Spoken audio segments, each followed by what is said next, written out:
is a presentation of the iRacing Esports Network.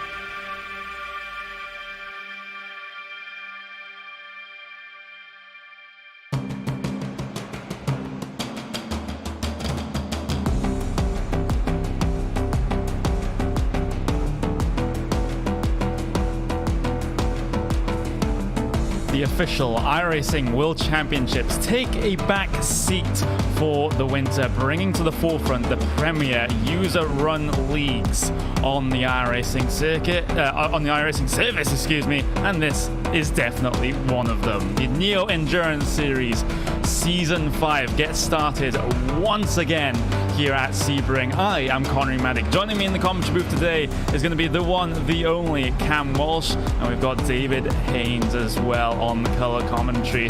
Well, guys, it's this time of the year again. It's another season of the Neo Endurance Series, and Cam, I'm going to go to you first. And for the first time, we're actually bringing you qualifying coverage as well. Yeah, absolutely. I'm pretty excited about it. I mean, we're going to have not only the first time bringing qualifying sessions, but the first time we're going to have these long prototype classification 1 machines. And of course, we're starting off at our normal home of Sebring, and I gotta say, I'm pretty excited about the upcoming 2018-2019 season. I am very, very excited as well. And David, what are your thoughts about the start of the season? What are your expectations?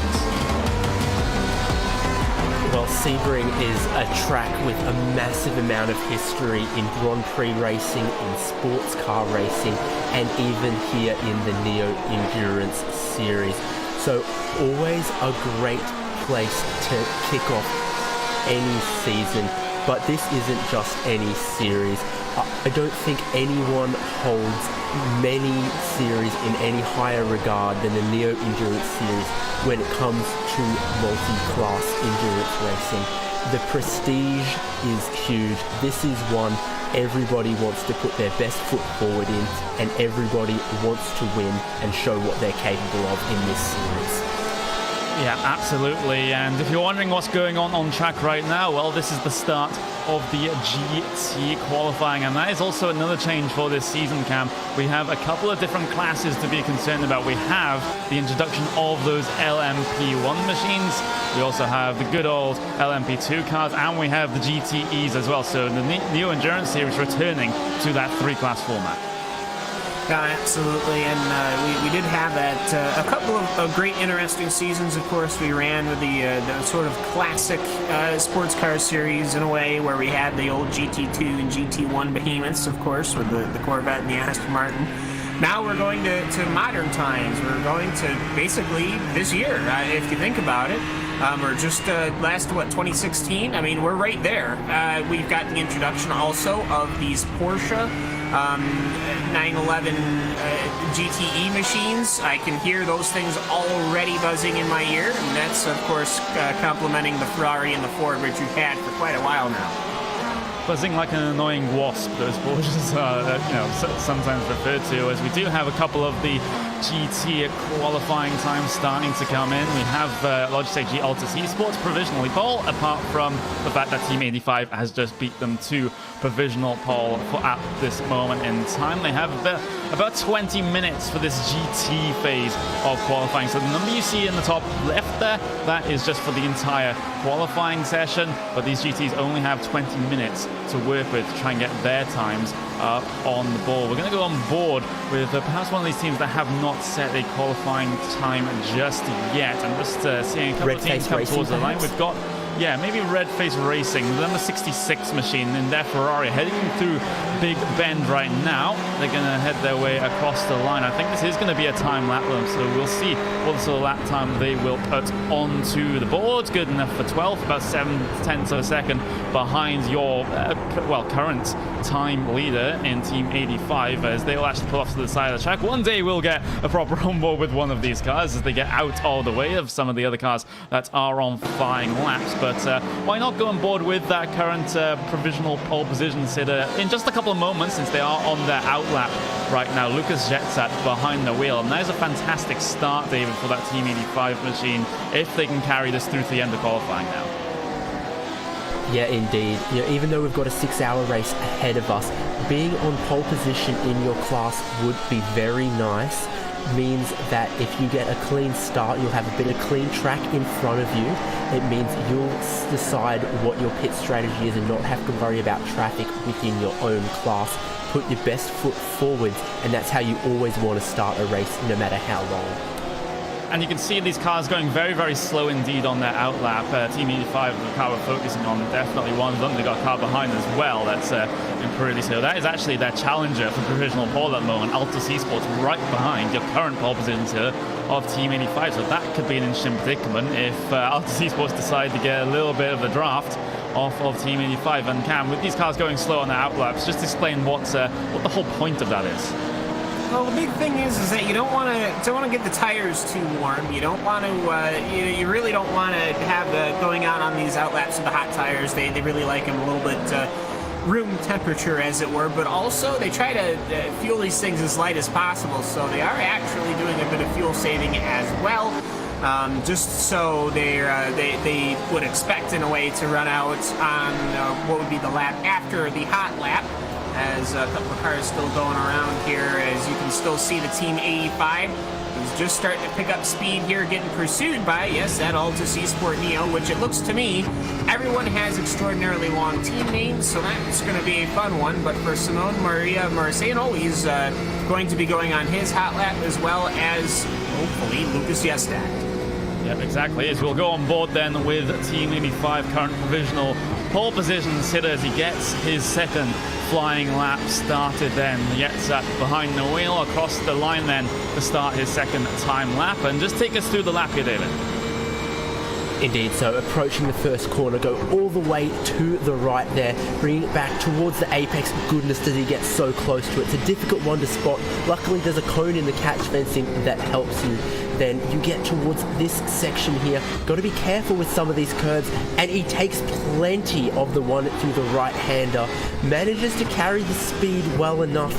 I think he might have been too dear with the curb through the later part of that section there, and decided that lap was not going to count. But you can see how hard he was trying to set a quick time, putting all of it on the line, and in the first sector it's not quite worked. Yeah, exactly. Sometimes that does happen. Maybe in the first sector you just dip a couple of tires out onto the edge of the track limits, gives you a 1x, and that is your lap invalid. But they can get themselves reset back to the pit lane and get back out there to try and set a couple of more flying laps. Actually on board right now with the Army Racing team. This is the number 82 team, Dominic Glager behind the wheel of that one as he's coming towards the second half, sort of the latter sector of this lap, through the sweeper coming up towards Le Mans corner, where you can abuse the track limits however you want on the entry to the corner there, but over the curb as well. Make sure you get that power down and the car is comfortable on the run all the way down Sunset Bend, down the Allman Straight, down towards Sunset Bend, which is the corner of a billion lines that you can take through there. So Army Racing team taking that early apex, then that second apex right up to the wall as well, and bring it right up to the grass there on the exit of the corner. Try and find as much time in the track as possible. Does Dominic Glager improve on his time? Yes, that one is going to be no. They'll stay 8th from now on. Yeah, and it's so hard to eke out time simply because there's so much that has to go into this. Are you trying to just get a time in, or are you really going for pole? As we're watching right now, the number 96 machine, that is of course going to be the Williams Jim Jr. Black, as that's the Ferrari of Dano Opat. But it's just one of those situations where how aggressive do you push? Do you want to get on pole and risk doing a 1x like we just saw, or do you want to just have a good, consistent time? This is, after all, a 6-hour race, and there has been a history of lap 1 incidents here at this racing circuit, no matter what you bring to the table. Dado Obercat for Williams Jim Jr. then across the line. What sort of time is he going to set? 1:58.1 which is still not good enough to improve on the last place position on that grid. So not a great day so far for Williams Jim Jr. Of course, they do have a second car as well that's currently up in P number 15 in qualifying, so things going a little bit better for the sister car of that machine there, whereas we'll see that's his car up on your screen right now. That's the Williams Jim Jr. yellow car, as Lucas Yetza is actually going to finally get himself on another flying lap after having to abort the previous one that he attempted. So this is just a case now, David, of Yetza. Can he just extend the team's leading qualifying? Yeah, well, that's exactly how I think he's approaching this session. With a lap time already on the board that's the fastest, you can consider that a banker lap. For this one, he's got to push all out if he wants to improve.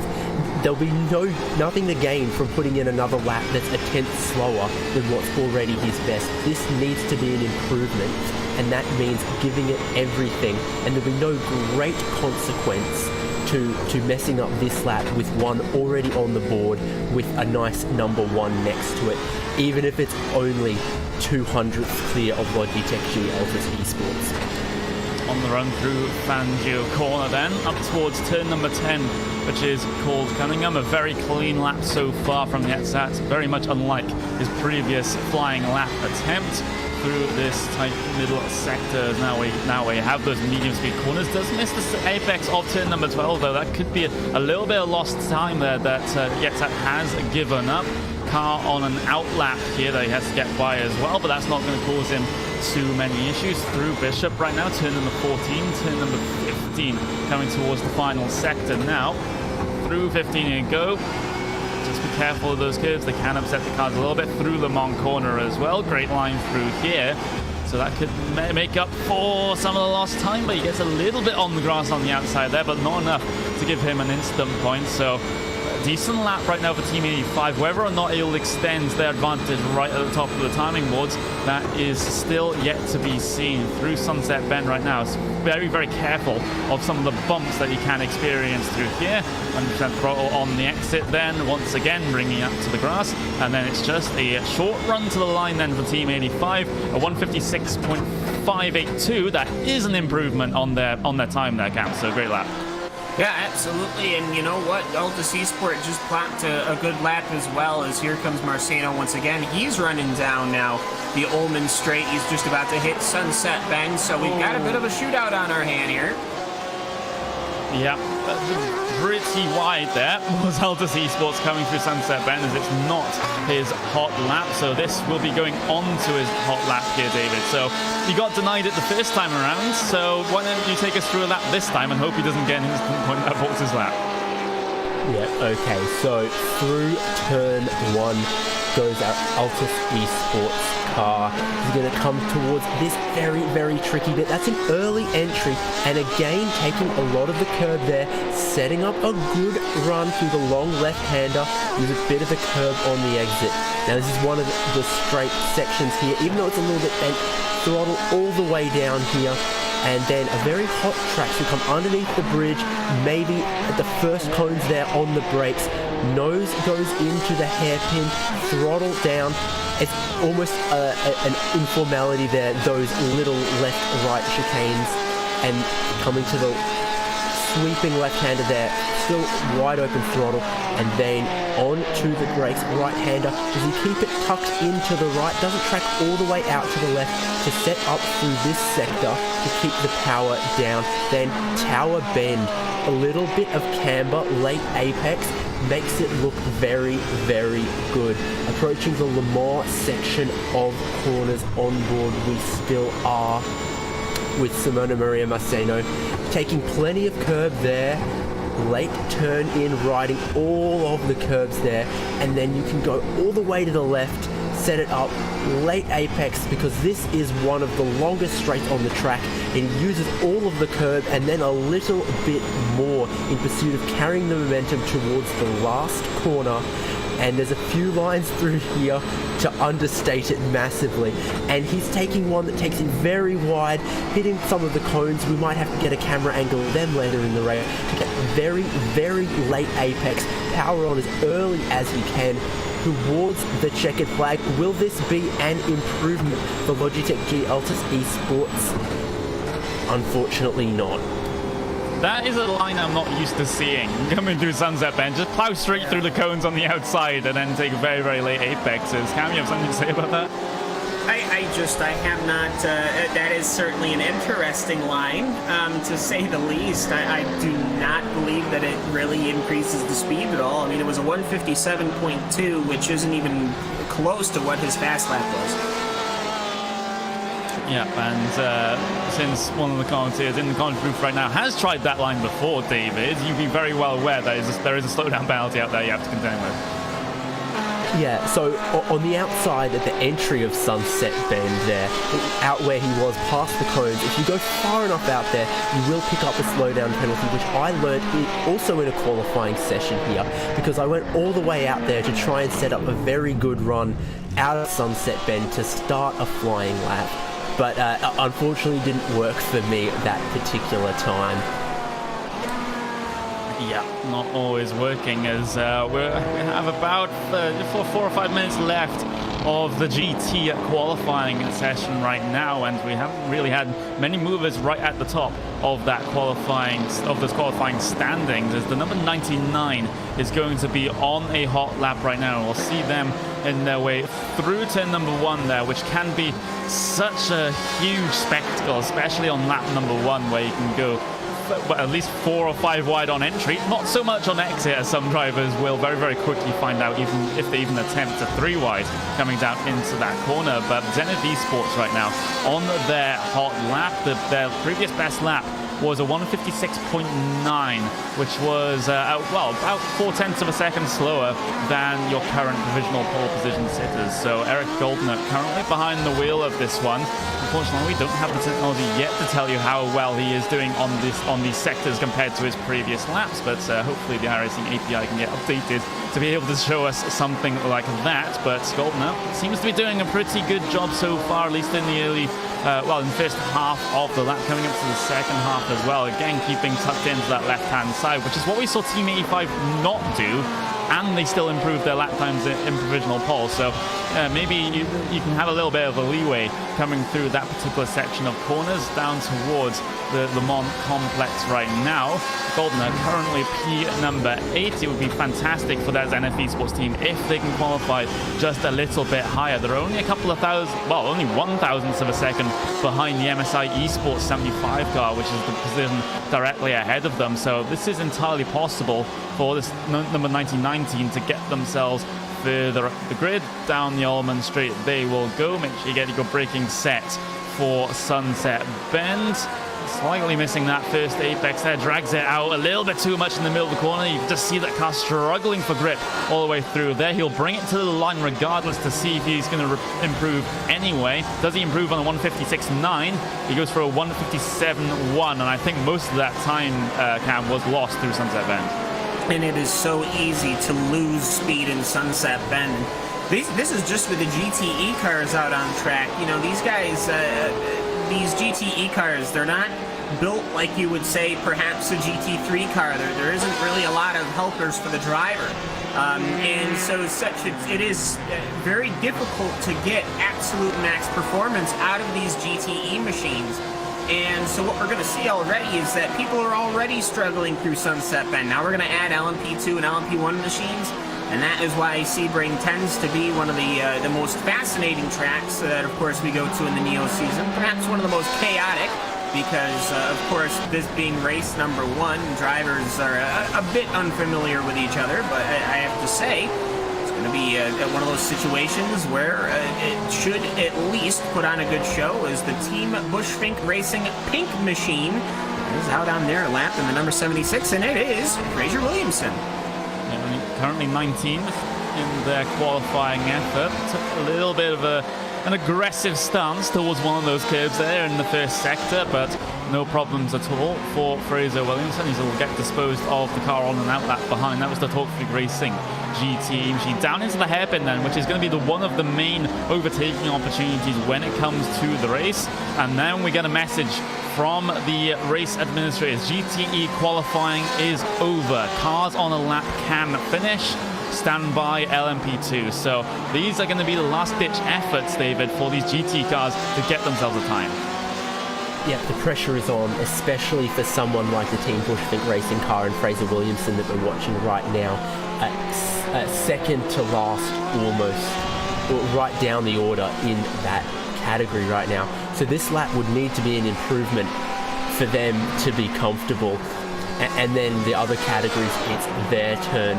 Fraser Williamson watching this car, the behavior of the car looks pretty good. It's keeping it tidy, but is it looking quick enough? He's got one more corner before we will know. One more corner, and that is one of the trickiest corners on the circuit. Sunset Bend, turn number 17, stands between Fraser Williamson and potentially gaining another spot or two in the qualifying standing. A little bit of a back end stick stepping out there, coming through in the middle of the corner, but not too many issues. Drive to the line for the number 70, 16 157.4. That does gain number position over Williams, Jim Jr. Yellow. We're waiting for a couple of cars. I think the 68 car is going to be the last car that's going to be on a lap here. They're heading their way through Sunset Bend. This is the Porsche Basel, powered by Sorg esports car, but he's going to dive his way down on towards the lane and not going to get that last flying lap in. So that means, Cam, that we have our entirety of our GT field set.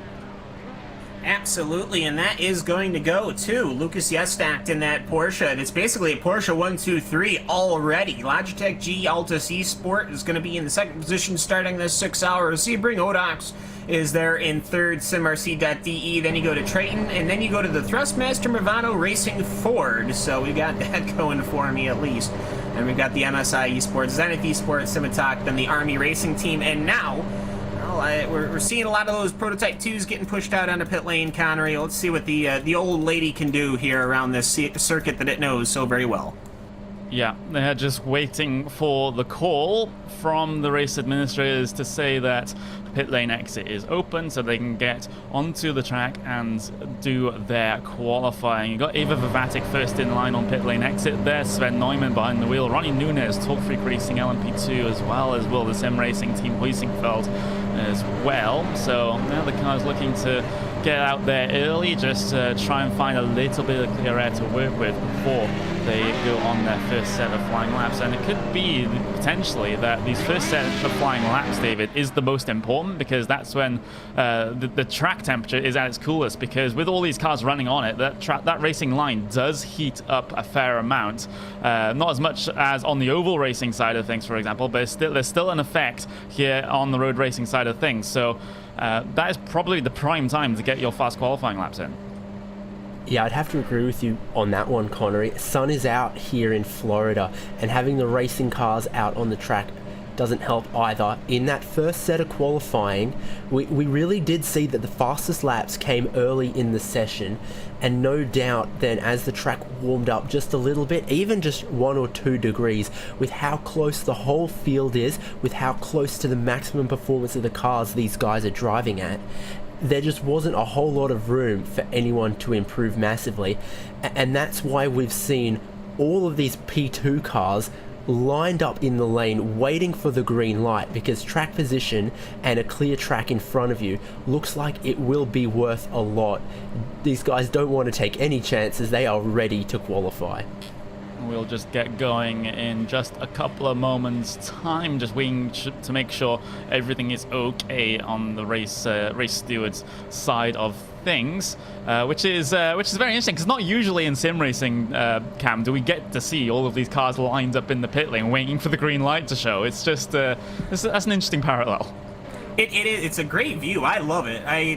Nothing gets me as excited as watching the Neo series and watching Neo races and being part of it. You do feel like you are in a panic. You feel like you are part of this great working machine. Some people show up and they race and then they go home. It's a very different atmosphere. It's a very different feeling, and it is, as far as my humble opinion, the greatest sim racing, endurance racing series on the sim racing universe. As the lights go green, the prototypes are heading out in the Ava Vervatic excuse me, the all lime green machine is going to lead us out with Sven Newman.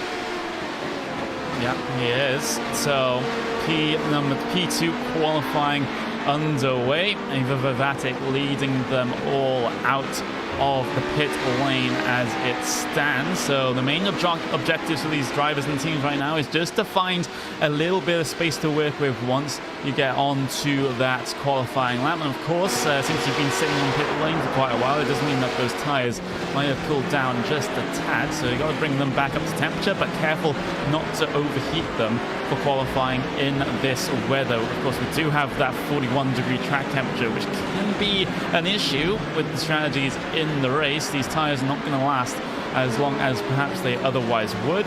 But David, right now, these guys just getting themselves set. Yep, exactly. It'll be very exciting when we do get the first flying laps and we see all the changes on the ticker. But in the meantime, exactly, these guys will be thinking about how much fuel, how many runs to take.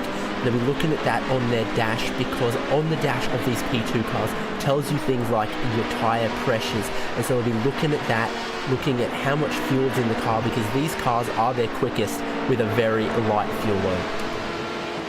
Yes, they are. As we'll see these guys snake through the Le Mans complex, at least the front of the field, and then get themselves onto their first flying lap. Ava Vavatic will be the first car to be able to get their flying lap done, as long as they get this qualifying lap done in a very clean fashion as to not gain an instant point, which would invalidate it. So first flying lap start now for your LMP2 class, and it's just a case of finding a car that could potentially make this one very, very interesting indeed. I'd be very interested to see how the likes of that Race Clutch LMP2 car do, because Race Clutch in recent times, Cam, have been a team that has just gone from strength to strength to strength. And the sky is the absolute limit for these guys. They've already got drivers in the World Championship Series, not in the GT Championship, of course, but they have, of course, the iRacing Rallycross Championship. They've got a win to their name in that series as well. So this team, they have a dream as to being a top team in 2020. I think it's going to happen a little bit earlier. Yeah, I mean, we've seen kind of with the rise of the pure racing team that it is possible to just kind of construct your team, to bring it together, to work on it over a couple of years, and then the next thing you know, you're one of the big faces in the entirety of the series. And you know what? I have to say, for Race Clutch, yeah, they're really good out on the dirt in their rally racing machines. They're even pretty good in GT3 machines. I can't say I've seen them in a lot of LMP2, but I can tell you right now that the driver lineup that they are showing, at least for me here with Johan Hart, Robin Bandon, and Aurelion Talman, I'm pretty excited here to see what this 57 machine is going to be able to do. Yeah, exactly. LMP2 car with Johan Hart in it is always a very, very scary prospect, but it is Aurelion Talman taking that car for his qualifying laps right now. We'll see Ava Vavatic actually head their way out of the final corner then. This is going to be the first lap time set in this particular field. They head their way across the line. There's the remnants of the GT field you see on your left-hand side. So Ava Vavatic obviously going to be faster than all of them. You see the LMP2 cars will be in blue. That's the GTE cars in green. Team Huizinveld managed to get provisional pole just for this moment as everyone heads their way across the line. Will the sim racing team setting a time 7/10 of a second slower than your current provisional pole sitters. Inertia Sim Racing beating Team Huizinveld to the post then in provisional qualifying. Here comes the Race Clutch car across the line. Aurelion Talman, what does he do? A 1:48.7. That's going to be good enough for P number 3 on the grid at this moment in time, as he has a little bit of a moment there coming through turn number 1, hits the tyre barriers, no problems at all. He can just take a tow back towards pit lane and get those flying laps back in, as we see a couple more names, a couple more teams go up onto the scoring stand right now. We've got RN Motorsports bringing themselves up into P number 11, iRacing Today Motorsports as well, P number 13. But look at that from LuxSim24 Motor Podcast. They are currently third in qualifying. Fantastic effort for them, David. Yep. Currently up the top though, and we had them on our screen, there's Apex Racing UK. And one thing I also want to point out, currently in 8th right now for UI1 Positive Sim Racing, I believe this might be Jake Burton's first outing with that team. New Australian signing to that team. I wasn't 100% expecting to see him, but here he is in the Neo Endurance Series with Positive Sim Racing, and not a bad start for him.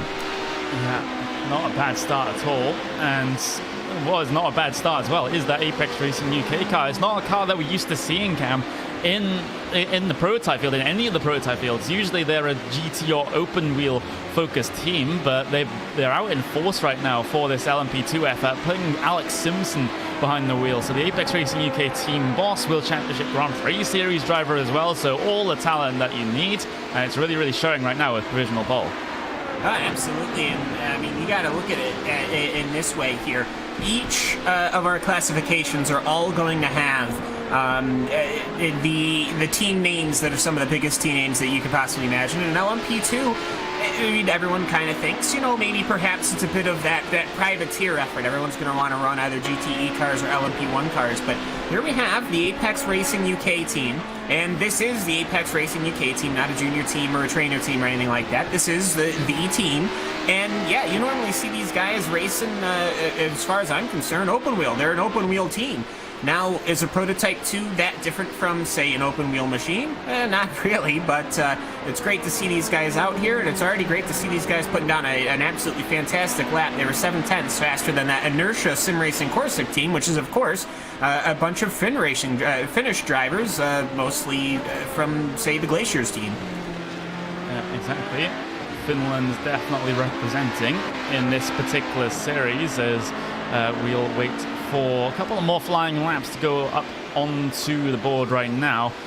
We've got a couple of teams. There's Talk Freak. They're heading their way down the Allman Straight, and that was more of a outlap banker lap that they set last time. So this is going to be their flying lap. Currently P number 17 in qualifying. That's a little bit wide there out of the final corner. Hopefully he didn't get his lap invalidated across the line. Talk Freak will go, and I think they might have just gotten their lap invalidated because of that. So they'll head their way through. I think, unfortunately, Ronnie Nunez picked up a bit too much grass coming out of that final corner. But as you were probably going to say, he's back on it again, and he's going to attempt another flying lap.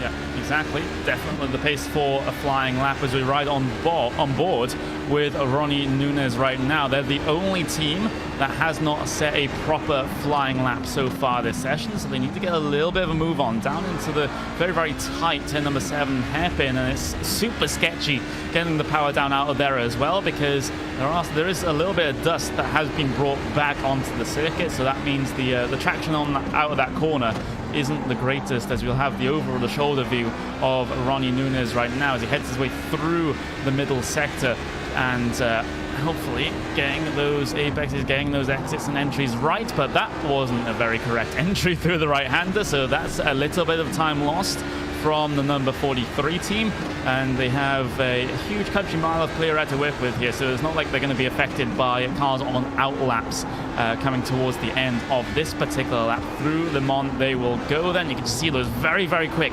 changes of direction through that section, 2 tires on the grass coming out of Le Mans corner, but down the Allman Straight he will go and see what sort of first flying lap that Talk Freak can pull out of the bag here. I don't think it's going to be a great one with how that middle sector went, but this could just be a banker lap to try and go all out in the next couple of flying laps. Run to the line then for Ronnie Nunez. What sort of lap time does he set? That's going to be an invalid lap time. Yeah. That is interesting, Cam. Well, it's interesting, but it's getting a little worrying here. The only LMP2 machine that does not, as I can tell you right now, that was another 1X. They're the only LMP2 team that does not have a time period. They don't have anything in right now, so I think perhaps they're going to get themselves resorted and reset here. And I got to say, my first patented Cameron Walsh livery criticisms of the season, they should have gone with the yellow rims to match the yellow paint on the car. That is clearly why they are imbalanced and go off track. Well, that's the sort of expertise you want in the color commentator there, Cam. Just complaining about the wheel color. That is the reason why that they are going Am I off wrong, track. though? Yeah, you are not wrong. You are not wrong at all. But IRDK Endurance up into P number 4. You just saw that flash by on the left-hand side of the screen. So a very good lap being put in by Marcelo Mayo right now. 1:48.674, which is still about 2.5 tenths of a second slower than your current provisional pole position is. So it seems like there's quite a difference between your top 2 cars here and the rest of the field. So Apex Racing UK and Inertia Sim Racing slightly running away with it here, David. Yeah, exactly. There wasn't even a second separating our entire GTE field of 21 or 22 cars, whereas you see a second takes you down to about 12th place here. Not quite as close, but there's still time for some of the other guys further down the order in the P2 category to improve their times, maybe make it all a little bit closer.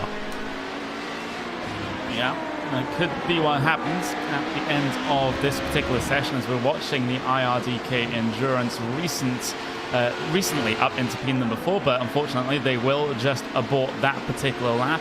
But up on screen right now is that Team Huisingveld car, P number 5 in qualifying currently, and they are currently being chased by RS and State Motorsports, but I think, unless they want to incur the wrath of the stewards, I think iRacing State Motorsports will just stick behind just for now and let Team Huisingveld just do their thing in terms of their particular flying lap. They're coming towards the final sector now, so Justin Hoop actually going to not be on the lap right now. He'll just take another cool-down lap, well, not a cool-down lap, but another out lap just to get himself set as iRacing State Motorsports managed to follow themselves through, and they are currently in P number 15 as it stands with a 150.2, so looking to break into the 149 sector is Mark Schindel. Through Sunset Bend he will go, very, very aggressive with that first apex, but looking for the second one, not quite finding it. Stays in the middle of the track, but since it is the corner of a million lines, it's not too bad.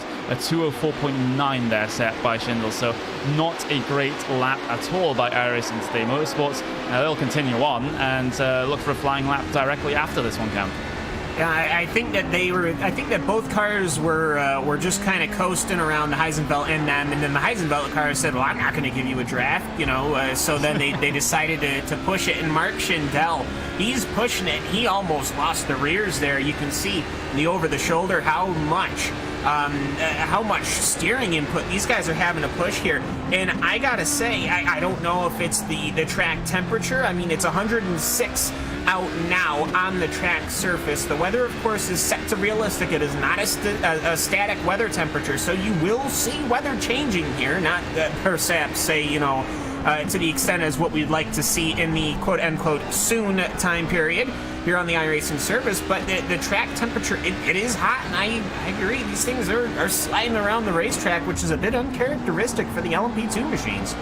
Track temp 41 Celsius if you're not American, as we'll still be on board with Mark Schindel right now. It wasn't the greatest of laps last time out, but this one's just looking a little bit better as that car has been a little bit sketchy, and we've noticed this with a couple of the other teams as well, where they get understeer on entry and then oversteer on exit. So the balance just isn't quite there, and I think Cam just did touch on that, David. But these guys, it's okay to have a sort of sketchy car for qualifying if you know it's faster, but in the race, that is not the ideal setup.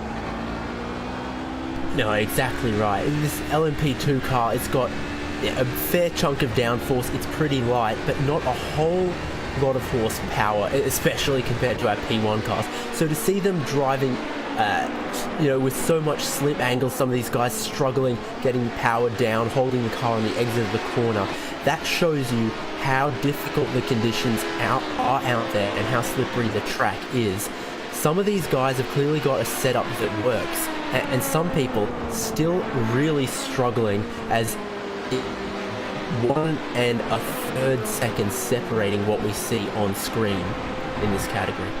Race clutch LMP2 up into P number 2. So fantastic lap being set by now. 148.452, which is only just edging towards 1.5 tenths of a second behind Apex Racing UK. And if I look to see whether Apex Racing UK's car is actually on track, they are not on track. They're just on pit lane, but they'll be coming out pretty quickly. So perhaps feeling a little bit under threat right now from RaceClutch, Race Clutch are on their outlap as well. So we're coming towards the end of the LMP2 session right now. So by my mathematics, looks like about 5 minutes left. So, you know, these are going to be the last couple of flying laps, David, that these guys will have to manage. Yes, indeed. I think Apex Racing UK coming out of the pits will indeed just get one more flying lap. Race Clutch, I'm not sure if they've got time to do another one, but they were the team that was on pole position for Petit Le Mans here on the iRacing Esports Network not too long ago.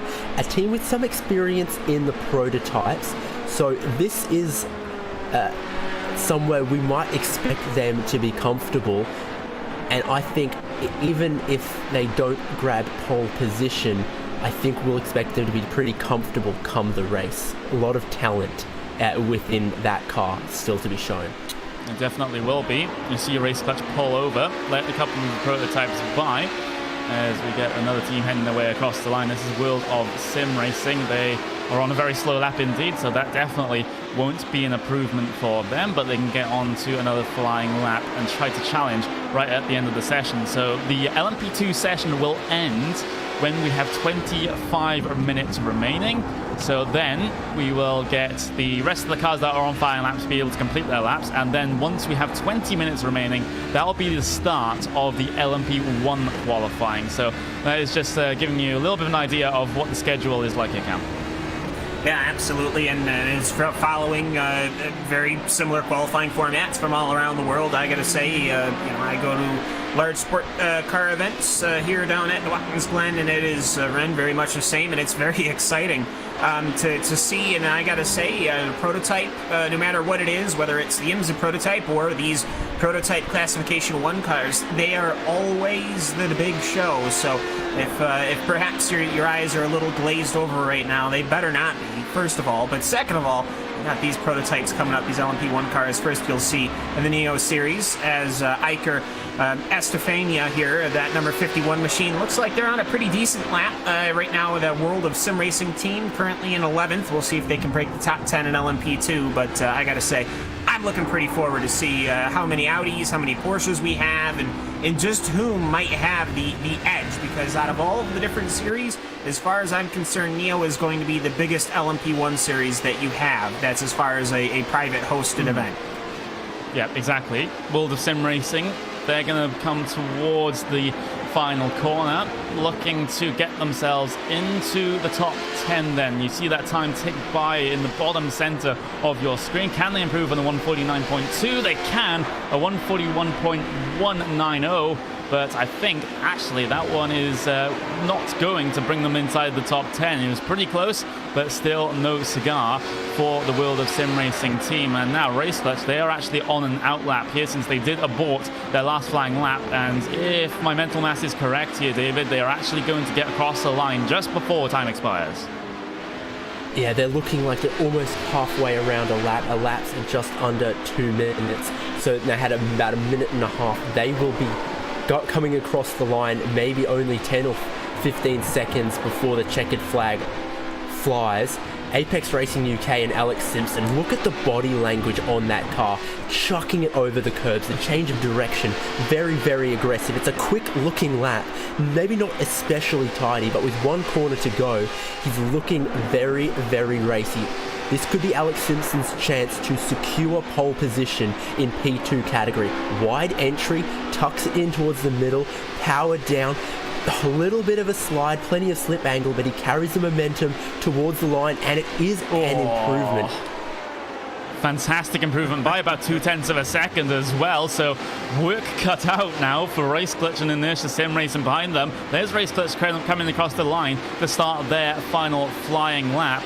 Inertia Sim Racing, they're actually sort of in the middle of a lap right now, which is, I believe, their outlap, so they might not even get towards the line with time remaining. So Race Clutch, they're potentially the only ones able to challenge Apex Racing UK right in the dying moments of this session. Decent Sector 1 from Aurelian Talmon, although that previous Apex was left a little bit more to be desired here. 30 seconds as they head their way under the Mobile 1 bridge there, down into the heavy braking zone of the turn 7 hairpin.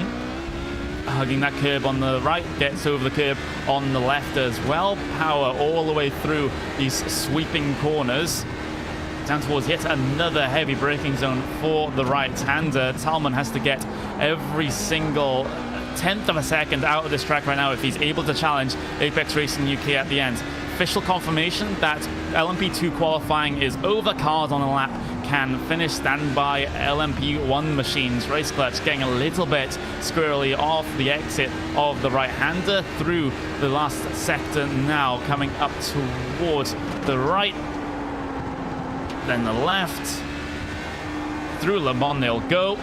Wide entry to maximize the exit down the Allman Straight, and you can just see how much Aurelian Talmon is pushing across the DRS line. That's going to be if we're in Formula 1 machines, but we aren't, either fortunately or unfortunately, depending on your view of things. But this is where all the time can be gained or lost. Through Sunset Bend for Race Clutch. Are they able to challenge Apex Racing UK as they charge down towards the line? I don't think it is going to happen. It's not. They're about half a second shy, so I think Apex Racing UK have secured pole position here, because I don't think there's anyone else out there on track that is able to challenge. Just TNT Racing down in P number 10 and the Road Bastards car there in P number 15. So TNT Racing, can they get themselves further up the top 10 standings, drive to the line? And I don't think that one's going to happen. Again, about 0.4 of a second slower than their fastest lap. The last car to come across the line, the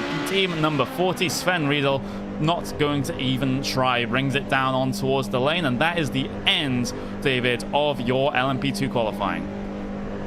Yes, indeed. A relatively dominant performance there by Apex Racing UK in first position, a quarter of a second clear of Race Clutch in second, then Inertia Sim Racing and Ava Vervatic. IRDK Endurance will start from 5th on the grid in LMP2, then Lux Sim 24, Moet Podcast, Team Hoisingfeld, UI1 Positive Sim Racing, Talk Freak Racing, and as we saw in 10th position, TNT Racing.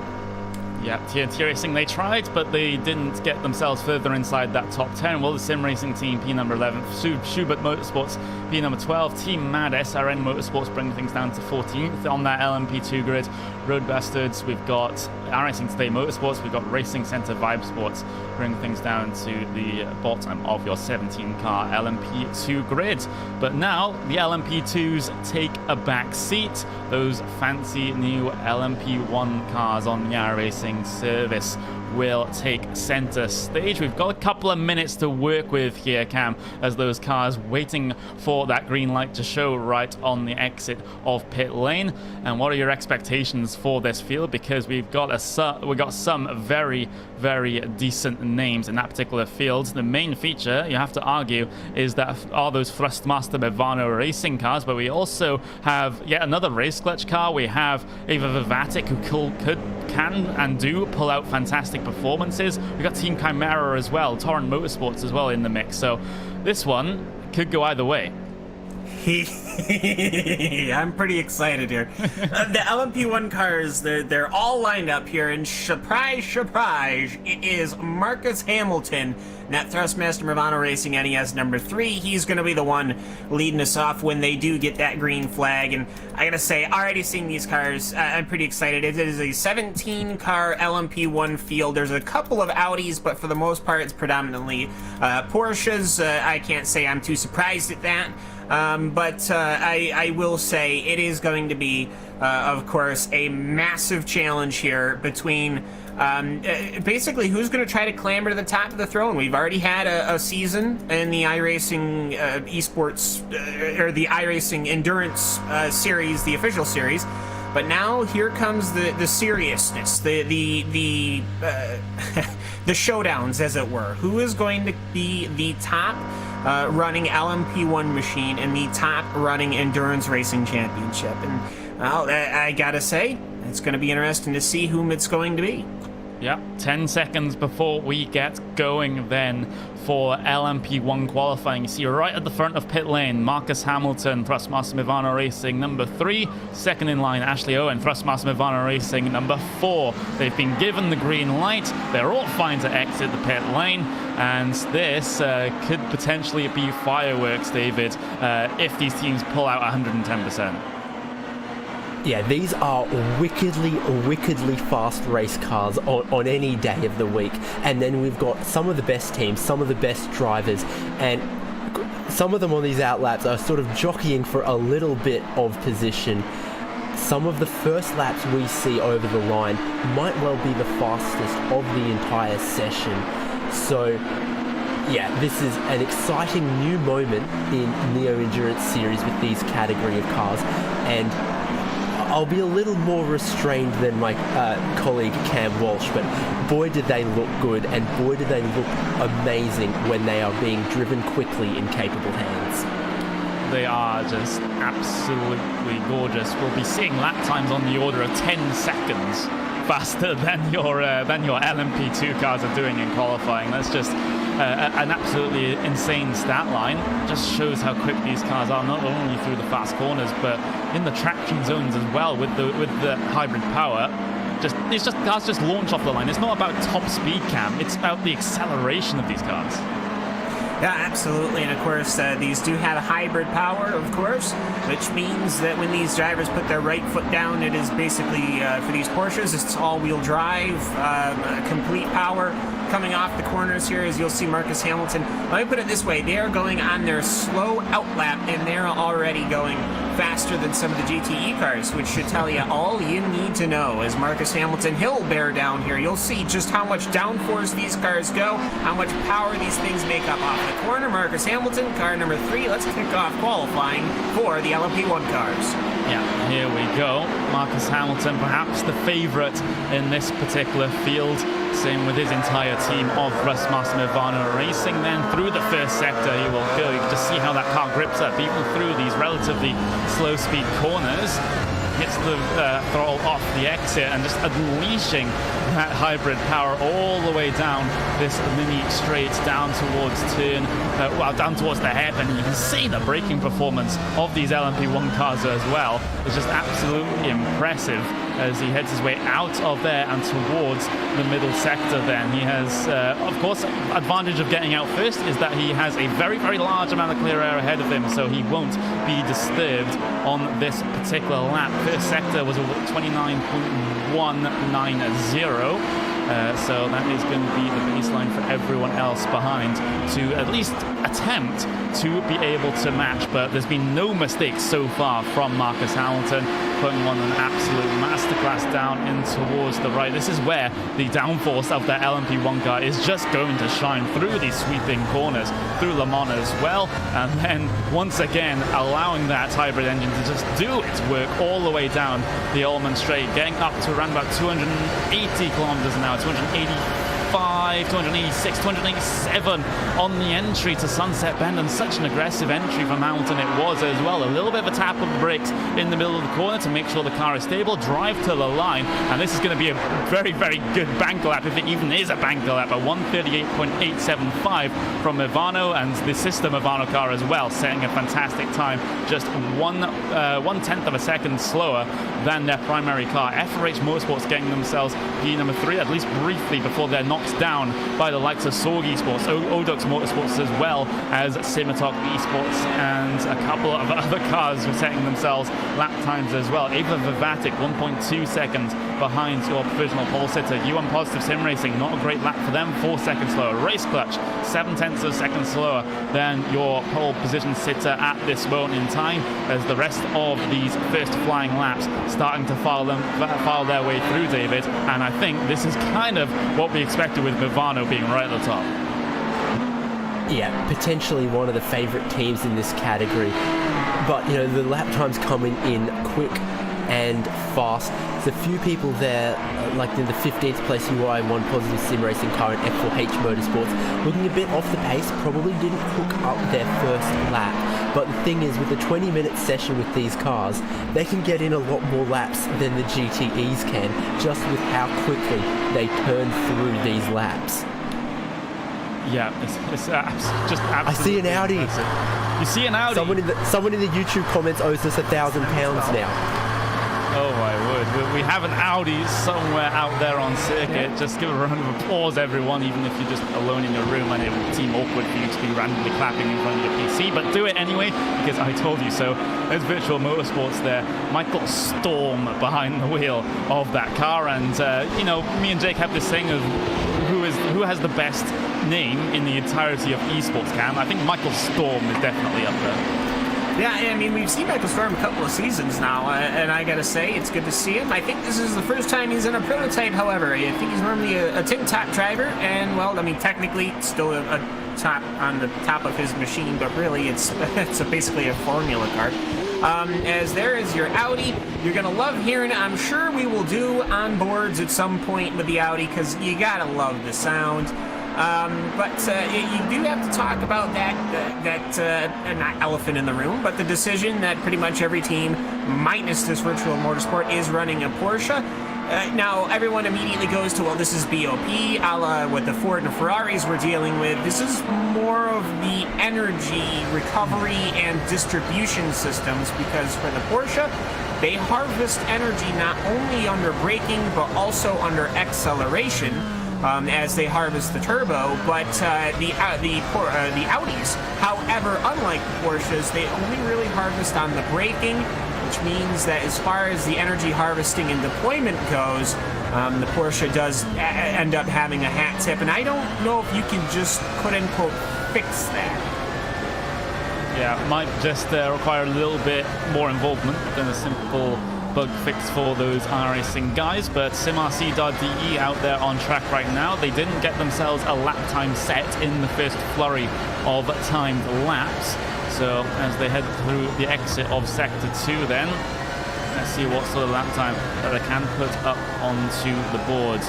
So Michael Mittner behind the wheel of that one, not too aggressive on the exit of Le Mans, so maybe a little bit of time left on the track there, maybe to go and chase once they get this banker lap in. So into Sunset Bend, very, very, very wide line for the number 7 team.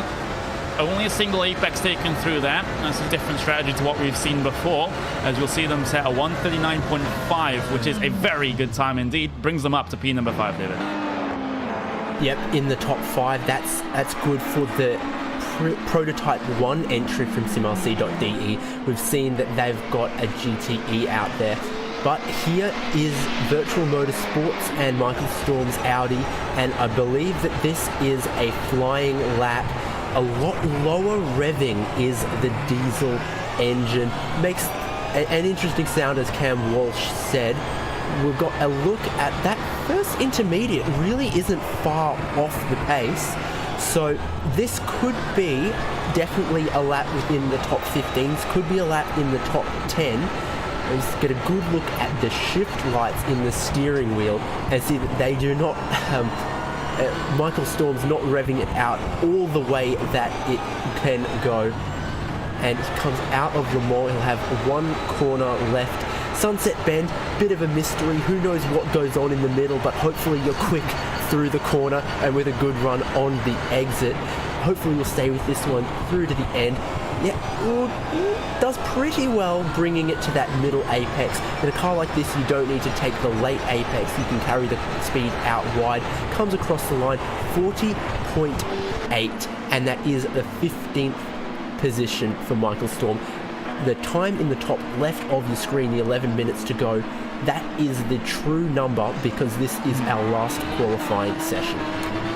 Exactly. So they're racing directly into the end, until the end of the iRacing qualifying session. Here we've got MSI Motorsports David Perez behind the wheel of the car, currently qualified P number 9 on the grid, and that blue and white and hints of red livery is a pretty interesting one, though I won't argue that it's the best one on our particular grid. We'll get that discussion going at some point during the race. I can pretty much guarantee you, as they actually get knocked down to P number 10 while they're on this lap by VRT Racing. So let's see if they're just able to reply to that sort of lap time. That's a more aggressive exit off of the Mon corner, so they'll be able to get the maximum speed down this back straight, down up to 280 kilometers an hour, in fact, into Sunset Bend. So a little bit faster than what Movano were running. So maybe a little bit of a lower downforce setup on this MSI esports cars. They'll drive themselves to the line at 139.5.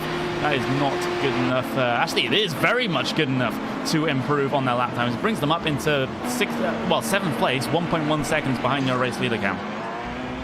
Yeah, most certainly. I mean, it's a bit of a shootout, but not really. I have to say, for Marcus Hamilton, they did that first out lap, and there's basically nothing to it since. I mean, the Thrustmaster Movano cars, they're the only 2 cars in the 138-second bracket. The Wyvern Racing Machine, which the Wyvern's a new name to me, not quite sure who the team is, but I can tell you I know the driver is Syandra.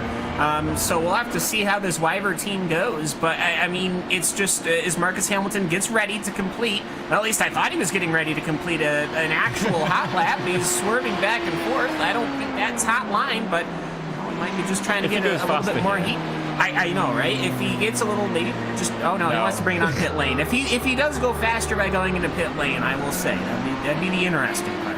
That would be the iRacing version of the gaming team BM. If he's going to do that and set a faster lap time, that would be absolutely ridiculous. But does decide to bring it down on towards the lane, seeing no point in setting that sort of lap time, because he is 0.5 of a second faster ahead of his sister car. But that's a fantastic lap there for CRC.de. Brings themselves up onto the 2nd row of this LMP1 grid. And I can tell you, Cam, that Wyvern Racing, they usually take part in sort of the iRacing special event, sort of 2nd split area is where they usually like to hang out, but they've got themselves into this new endurance series and doing very, very, very well indeed. Getting into the top 5 in your first season, that is a brilliant effort, David, and shows that they can hang with these guys that usually are in top split.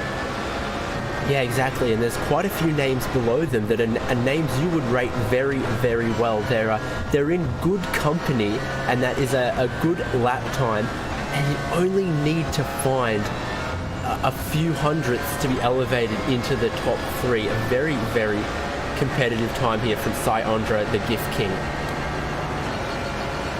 Yeah, definitely is. Down towards Sunset Bend then, a 139.224 was their fastest lap time. They've got to improve about 0.5 of a second to be able to move up into P number 3. Are they able to? The answer is going to be no. They're just getting themselves on towards their flying lap then. VRT Racing do set a lap time behind them, albeit a very, very slow one, a 159.7, which is nowhere near the 139.7s that we're seeing from this mid-pack of this LMP1 field. So 7 minutes remaining in qualifying here, Cam. Are we going to expect to see much more movement, or is this pretty much what it's going to look like at the end? I mean, I think we might have a couple more surprises between the top 10 and the top 5. There might be some shifting and moving around there. Wyvern Racing, Syandra was ready to go on a hot lap until he decided to go on a dirt racing excursion after corner number 1, which is so easy to do, so he's had to abort that lap. It'll be interesting to see here how these guys all continue to push. SimRC.de Emerald is out there. You got to remember the Ashley Owen piloted machine, number 4 Thrustmaster Movano car, is still out there. I have a feeling perhaps the number 3 car decided, you know, we've got almost 0.5 seconds on the field. We'll be pretty high. But as Ashley Owen is going to come across the start-finish line, he does a 138.872. He knocks off a bit of time. They should be pretty comfortable with that. Should definitely be. SimRC.de Emerald then, 3rd in qualifying as it stands, trying to beat a 139.116.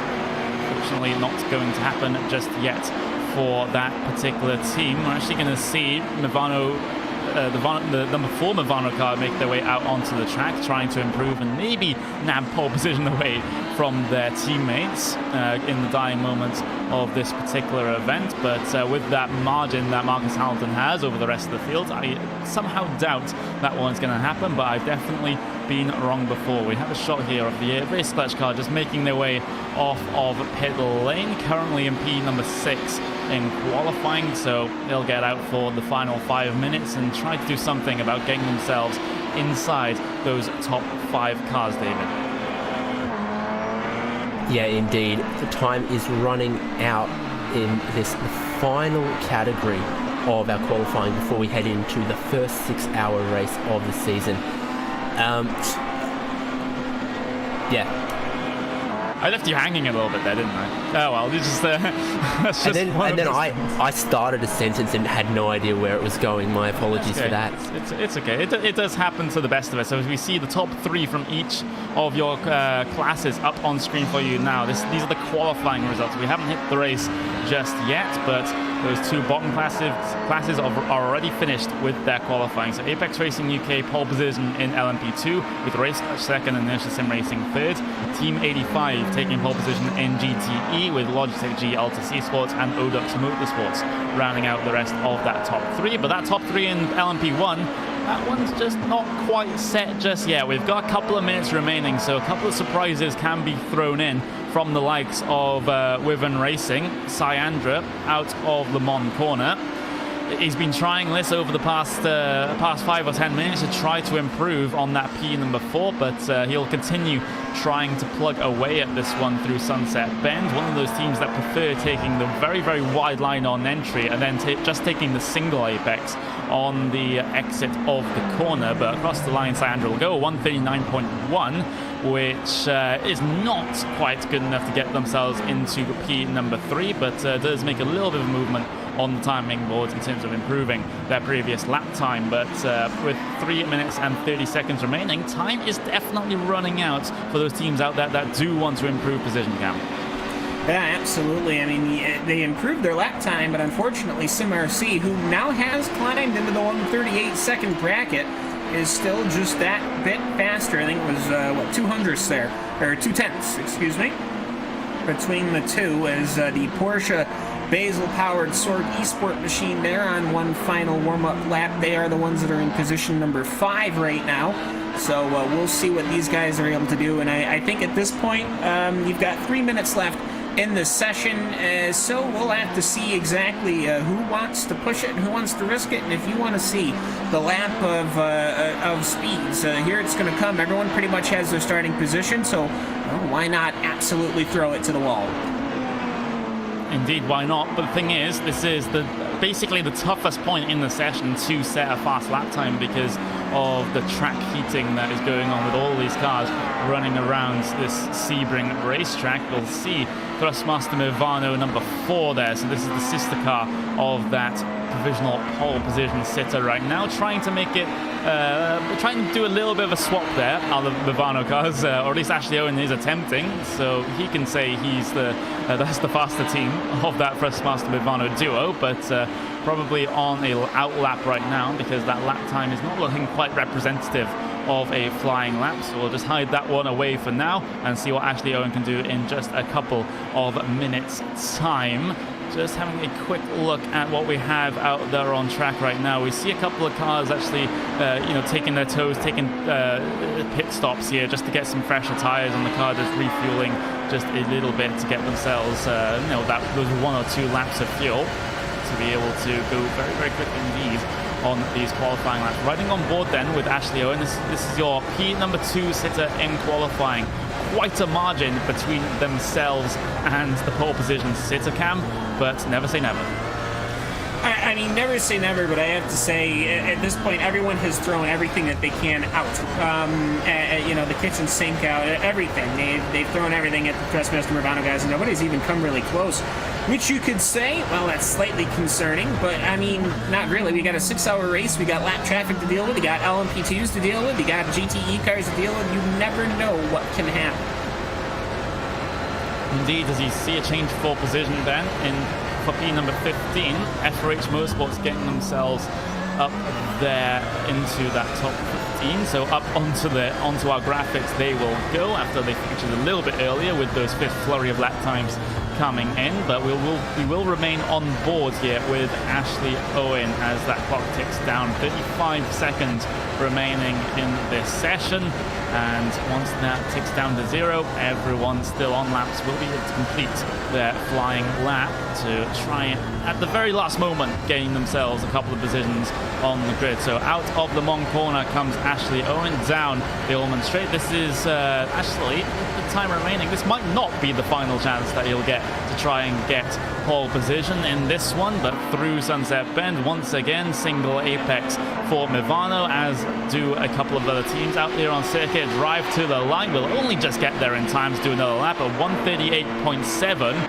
It's not good enough to be able to get pole position, good enough to improve though, and he will abort the final lap as well, so won't be able to challenge right at the end of this session. Just cycling things back to see who might be able to challenge them. I don't think anyone will be able to. We've got MSI Esports out there on track. We've got Torrent Motorsports as well further down the field, but no one inside that top 5 that can make a huge shake-up inside of those, those podium positions in qualifying, I like to call them, even though you don't get the podium after qualifying. But you understand what I mean. That's a little, well, I was going to say little shunt with the wall, but it ended up being a decent shunt with the wall. The F of VRT E-Racing as they get themselves across the line. That lap won't be valid, of course, because car contact with the walls is valid for, well, it's going to invalid your lap time. It tends to be frowned upon as we see the Sorg Esports car, in fact, coming towards the final sector, and they'll be able to complete their lap time. And see if they're able to get themselves further inside that top 5 than they currently stand. It's going to be quite an effort from Dominic Farber, because he's sitting around about 4 or 5 tenths of a second slower than Wyvern Racing at this moment in time, as their team name is a little bit long, which is why our Oakley is having trouble displaying it in a reasonable format. But there we go, drive to the line for Farber. Is he able to improve on that massive margin? A 139.6 means he does not there, David. No, just 2 seconds shy of his previous lap, and the guys in these Prototype 1 hybrids not being able to do back-to-back flying laps with the way they manage the deployment of the hybrid boost. They basically drain the battery, and by the time that they cross the line, they need a full battery to start another flying lap. So that's why we're seeing a lot of them do one flying lap and then pull over. As with that done, here is our standings.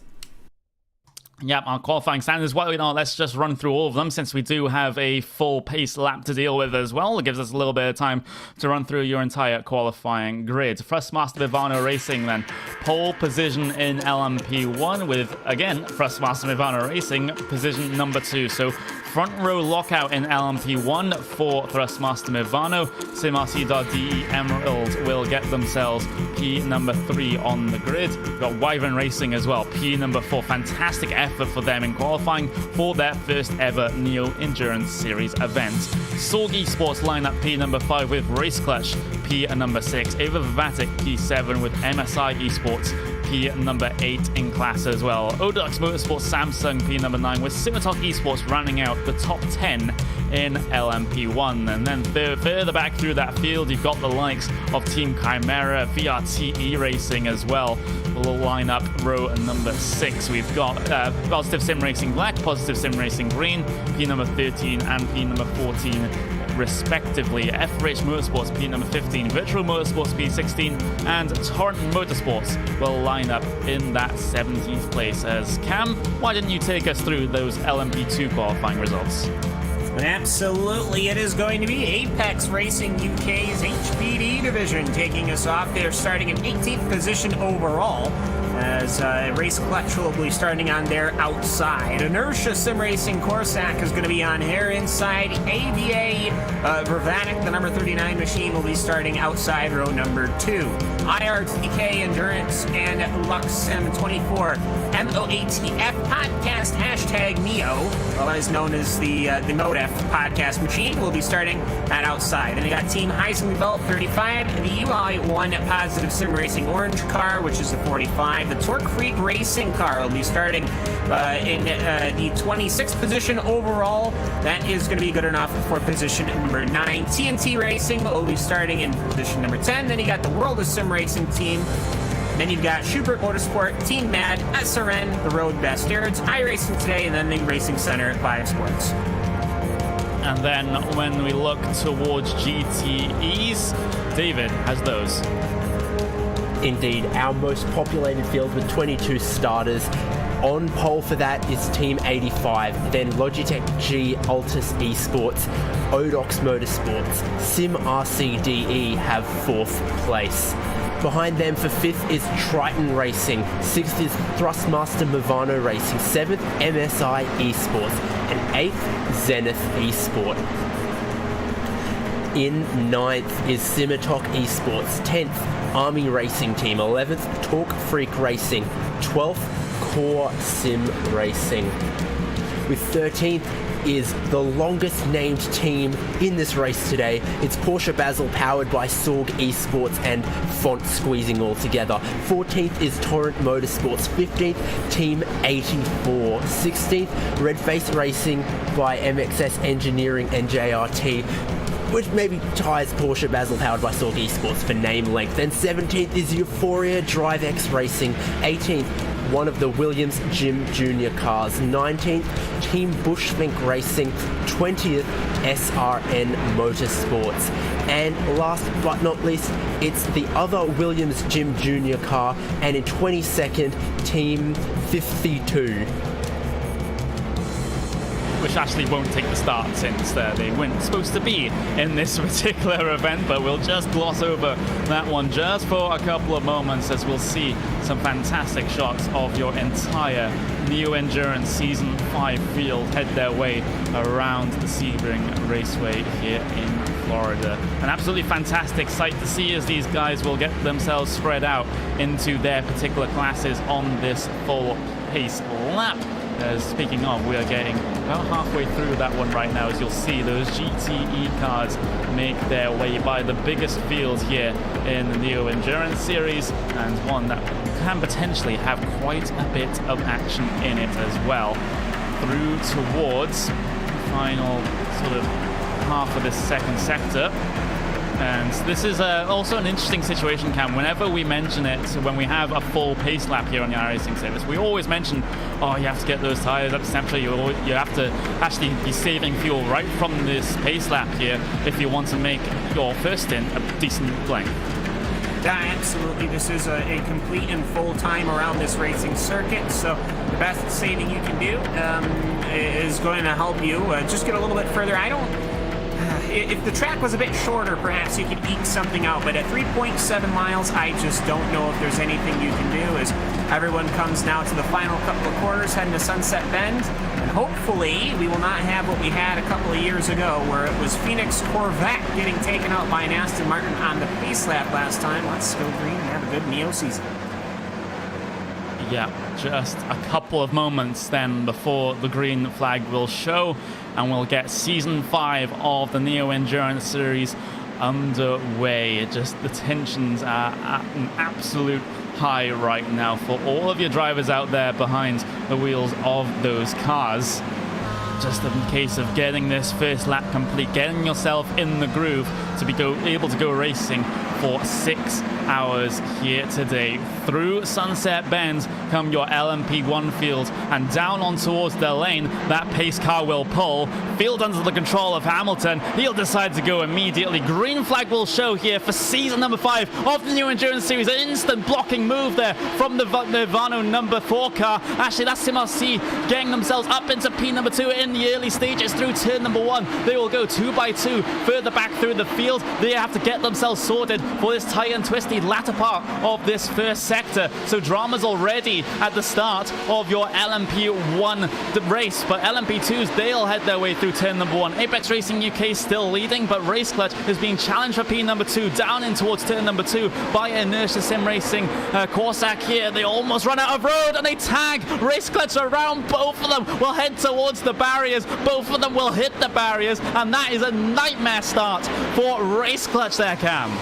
Absolutely. Front end damage. They're going to be brought all the way to the back of the field. Inertia Sim Racing Corsac will probably get some damage as well, as the GT cars are also underway.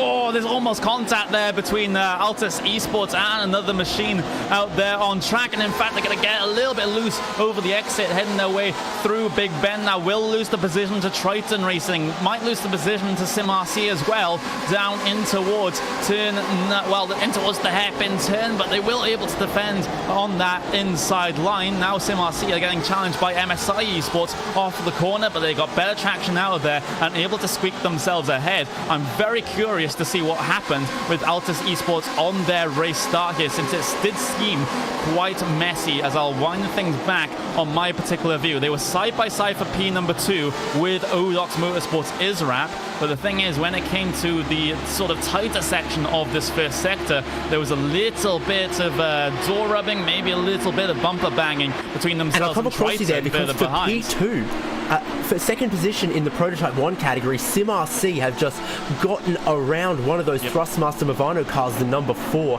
and that's a change for second place. We thought, who could separate these Thrustmaster Movano cars on the front of the grid? Right now, it's SimRC.de. Happened on the first lap coming through the first corner, so fantastic effort for SimRC to get themselves in the position that they're in right now. But the thing is, can their race pace match up to the race pace of that Movano Racing number 3 car? That number 3 machine was so quick in qualifying, but race pace can be a little bit different, especially when you factor in things like strategy, things like being involved in traffic as well, could put a damper on their race. So SimRC.de Emerald, at least for the first about 10 or 15 minutes here, just have to try and work on not making that gap any larger than it already is getting right now, right at the front of the field. Stands at 1.7 seconds as they headed their way across the line last time by. So Hamilton able to get in those early laps and able to get that early gap to give a little bit of a buffer zone for when that traffic arrives, Cam. Absolutely, and I did notice something in the GT field. The number 82 machine, if you can take a look at that, that is the Porsche of the Army Racing Team. You see some damage on the rear, the wing of that machine. They ended up going door to door with Zenith, which was another Porsche there at the start going in through corner number 1. Zenith ended up clipping their wing as they took a tour into the grass. They didn't touch anything Zenith did elsewhere, but they lost everything. Now, they went all the way to the back of the field, which means that they've already gained one position on Jason Gerard, Yeser, and Ferrari. So we did have some beating and banging, but I have to say, and this is a good thing, big thumbs up, we haven't seen any racing incidents or pileups. We haven't seen major incidents apart from that one for LMP P number 2 right at the start with race clutch and getting them turned. They got themselves turned into a barrier very early on, as we see further back in that GT field, as we'll see that race clutch car all very lonely on the pit lane, trying to get that damage repaired. I think we'll see them back out on circuit, albeit a couple of laps down, but I just want to say, in qualifying, David, we really bigged up this race clutch team to say, oh, they can really go and chase for this race win in LMP2s, but oh, how quickly things change. Well, yeah, qualifying one thing, racing another, and they have learnt that absolutely the hard way, that when you go door to door, racing very hard on the first lap, not everyone can be a winner. That GTE's on screen right now, though, so close. This is one of those categories where the racing is so close, the strength of the drivers so high, and I think is that it's Triton Racing looking to get around and make up a position potentially there. Altus Esports behind, shuffled backwards from where they qualified, hoping to get around as well. Yeah, and if you need some live timing action in your life, then just visit live.neo-endurance.com to get all of your live timing needs tended to there. So very sort of, I guess this is a neo-typical race start where we had one or two incidents here and there, but no absolutely huge pile-ups. So it's great to see these guys actually knowing that this is a 6-hour race. Apart from, you could argue that what was it, the inertia sim racing car that managed to spin Race Clutch into a wall in the early stages, and their instant is actually actually under investigation by the stewards right now. So we'll have to see what comes of that one. But just looking at it initially, I don't think you should be racing that hard coming down into turn number 1 of a 6-hour event. So it might not go the way of an inertia sim racing here. So we might end up seeing something like a drive-through penalty. Yeah, and I think for me the big thing is that what can certainly happen is if you do take it too carefully, what can happen is you can get gobbled up by the field and actually get in an incident that way. So you do have to have a degree of aggression. As I've just been following along here with the GT racing here, is basically Lucas Estat has checked out the Team 85 machine. The rest of the GT field seems to be extraordinarily close together. Ricardo Ferreira and the Odax machine there, as they're getting ready to go on to their next lap number 4. Yeah, and we might potentially have an interesting one under investigation here. The GT race start is actually, the entire thing is under investigation. I'm just looking to see what possibly might have gone wrong in terms of this one, because they do have a restart zone that the drivers do have to abide by. That's described in the Neo Endurance Series race briefing. I wonder if Team 85 has actually not sort of abided to that one, or at least some team out there has managed to get themselves under investigation for that one. We don't have that listed as we'll look for P number 1 right now, as they actually will head their way through the traffic for the first time. And Cam, this is always a fantastic sight to see, but maybe not the car spinning in front for Marcus Hamilton as he'll try to file his way through. That was the Euphoria DriveX racing car having a little bit of a spin. Movano actually having to take to the grass there to get around a good couple of GTE machines. But as I was saying, Cam, this is always a fantastic sight to see these prototypes getting into the GT traffic for the first time. Yeah, this is your onboard moment right here for Marcus Hamilton. If you want to go to onboard, this is the time to do it, as the Porsche 919 Hybrid finds himself. He's climbing through. There's a Ferrari there. There's another, the GTE Porsche, which is new for this season. You can see the cars all climbing out in front. Look at the closing rates. These are GTE cars. These are faster than your GT3 cars, obviously, but they're almost, sometimes on some tracks, almost just as quick as a Daytona prototype. So just look at how fast he blitzes through these guys, ducks right to the inside. Now this is actually going to be some trouble here. He's going to carry so much speed through Sunset Bend, yet he is going to close. That's Sim RC around the outside for the race leads. Incredible stuff from Sim RC. They've managed to get through the traffic so much faster than Mavastas Movano that they end up taking the race lead, coming across the line here in amongst the traffic. Impressive stuff, David. Yeah, exactly. That's one of those things where qualifying pace is one thing, but racing through the traffic, picking your moment, and having race craft is oh so important. That's 2 positions gained for CMRC. They get blocked a little bit here, but they are nearly all the way through the GT field. They just got to slow down through that section, being very patient. Oh, how the tables have turned then in your LMP1 field. SimRC.de Emerald, who were, get this, half a second slower than Movano in the qualifying session, find themselves leading this race after Movano got themselves held up a little bit in the traffic. And that is sometimes what a cruel mistress endurance racing can be, Cam.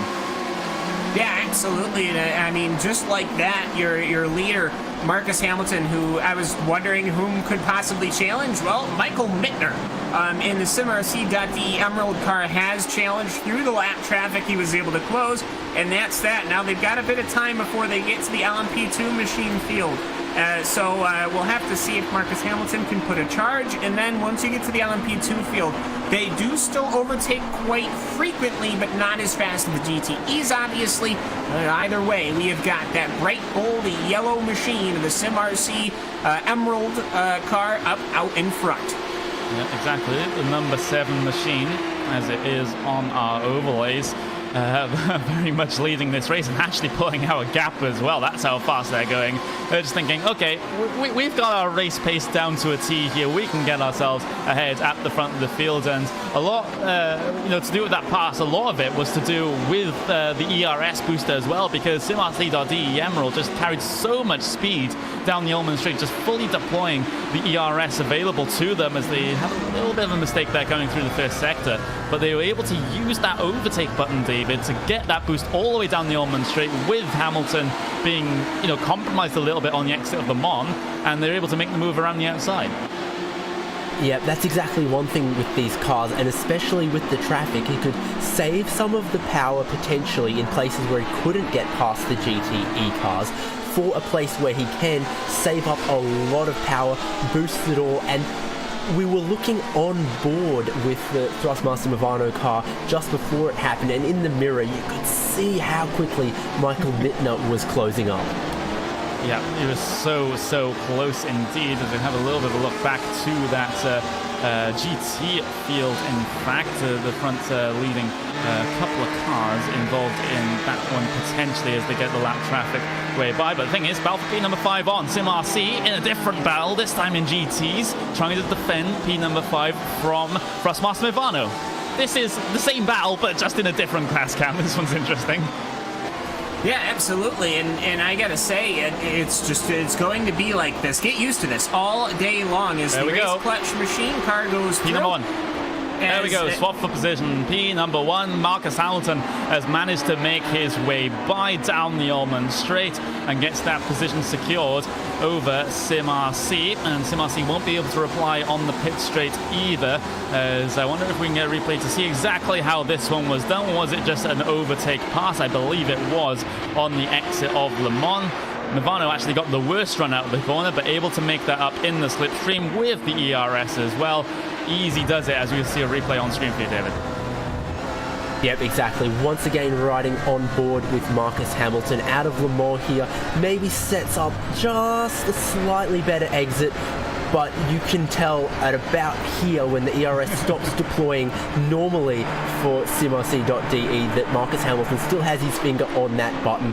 Just a couple more watts available. Yeah, as we'll see the Movano car get comfortably ahead after that pass. But returning to the live pictures then, SimRC, all they've got to do now is just not lose track of that Movano car ahead of them and maybe get lucky with the traffic once again. The next set of traffic will be the back of the LMP2 field, which is still about a third of the lap away, so still a little while before the LMP2s become an issue for these LMP1 cars. As we look further back through the LMP2 field, in fact, that's the... we had I'm sorry to say, we had an incident. I see the VRTE racing machine on pit road, and I'm wondering perhaps how it got there, and I'm seeing how it got there. There was another LMP1 car, the Simatuck Esport, that got off track. That bundled everybody up, and the VRT machine ended up collecting them. They are now on pit road. They are now exited pit road. They've done either a front clip swap or done something to fix the suspension on the front end there. But yes, some dramas in the middle of the field while the LMP1 cars were overtaking the GTE cars, which, Mr. Connery-Matic, that is so very easy to do, but it could have also been about 8 million times worse. And something interesting to know, I didn't mention that the GT start was being investigated. There still is. We hadn't had an outcome for that one, but I know why the protest has come in now, because Team 84, which is quite fittingly the number 84 car, down the Ullman Straight on the pace lap ran into the back of Sorg Esports number 68. So that is not what you like to see, and in fact, Team 84... Ooh, I really want to get a replay of this one, if at all possible, because I don't think that is entirely sportsmanlike what they did afterwards. We'll just have to get that one lined up for you. But if you guys, if either Cam or David can actually see that down the Ullman Straight on the pace lap, Team 84 running into the back of Sorg Esports, and then afterwards they actually accelerated through the middle of the pack. They kind of threw everybody into disarray, everyone kind of having to take a bit of evasive maneuvers. They did end up getting everything sorted out and straightened through. There we go. Yeah, still, there you go. As you can just see, this is on obviously the Ullman Straight, so we're going to have to give it a minute here. But it is just one of those situations, Connery. Yep, it's on the pace lap. So as you'll see them come out of the sweeping corner, the Le Mans corner as well, we're actually on board with that Team 84 car. You'll just see them just for a moment. This is actually being investigated by the stewards right now, so we'll get that outcome rather shortly, I'd have hoped. But you see them. A little bit of brake checking going on. No issues with that. But let's just see what happens here as they get themselves a little bit too involved with that Porsche. Oh, a little bit of a punt, and then this I don't agree with. Going 4 wide on the race start down towards Sunset Bend, that is not sportsmanlike at all. Not sure exactly what the situation is there with Bojan Newman, but the stewards won't look too favourably upon that, David. Yeah, that's very bizarre. No clue what he quite thought he was doing there. No lasting advantage gained for it, and just some dents in the bumper and maybe some people around him who are less than happy. That I can understand why that would be under investigation.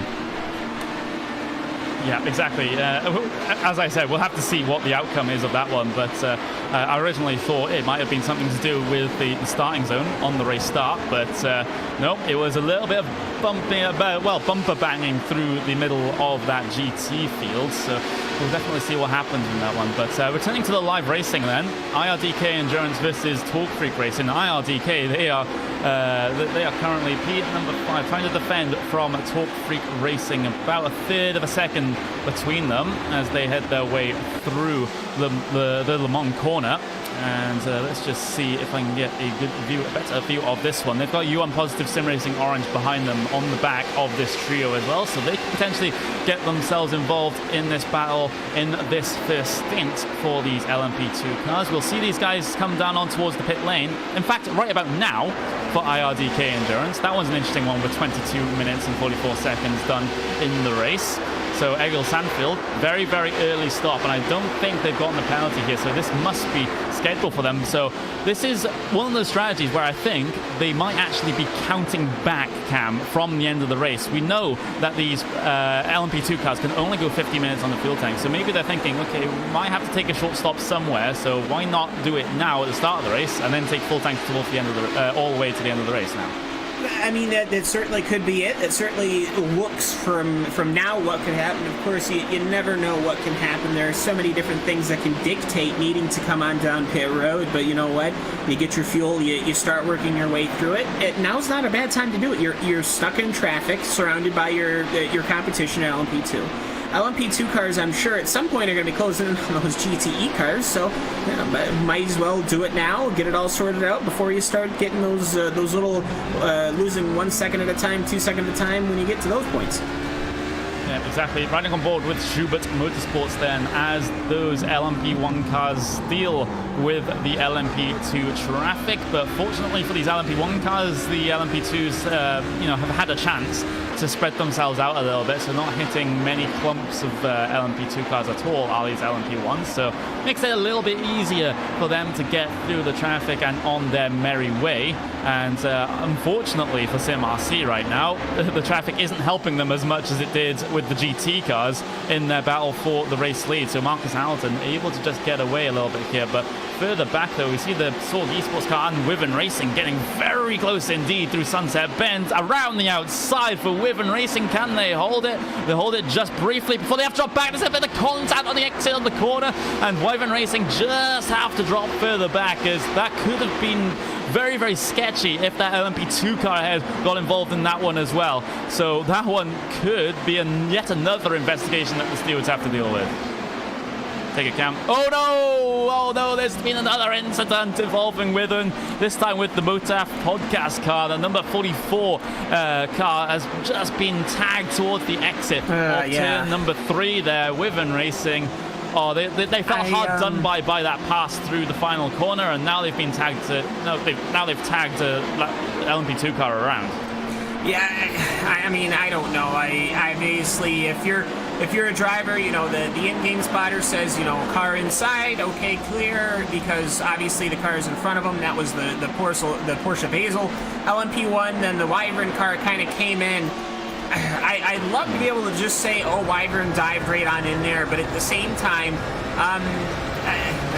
That's going to be a tough one. I will say, if you're Wyvern, I would just back out of that one, because you got to figure that the LMP2 car does have to take a turn at some point. There's been another moment live on the live pictures. The number 74 car, SRN Motorsports Orange, found themselves on the grass, and it's yet another bit of contact there with a prototype car that has just shoved them out to dry onto the grass, and they have to wait for pretty much an eternity for the entirety of the rest of the field to try to make their way through. So that is not the ideal situation there for SRN Orange, but thankfully for them, they have gotten themselves back out there on circuit with not a lot of damage either. So just some lost time to be concerned about here. You can try to make that one back through these 6 hours. There's a little bit of a chuckle there from our one and only Campbell. I saw it coming off the corner of Sunset Bend there, the final corner. We had all three classes go 3 wide underneath the Sebring Bridge heading to the start-finish line, as it was the Porsche Basel Sorg Esports Porsche GTE car, the Ava Vervetic number 39 LMP2 car, and then the Porsche Sorg Esports LMP1 car. I mean, that just goes to tell you just how dramatic and how much traffic there can be when it's LMP2 GTEs and then these new LMP1 machines. All three classes lapping each other at exactly the same time. Absolutely nothing can go wrong in this sort of situation, right, David? Yeah. Different classes are known for always giving each other plenty of space, understanding the different performance windows of GT cars relative to prototype 2s, relative to hybrid deploying prototype 1s. And so, yeah, very, very close racing on our screen, though. Christian Koch in the SimRC.de GTE entry leading Anders Dahl in Thrustmaster Movano racing. It does not seem like you can separate a SimRC car from a Thrustmaster Movano here at Sebring. Yeah, the mirror battle for P number 1 overall exists down in GT, with that battle for positions further down, P number 5 and P number 6. For those particular guys might actually change right on the live pictures as the leading LMP2 tries to squeak his way through on the inside, so SimRC able to defend as a result of that one. But Movano looking back on the exit of the corner then with some very, very hungry prototypes behind them. There's the LMP1 race clutch car that's just in the back of your shot that might be able to affect this battle. As side by side SimRC and Movano go down towards turn number 1. Movano on the outside looking for the cutback coming through this corner in that Ford GT, which has the superior high downforce corner performance, but their battle will get spoiled by these LMP1 cars trying to make their way through, and in fact it impedes SimRC just a little bit more, gives Movano yet another chance, but a chance they cannot take. But guess what? Core Sim Racing right on the back of this trio as well. They could look to get their hands stuck in here with the team as the team hoisting the prototype decides to make their way by at perhaps a little bit of an inopportune moment. So this is where patience really, really pays dividends, as Movano once again able to try to challenge that SimRC car on the exit of the hairpin with those those LMP1 cars, LMP2 cars trying to stream by. But here we go. Here's another chance down into the right again. They're going to disrupt another prototype trying to make their way through. This is just one of those things that you just have to deal with as a prototype driver when you see these GT cars going side by side for position. There's just not a lot you can do, Cam.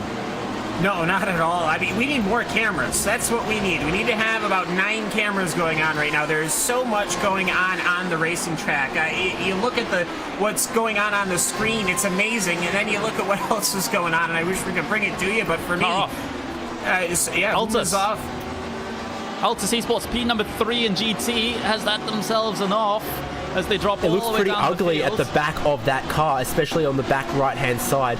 That's had some serious contact with something as we get the replay. Get the replay up. It's with a prototype, the U1 Positive Sim Racing black car, down towards this first bit of this Le Mans section. You'll see it happen just right about now. Oh, that is a huge shunt for Altus Esports. That is going to be a ruined rear diffuser, which is what a decent chunk of the downforce for these GTE cars is produced by.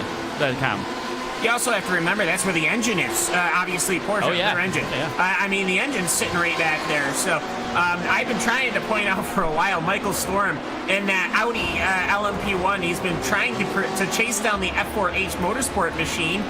He was at least close a little bit, but there's been so much going on. Altus Esport is dropping positions left and right. That Porsche Simone Marciano is not got the speed, doesn't have the diffuser.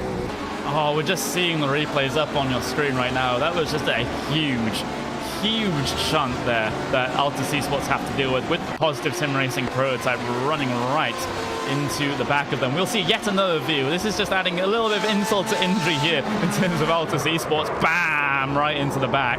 And there's not a lot you can do there as the GT car. And now you have to bring it down towards the lane, presumably at some point, to try and get that damage repaired. You're not going to be running full pelt there with that damage. I'm looking at the lap times right now. The last lap time they set was about 4 seconds slower than everyone else in the GT field. To see a GT car off there, that's the MSI Esports car. So this whole lapping period has been absolutely atrocious in terms of the instance that we've had, David. Yeah, the traffic is nuts. The closing speeds between these cars pretty huge, especially as what we saw in the braking zone there earlier.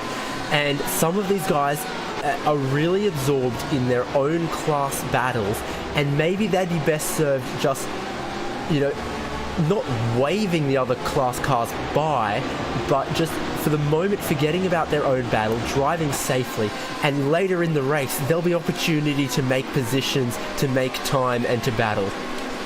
Yeah, and you've spotted yet another big instant, Cam. Very much so. Joshua Chin in that Team Chimera machine. Team Chimera, they have been with us with the Neo season basically every season. Something always seems to happen. Well, Schubert Motorsports LMP2 car was hovering right behind the Porsche-based Sorg Esports 2 when Joshua Chin got on the scene. They're coming off the exit of corner number 6, heading their way towards corner number 7 underneath that Corvette bridge. We do have the replay. So you're able to see here, the Chimera machine is seeing the LMP2 car, sees the Porsche GTE car. Now they're going to go 3 wide right underneath the Corvette bridge, and you can tell right away that it is not going to end well, Connery. Yeah, we'll see that as they come through Big Bend, and under the bridge they will go. That's a moment and a half there from Team Chimera. Did they clip the grass on the outside there? I have to think that they maybe just did. Well, right on board with them as they go for this 3 wide attempt. It is an issue of getting on the dirt, on the grass, and that is not a rallycross setup on the LMP1 car. So I think that's going to be, going to be very quickly going into the barriers. So, oh god, the stewards here, David, will have their work cut out. Yeah, indeed. Everywhere we look, there's a bit of door banging, there's contact, there's incidents. At the rate this is going, and I'm sure it will calm down as the different classes, the packs sort of split up, but at the race this is going, you'd get a good result just by finishing. The attrition at the moment, it is rather significant. Yeah, it is, and believe it or not, we haven't had a decision come through from the stewards yet, so they have quite a list to go through at this moment in time. Go on, Cam. I was just commenting, they busy.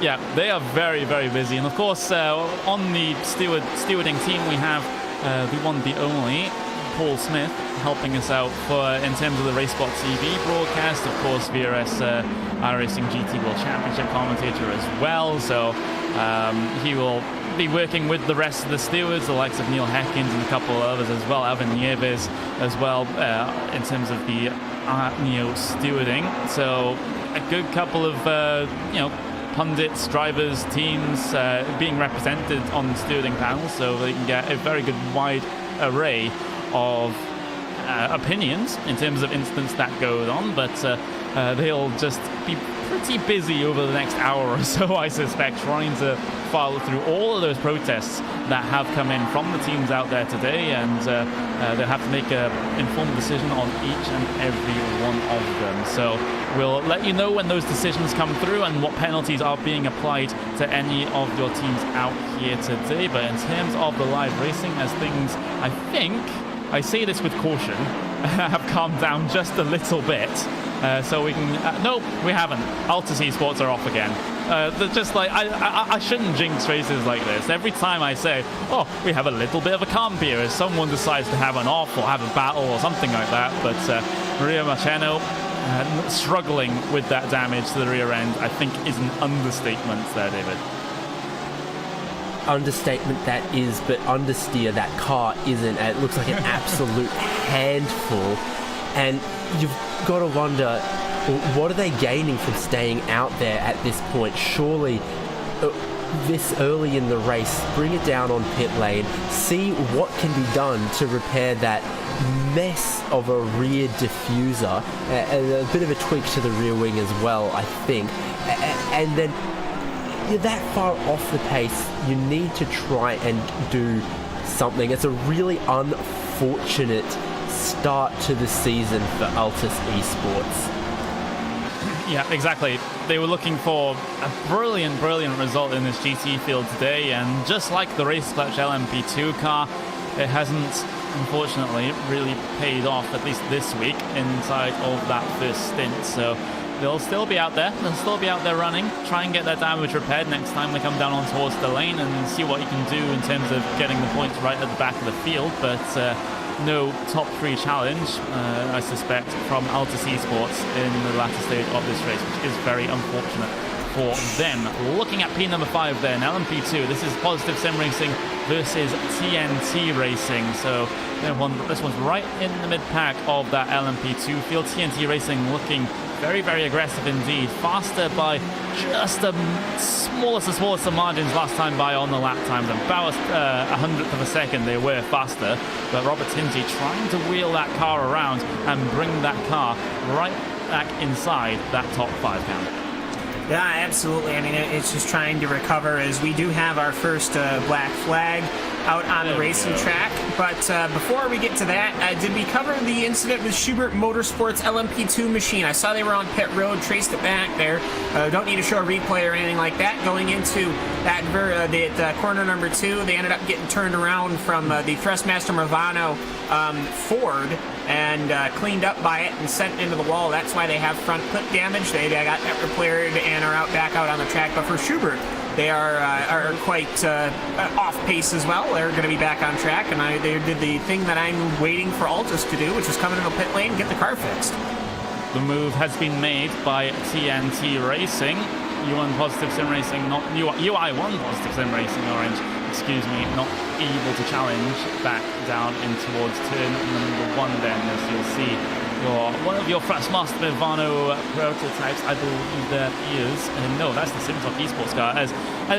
Am I the only one, David, that gets confused between the Simitalk Esports livery and the Movano livery? They look so similar with the red and black. Yeah, there's a lot of red and black cars out there. They're good racing car colors, but when it's what everyone is doing, it gets confusing. Like, there's also a lot of yellow and black cars. That's one thing to say about Altus Esports, is that at least you don't confuse it for anything else.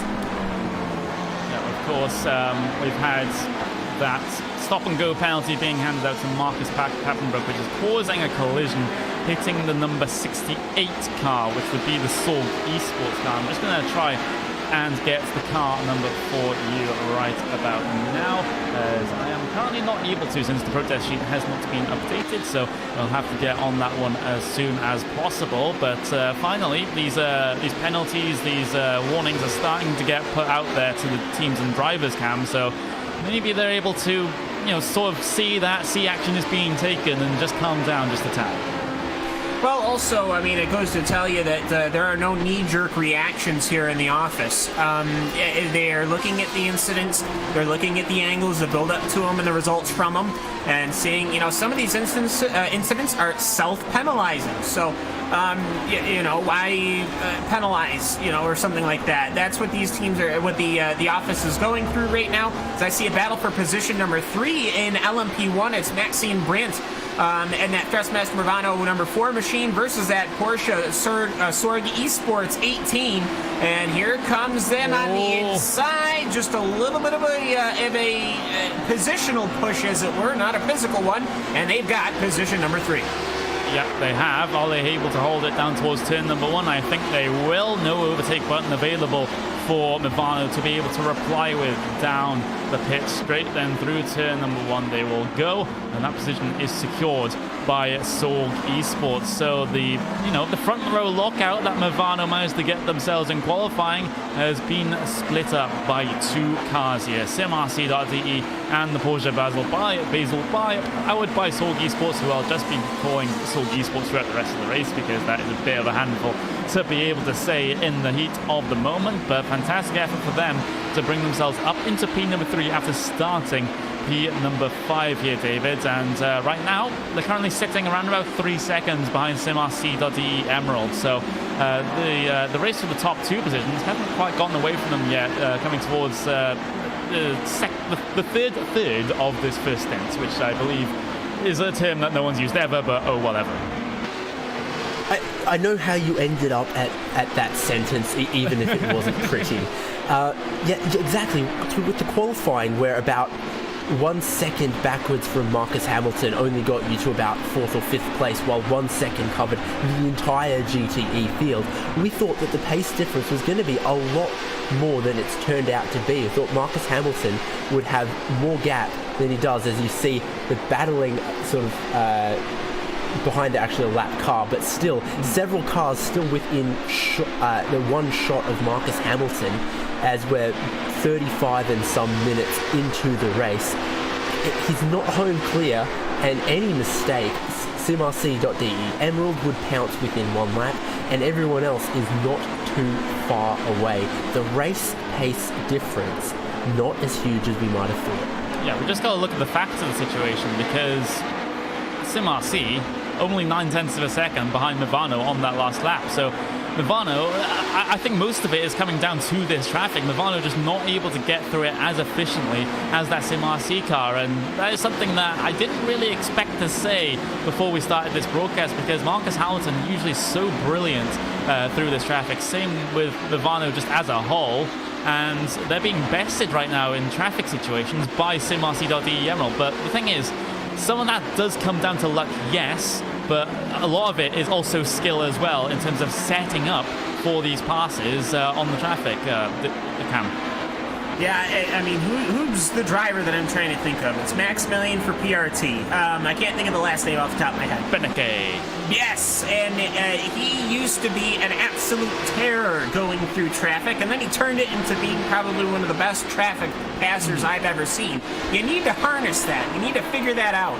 For Marcus Hamilton, I'm a bit surprised. He's been racing prototype cars forever, with so long in friction racing and et cetera, that he should be able to clear this lap traffic. But I think at some point it comes to the point where no matter how good you are, you still have to get past the LMP2 cars, which are quite a bit faster than, say, your GT cars. Just see how long he was just stuck behind that LMP2 car, even just heading down the straights. There's no ERS boost to work with there, so maybe some mismanagement of that going on. I am not too sure, but it does result in SimRC now being only 5/10 of a second behind your overall race leaders now. And fortunately for Movano, they don't have a lot of traffic ahead to deal with for a couple of laps, so they can just work on their obviously superior clear airspeed, at least in qualifying, to try and manage the gap once again back to SimRC. But as soon as traffic gets itself involved, David, SimRC are just right there as soon as that traffic clump has been dealt with.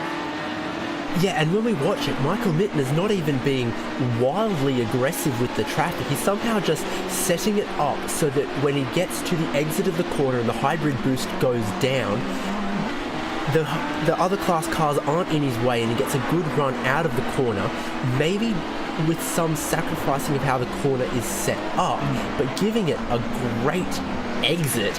And that's a very interesting skill, and probably a very difficult one to practice, but be it an innate ability or something that they've worked on in the team, it's keeping him within reach of that overall lead. Yeah, exactly. So that's just the thing in endurance racing. Once again, just eyeballing it, SimRC using their ERS boost all the way down the Oldman Straight to try to close the gap. So it might just be a sort of difference of where these two drivers use the boost that's available to them as well, since these cars do have what is called an overtake button, very similar to the ones in Indy cars, for example, although it works wildly differently. The overtake button in these cars just means that you get full ERS deployment, and you can use that pretty much wherever you want, as long as you have the boost in the batteries count. Yeah, absolutely, and it does not only the boost in the battery, but also there is a certain amount of boost that you can use per lap. So what that means is that you cannot go over that boosting threshold. And if you go over that, obviously the car locks it out. You got no boost. So that certainly is something to contend with as well. I got an update from one of the team guys over at Chimera. They ended up having what started that issue we saw with Joshua Chin, with how their hybrid deployment went. Ended up getting to 99% instead of 100%, and when the boost kicked on, well, it didn't. It only kicks on at 100% hybrid, I guess. So that's what started the starting of the incident there. And now they have got about 7 minutes before repairs, and they will be back out on track to try to scalp what they can. But obviously 7 laps down as it is, they'll probably be about 10 laps down and actually get back on the racing track. We've had our first couple of hitters in LMP1. We just saw Esports decide to head their way in, and RaceSpot also joined them down on towards the lane. So the start of your LMP1 pit stop cycle is starting to open up just a little bit here as we get to what is looking at about 42 minutes through the stint right now. Big incident. Which is Altus Esport, big incident with the LMP1 car of the UI1 positive Sim Racing Black machine. As the Altus car has taken the tow to go to pit lane, they are going to be pretty much out of this one, as that was the Daniel Benefield, the UI1 machine, coming out of pit lane, and it looks to me like he just absolutely did not see the Altus Esport machine there, and they cleaned each other up. We'll see it right about now. There we go. Altus Esports around, and maybe also the fact that Altus Esports also didn't see the other car coming off the pit lane. So it's both of them. They didn't see each other coming off the lane. Of course, you do have spotters there, and that can say, oh, there's a car coming off the pit lane, or oh, there's a car like right beside you coming off the pit lane if you're that prototype. But unfortunately, that information wasn't relayed to either of those two teams, and it resulted in the incident that you see there. So the Altus Esports days go from bad to worse, you could argue, with that particular incident, as we have yet another black flag. This is for Julian Ribelau, so I assume this one is for Simatok Esports. That one is going to be for avoidable contact on lap number 6, turn number 13. So that is not the best of opening stints there for Julian Ribelau and his team, as I'm just currently trying to look to see where that Simatok Esports car is, and it's currently there we go, it's down in towards P number 16. Julian Ribelau is actually behind the wheel right now. So we've also got to explain the ruling as well, David, that you cannot take your stop and go penalty and your pit stop at the same time. They have to be on 2 separate laps, which can be very sketchy if we're on a if we're on a pit stop cycle right now, because it could be the fact that Simatok Esports, they don't have the fuel to be able to do the first non-stop in terms of serving the penalty, and of course their actual pit stop. So they might need to get some clarification from the stewards if they can only go one more lap here. Yeah, in those extenuating circumstances, I'm sure something would be worked out. But look at this for all of the haters out there. I shouldn't use the word haters. All of the doubters. Look at this. The Audi leads 1 lap. Good on you. Yes. We all like to see that. It's good to have variety, even if I think that nose is horrendously ugly. It is. It's the sort of the ugly duckling of the LMP1 field, but they will get themselves stopped in their box to get their first set of first stops done, first set of fresh tyres to go onto that machine. Full fuel tank as well going to be put in, as we'll see the car ahead of them actually get off on and away as well. So these are pretty much all LMP1 cars down on towards the lane at this moment in time. We haven't quite had everyone just yet. decide to head their way in. As actually, we're going to be waiting for VRTE Racing, which is going to be one of the last prototypes, one of the last LMP1s, to decide to come down on towards the pit lane. So Michael Storm, hopefully when he jumps back off the jacks, he'll be off and away. There we go. Decides to get himself towards those green cones for the pit exit. I'm very interested to see what his pit stop time was, because it was it was a 37.6 second stop, which is actually pretty equal to the rest of the stops that we have out there for the rest of those LMP1s and of course Porsches. So not really suffering in terms of the stops right now. It's just going to be suffering in terms of that ERS deployment camp. Yeah, most definitely, and I actually just saw a small incident, but a fairly noticeable one with the Racing Center number 41 machine and that Porsche Esports machine that is your current class leader in LMP1. They were both going into that second sharp right-hander. I believe that one's the tower. Well, the Racing Center had the line. They were going to take their turn. They couldn't wait any longer, and then that sword machine just absolutely drove down to the inside. Kind of used them a bit like that, like you would normally see in those racing arcade games where your opponent turns out to be a brake and help you turn, and that's what Mike Nurnberg ended up doing there, as he's now gone past the Team 84 Porsche. It doesn't look like both cars, they came out okay, but I do notice that 41 machine does seem to be a bit more sketchy now than it was, which is pretty alarming because these LMP2 cars were already quite sketchy. Yeah, they were. Definitely in qualifying with those qualifying setups on the car, we just saw cars just push on entry, loose on exit. It didn't look like the most exciting thing to drive, but it seemed to be the faster option. But these race setups on these cars, I think, are going to be just a little bit more conservative to get to the end of the 6 hours of racing that we have here today. We have about P number 6 in LMP1 right now, which is going to end up being P number 5 once Sorg Esports decide to head their way down on towards the lane. But Syandra versus Carlos Villegas here in the battle for P number 6. The lap times are going the way of that Wyvern racing car at this moment in time. They're just and that theme could perhaps continue here as they try to pull the gap. Just got to be a little bit careful of some of the traffic that they'll be approaching. There's the Race Clutch LMP1 car ahead of these guys as well, so that's going to be a little bit of a trio that could potentially be happening. But here we go, Apex Racing UK, Ava Vivatic. This is the battle for the race lead in your LMP2 class. Apex Racing UK leading the way, Ava Vivatic. Pascal Sticks behind the wheel, trying to do something about that Apex Racing UK car as they decide to head their way, or look to decide to head their way down the inside of the GTE machines, but they're not having any of it, and it has resulted in Ava Vivatic bringing themselves right to the back then of that Apex Racing UK car. Not able to do anything down in towards the right here unless Ava Vivatic want to make it 3 wide, which they won't. No point in doing that this early on in this event. A little bit of an oversteer moment on the exit there, but not too problematic for that Ava Vivatic car. And I just want to talk about this Apex Racing UK car, David, because as I said at the top of the broadcast and during qualifying, Apex Racing UK not usually a team that we see in the prototype cars.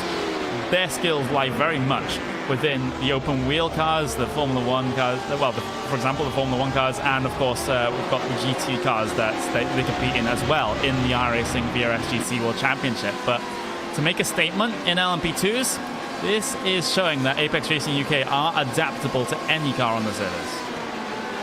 Yeah, it's a team, to my mind, most well known for being in the World Championship Grand Prix Series and other such things like that. And the LMP2 car is a little bit different than that, missing quite a bit of horsepower compared to that. But it's still a fun little car to drive, and an adaptable driver will get behind the wheel of one of them and be able to make it go pretty quickly still.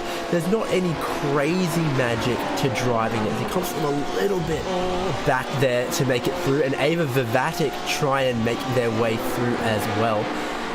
But yeah, Alex Simpson doing a good job there, qualifying that car on the pole position in that category.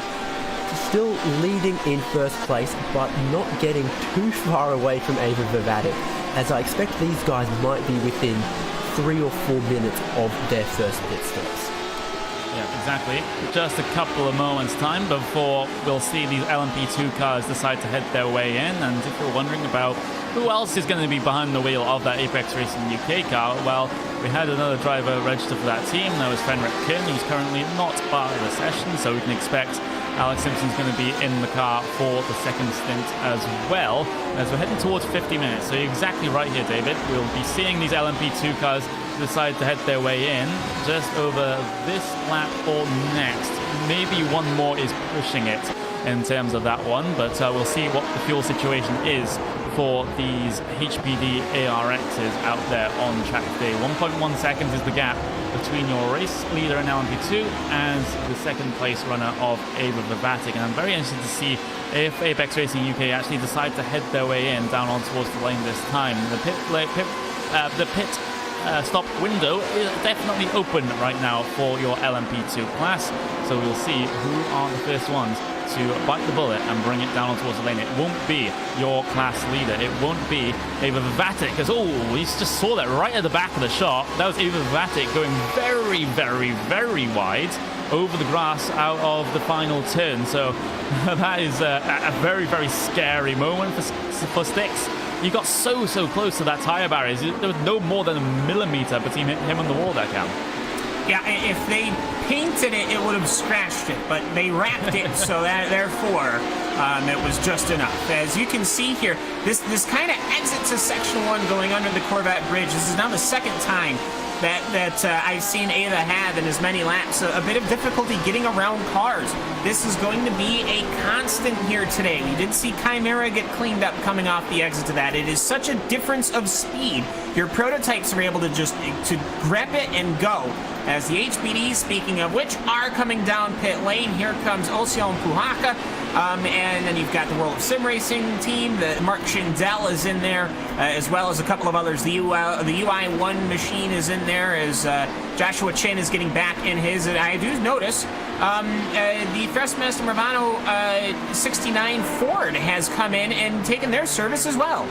Okay, so maybe a little bit of overlapping going on in terms of the pit stop cycles for GTE and LMP2, but the thought that the GTEs can actually get themselves towards the hour, but that might be a little bit more difficult with the full pace lap that we did have, just taking some of that fuel out of the equation. Inertia Sim Racing still on the lane, getting the service done up on the jack, so tyres being taken then for LMP2, as we have Sold Esports currently leading in LMP1, and of course that is because they are on a slightly different strategy here, because they did not take tires, it looks like, because 24.6 seconds on their stop, compare that to the nearing 40 seconds from Ivano and SimRC. That just screams no tires, David. Yeah, we watched one of the Audi pit stops. Well, the Audi pit stop, and in that we saw they came to a stop, the fueling began, and when the fueling was done, SimRC are going to get past Thrustmaster Ravano. I think that puts them up into, does that put them up into second or third? Yes, so they're getting past the number 4. They got past the lead. No. Let me just explain the situation to you. They got past the Marcus Hamilton Movano car once again.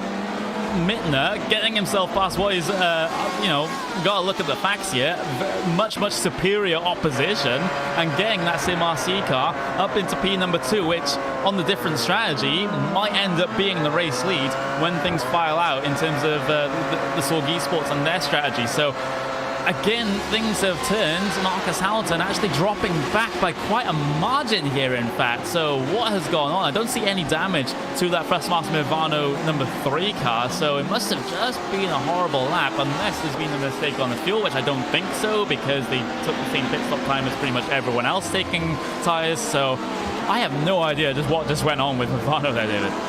Well, Connery, from the onboard, it almost looked like that Marcus Hamilton ran out of hybrid boost just on the exit of Sunset Bend, either running out of battery or reaching the single lap deployment limit.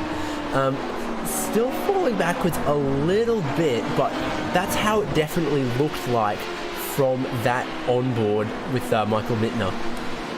again, we have to reiterate, ERS management is so important in these LMP1 cars. If you get caught out and find you have no ERS boost when your opponent's behind then you're in a world of trouble, especially if you get blocked by traffic as well. And that has resulted in the past that we've just seen SimRC getting themselves ahead up into P number 2. And, well, that is just, again, it's kind of a mirror instance to what we saw.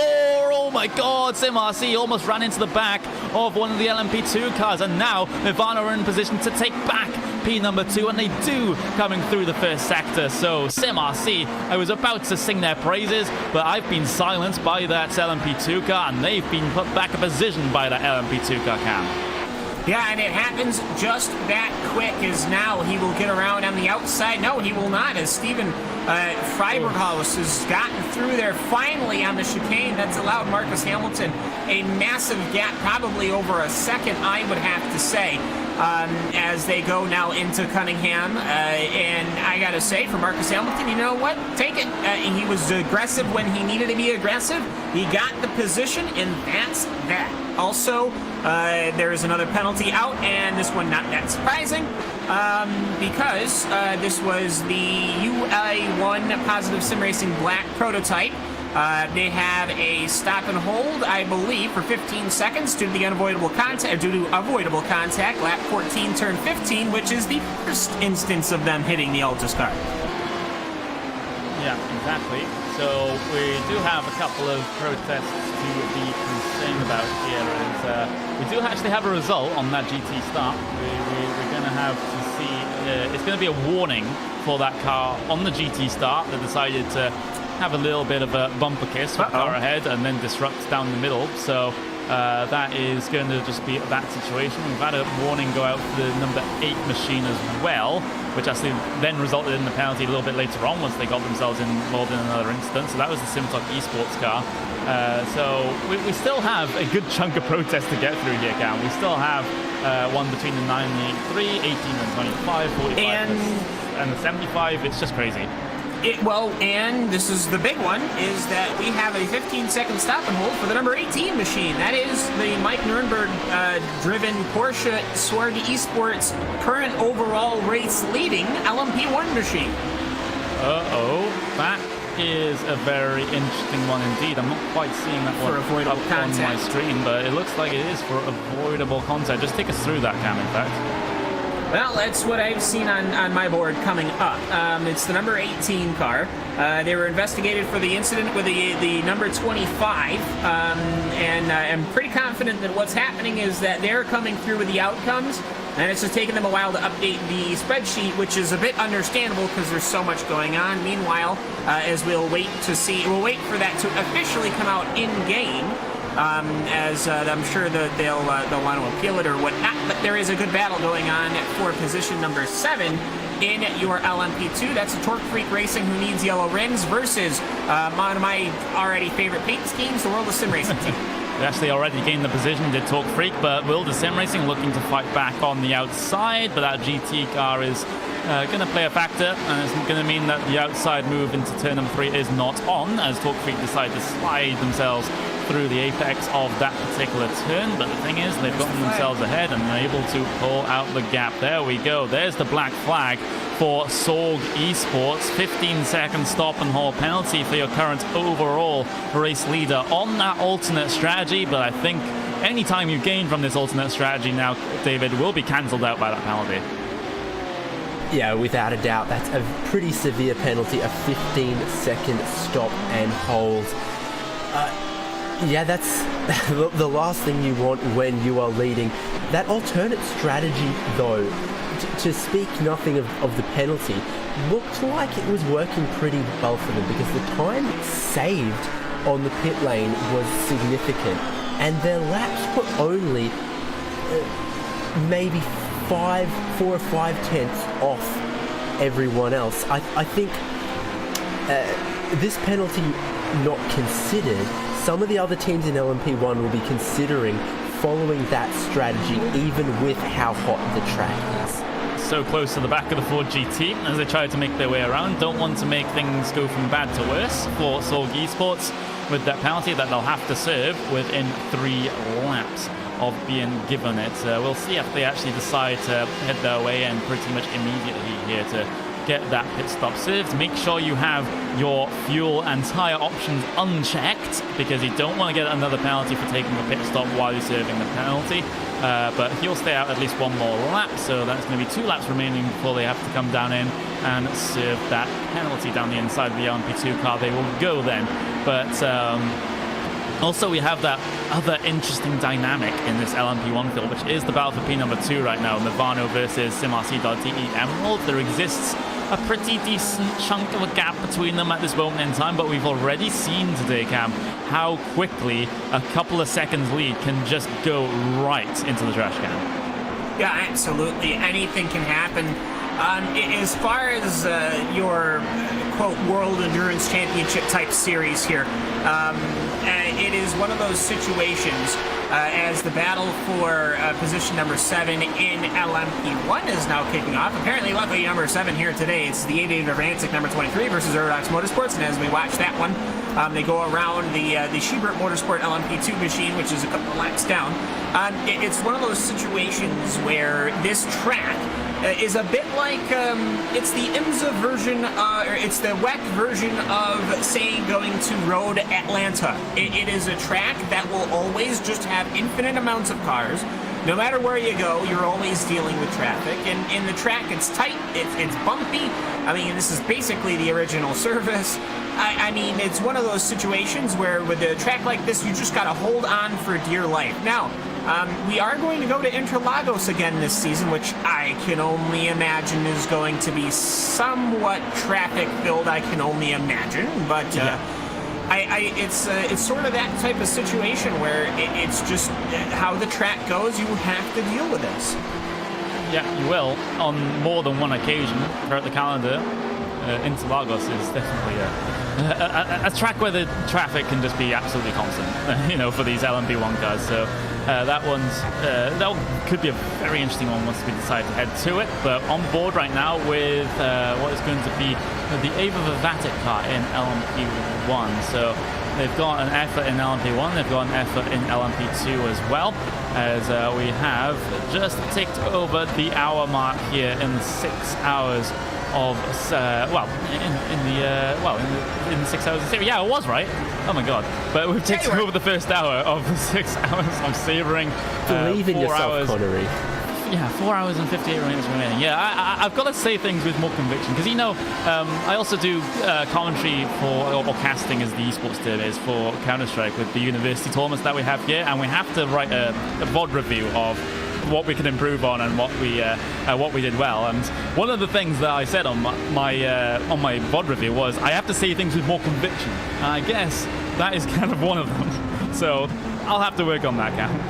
Yeah, that's all right, though. I have to say, it's one of those situations. Now we're looking at P8 and HPD. So that is going to be your Road Bastards versus the Luxim 24 machine, which is actually number 24, which is number 44. But they'll go side by side here, dragging down now through these quick 2 left-handers before heading their way through the final series of corners. There you go. Neil Andrews will pick up the position, and here comes Julian Rebelou to split the 2, being an LMP1 car. And Connery, this is one of those situations where it's all right to have that little bit of hesitation, because there's so much going on. It's hard to describe it all. There's been so much over this last hour. I mean, we knew that there was going to at least be something. There's going to be issues at some point, but I don't think anybody expected this. GTs have decided to head their way in. That's exactly what we expected after we've got the first hour in the bag. Most of your leading GT cars have headed their way in down on towards the lane. So the current race leader in GT is actually Williams Jim Jr., but that won't be for long, as Team 85 managed to get themselves back out there on track. And one of the things about this racetrack, David, is that pit lane exit. We've already seen an instant with a car coming off the pit lane trying to rejoin back onto the track, back onto the racing line. So it's just a characteristic of the pit lane exit there, is you just have to be so careful, both when you're a car going through turn number 1 and tracking out of turn number 1, and a car coming off the lane as well. Yeah, indeed. When the pit lane feeds into the outside of a corner, it's always difficult. I know that the Formula One track in Korea had a similar pit exit that got reprofiled to prevent such mixing like that, where you might not be aware that the other car is there until suddenly the two of you have converged onto the same racing line. Yeah, exactly. That can be an issue, both here at Sebring and, of course, the Korea International Circuit, which is the track that David was alluding to in that particular comparison. But having a look at how it stands out there on circuit right now, I'm very, very curious to see what the situation is with that GTE pit stop cycle, because we've had the vast majority of everyone in, except for that Williams Jim Jr. black car that's currently leading the way right at the front of the GT field. So they've actually being able to get it going. I'm a little bit concerned of the engine note that they just had all the way through Sunset Bend, because it didn't seem to be an engine note. It seemed to be more of a hold the clutch and hope you save enough fuel sort of strategy, but they'll decide to go one more here with Williams Jim Jr. Black. So they're going for the ultra fuel saving method here, Cam, with the clutching through the corners, with the lifting and coasting. I mean, it's a strategy, but whether it'll work out is a completely different issue. Yeah, and you can actually save quite a bit of fuel. First of all, just right foot only. Don't use your left foot for braking. Actually, one of the Corvette drivers does that almost exclusively. I can't think of his name right now. Really like him though. I'll think about it about 5 seconds after I take my hand off. Oliver Gavin, or Antonio Garcia, or Jan Magnussen, or no, it's that one. It's that one. It's the fourth one. It's the American Tommy. I want to say I can't think about it. Anyway, Tommy Milner. Milner, yes, thank you. He exclusively right foot brakes. That's it.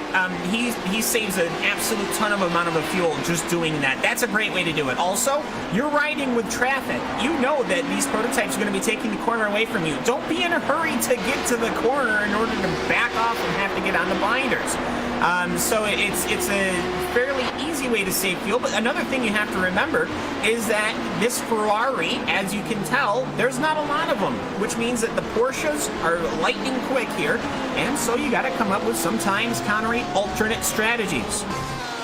Yeah, you do. You do have to take the race by the horns in that respect to try and get yourself ahead, as this is going to be a rather extended stint for Williams Jim Jr. Black. I don't think they can go one more here. That would just be absolutely ridiculous. But the last time I said that was with Team Chimera. I think in the final round of the New Endurance Series last time, where they just went for this insane monster stint. I think it was Kota. Where they didn't seem to be able to pit at all, or didn't seem to want to pit. But here we go, Williams Jim Jr. down on towards the pit lane then, and get themselves between those yellow cones, which denote the start of the pit lane speed limit. Hang on. Excuse me, Daru Opakak. Okay, so we're going to keep the cameras on this one, because this is absolutely hilarious. The 96 can't seem... Technically, we're in the box. You can't seem to get in this pistol. Oh my god! Does he have to take the toe? Oh no, that's just a driver change going on. But I mean, I guess this makes the pit crew just a little bit annoyed that the car is coming at this angle, and it makes their job a little bit more difficult. But they have managed to get themselves in that box, and Tom Van Thiene has to run around the car just a little bit more to try and get himself inside of that Ferrari. But he'll have a little bit of a job trying to get that off the pit stall now, because otherwise he might... Yes, yeah, okay. I've pretty much seen everything now. He has to reverse it out of the pit stall just to make sure he doesn't hit the pit wall. Okay. I think we've seen everything, David. We've seen everything. Yes, indeed. From the fuel strategy that was a very, very aggressive fuel save to one of the weirdest angles I've seen a car parked in the box. You know, sometimes your on-street parking is a 45-degree angle, and I think they must have misread some signs and decided that's what they needed to do in the lane. Yeah, exactly. I'm not sure what else to say about that now. Do you have any other input? I mean, I did see the fuel filler guy there. He had to struggle on yanking on the fuel probe just to get it in there and whatnot. But I mean, I don't necessarily think that he was in technically the quote-unquote box, but you know what, whatever. But either way, he's gotten the pit service done. Don't know if they've lost everything that they gained by staying out so long. I mean, it took them a good 15-20 seconds just to get in the box. But you know what, though? You're going to be a little bit flustered. You're going to be a little bit angry with yourself. That's another thing to think about. You don't normally are on track with some 55 other cars, so your pit stall is going to be way back, and you've got to be familiar where that is. We just need to take a little break to just continue laughing at that one, as we'll go on board here with Odox Motorsports, the number 73 machine. This is your first instance of RaceSpot TV fan immersion for the Neo Endurance Series, season number 5. Here are the sounds of that podium.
A brilliant battle right now between Odox Motorsports, Core Sim Racing, and of course that Movano racing car as well. Just going 3 wide down the Allman Straight that last time by, the exact same straight that they're coming up to now.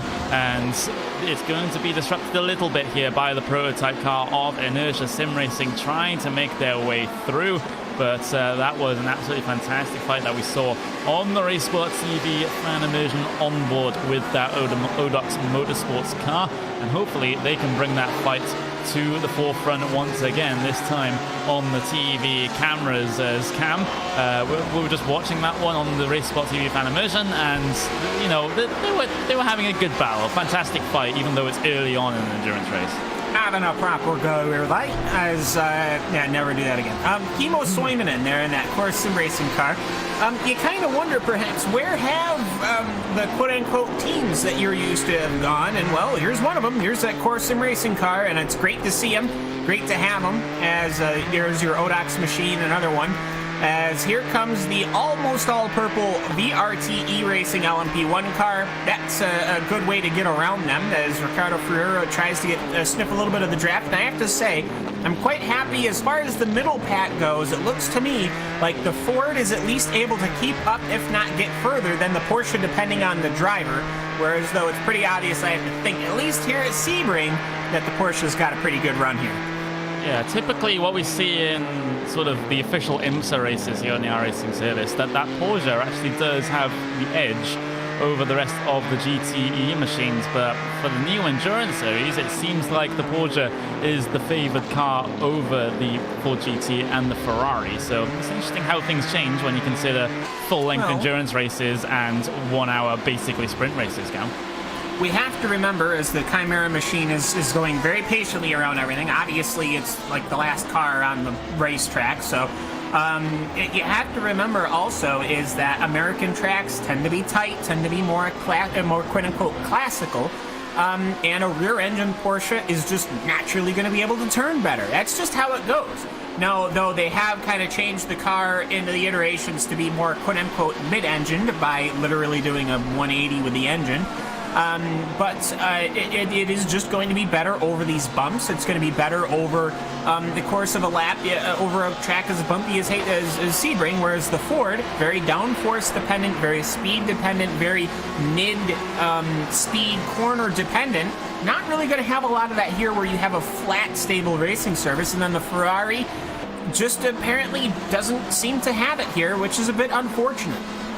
Why don't we get those top 8 graphics for each class up on your screen right about now? That would be a very fantastic thing to be able to go through at this stage in the race. In LMP1s, it is Thrustmaster Movano Racing, their number 3 car, leading the way by 2 seconds over SimRC.de, with the number 4 Movano car getting themselves up into that final podium spot just for now. Wyvern Racing capitalizing on their great qualifying. They are still in P number 4, which is where they started. Race Clutch then, P number 5 for their LMP1 effort, and which is much more than can be said for their LMP2 car that went out very early on in this race. Orthodox Motorsports there, P number 6, Ava Vatic, P number 7, and we've got Sorg Esports there, rounding out your top 8 in LMP1s, and Cam, just take it away with LMP2s. Yeah, in the LMP2 division, well, we've had a lot of racing in mid-pack, but it has been Alex Simpson and that Apex Racing UK number 60 machine basically since the drop of the hat. But the Ava Vervancic, number 39, has not let him go at all. They are still within less than a second of each other, as they have been basically 1-2 this entire race. Then you go down to the number 35 Team Heisenfeld machine. They go to TNT Racing, Torque Freak Racing's LMP number 2 machine that is currently running in the 5th position. 6th is the World of Sim Racing Team 7 is your Road Bastards Alpha machine. Then you go to Team Mad. I don't know what they're mad about. Perhaps they're mad that they're almost in the top 10. iRacing Today Motorsports is their SRN Motorsports. Then you got Schubert Motorsports, IRDK. They got the Race Center, the UI1 Inertia Sim Racing Corsac, which we have to remember had that incident with the Race Clutch prototype very early on in the race, and that cycled them way on back with some damage. And then you got the Luxim 24 MOATF podcast machine, and then you got Race Clutch there, 18 laps down and off the track. Their car is retired. And then we're going to have a little bit of a look at GTE, which has had some fantastic battles. And David, take it away. Yep, so leading GTE is Team 85 with Lucas Yestadt still behind the wheel of that. Second place is Triton Racing, David Novakovsky behind the wheel of that car. And then in third place, Core Sim Racing GTE, Kimmo Soimonen behind the wheel there. And hopefully we'll get this on screen. Yes, indeed we will. I was reading off my timing screen and doubting I had it exactly right. And then in fourth is Odox Motorsports. That's very close there for third, fourth. And then fifth is Thrustmaster Movano Racing. And their good friends, can't separate them, SimRC.de. Then seventh, Simitok Esports. And last in our top 8 here not last in category, but the final car here is Army Racing Team. And looking at that one, it's very close from 3rd through to 6th there, Connery. We've had a couple of incidents that the stewards have handed their decision over. We've got what is a drive-through penalty for the... Okay, these are all related to the same car, believe it or not. We've had a a stop-and-hold penalty for the number 28, which was a 20-second stop-and-hold penalty for causing a collision with the number 83 car, which was the, if I'm looking at this correctly, the Altus Esports car. But Daniel Benefield brought that car down towards the lane and did not save it correctly. Therefore, he has an extra drive-through penalty to be worried about, Cam. Yes, and then there is, on top of that, another stop and hold on top of the incorrectly served penalty for causing a collision with the same car, the 83, on lap 24, turn 1, which was, of course, the pit exit, which he's coming down in the pit lane right now. So there's going to be a 20-second stop and hold. Let's see if he gets it done right, as that UI1 positive sim racing black machine just ain't it today, Chief. Yeah, they're 2 laps down on the race leaders already, and as they bring it back into the box, they're going to stay waiting behind the wheel, just nothing going on around the car since you're not allowed to take pit stops, just waiting for that penalty to get over and done with. And if we look on board with Benefield right now, you can just see he's like shaking the wheel in frustration. There is the Australian driver, so just not at all a happy bunny. And you know, when you put yourself in this position, got yourself 2 laps down, taking another penalty, and it's just... They'll just be thankful just to see the end of this one, David. Yeah, indeed. That's not how you want to start your race, and not how you want to start the first race of the season. It's not a good look either, unfortunately, I have to say. Regardless, they're still in the race, and from here there's 4.5 hours still for them to not go any further laps down. Bigger accidents could befall their competitors. This is an endurance race, so from here, if they just finish, that's something, and that's all they can do. And we do have someone waiting in our interview room in the broadcast booth. It is Simone Maria Marceno, and David Haynes, take this one away, because I think, Simone, you know, just keep it clean for the broadcast, please, but you haven't had the best day. But take it away, David. So, Simone, your first race here in Neo Season 5 with the new title sponsor for Altus Esports of Logitech G, it's not gone how you might have wanted. Hello guys, can you hear me? Yep. Yes, we have you. Okay, it's an honor for me to be interviewed by you, but it's a shame that we do it like this so early after the start of the race. By the way, yes, I don't think an unlock like this, I had an unlock like this since 3 years, perhaps since rookie days. But, well, I don't think properly in the first incident it was my fault or something like in the season. I think I kept my line and it was simply a shame. The properly shame was that it happened with the same person twice in an amount of time, about 21 laps in a 6-hour race. And funny fact that last year I did this fantastic championship and I had only one incident, and now twice. It's very, very shameful. Didn't you think? Sorry. The unfortunate start to the season for you. Not dwelling on that incident though, your qualifying pace was really good to start second in that GTE field. Does that give you hope for your team and your chances in future rounds and later on in this series? Oh yeah, of course. Honestly, that second position with the top 3 guys or top 5 guys was not very expected, I have to say. But yes, I think we had a little bit of luck with a lucky lap, especially in the earliest moment of the qualify server launched. So perhaps the server was a little bit faster. But yes, we did a lot of very good preparation, but well, finishing like that is a little bit depression, and you know what I mean. Yeah, unfortunate for you guys. Always an unfortunate race if you're here talking to us when you'd rather be racing. So finally, for you guys, Logitech G Altus Esports, who do you need to thank, and who's going to help you going into the next rounds of this season?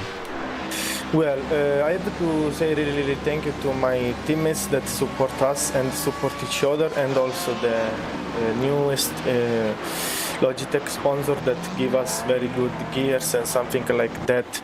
And it's a shame because we couldn't have represented as our best with a decent result and finish like this. However, I want to finish saying really thank you to this sponsor, my teammates, especially Simon Feigl, that is our very good team manager, and all the team that believe in us. And for the next round, I think more or less the roster should be like this, me and Yannick. All right, thank you so much for coming to have a word with us. An unfortunate start to Neo Season 5 for Simone Maria Marcheno there. Connery, while we were talking though, it's become pit stop time once again for the P1 cars, and also a GTE battle on our screen. Always plenty to talk about.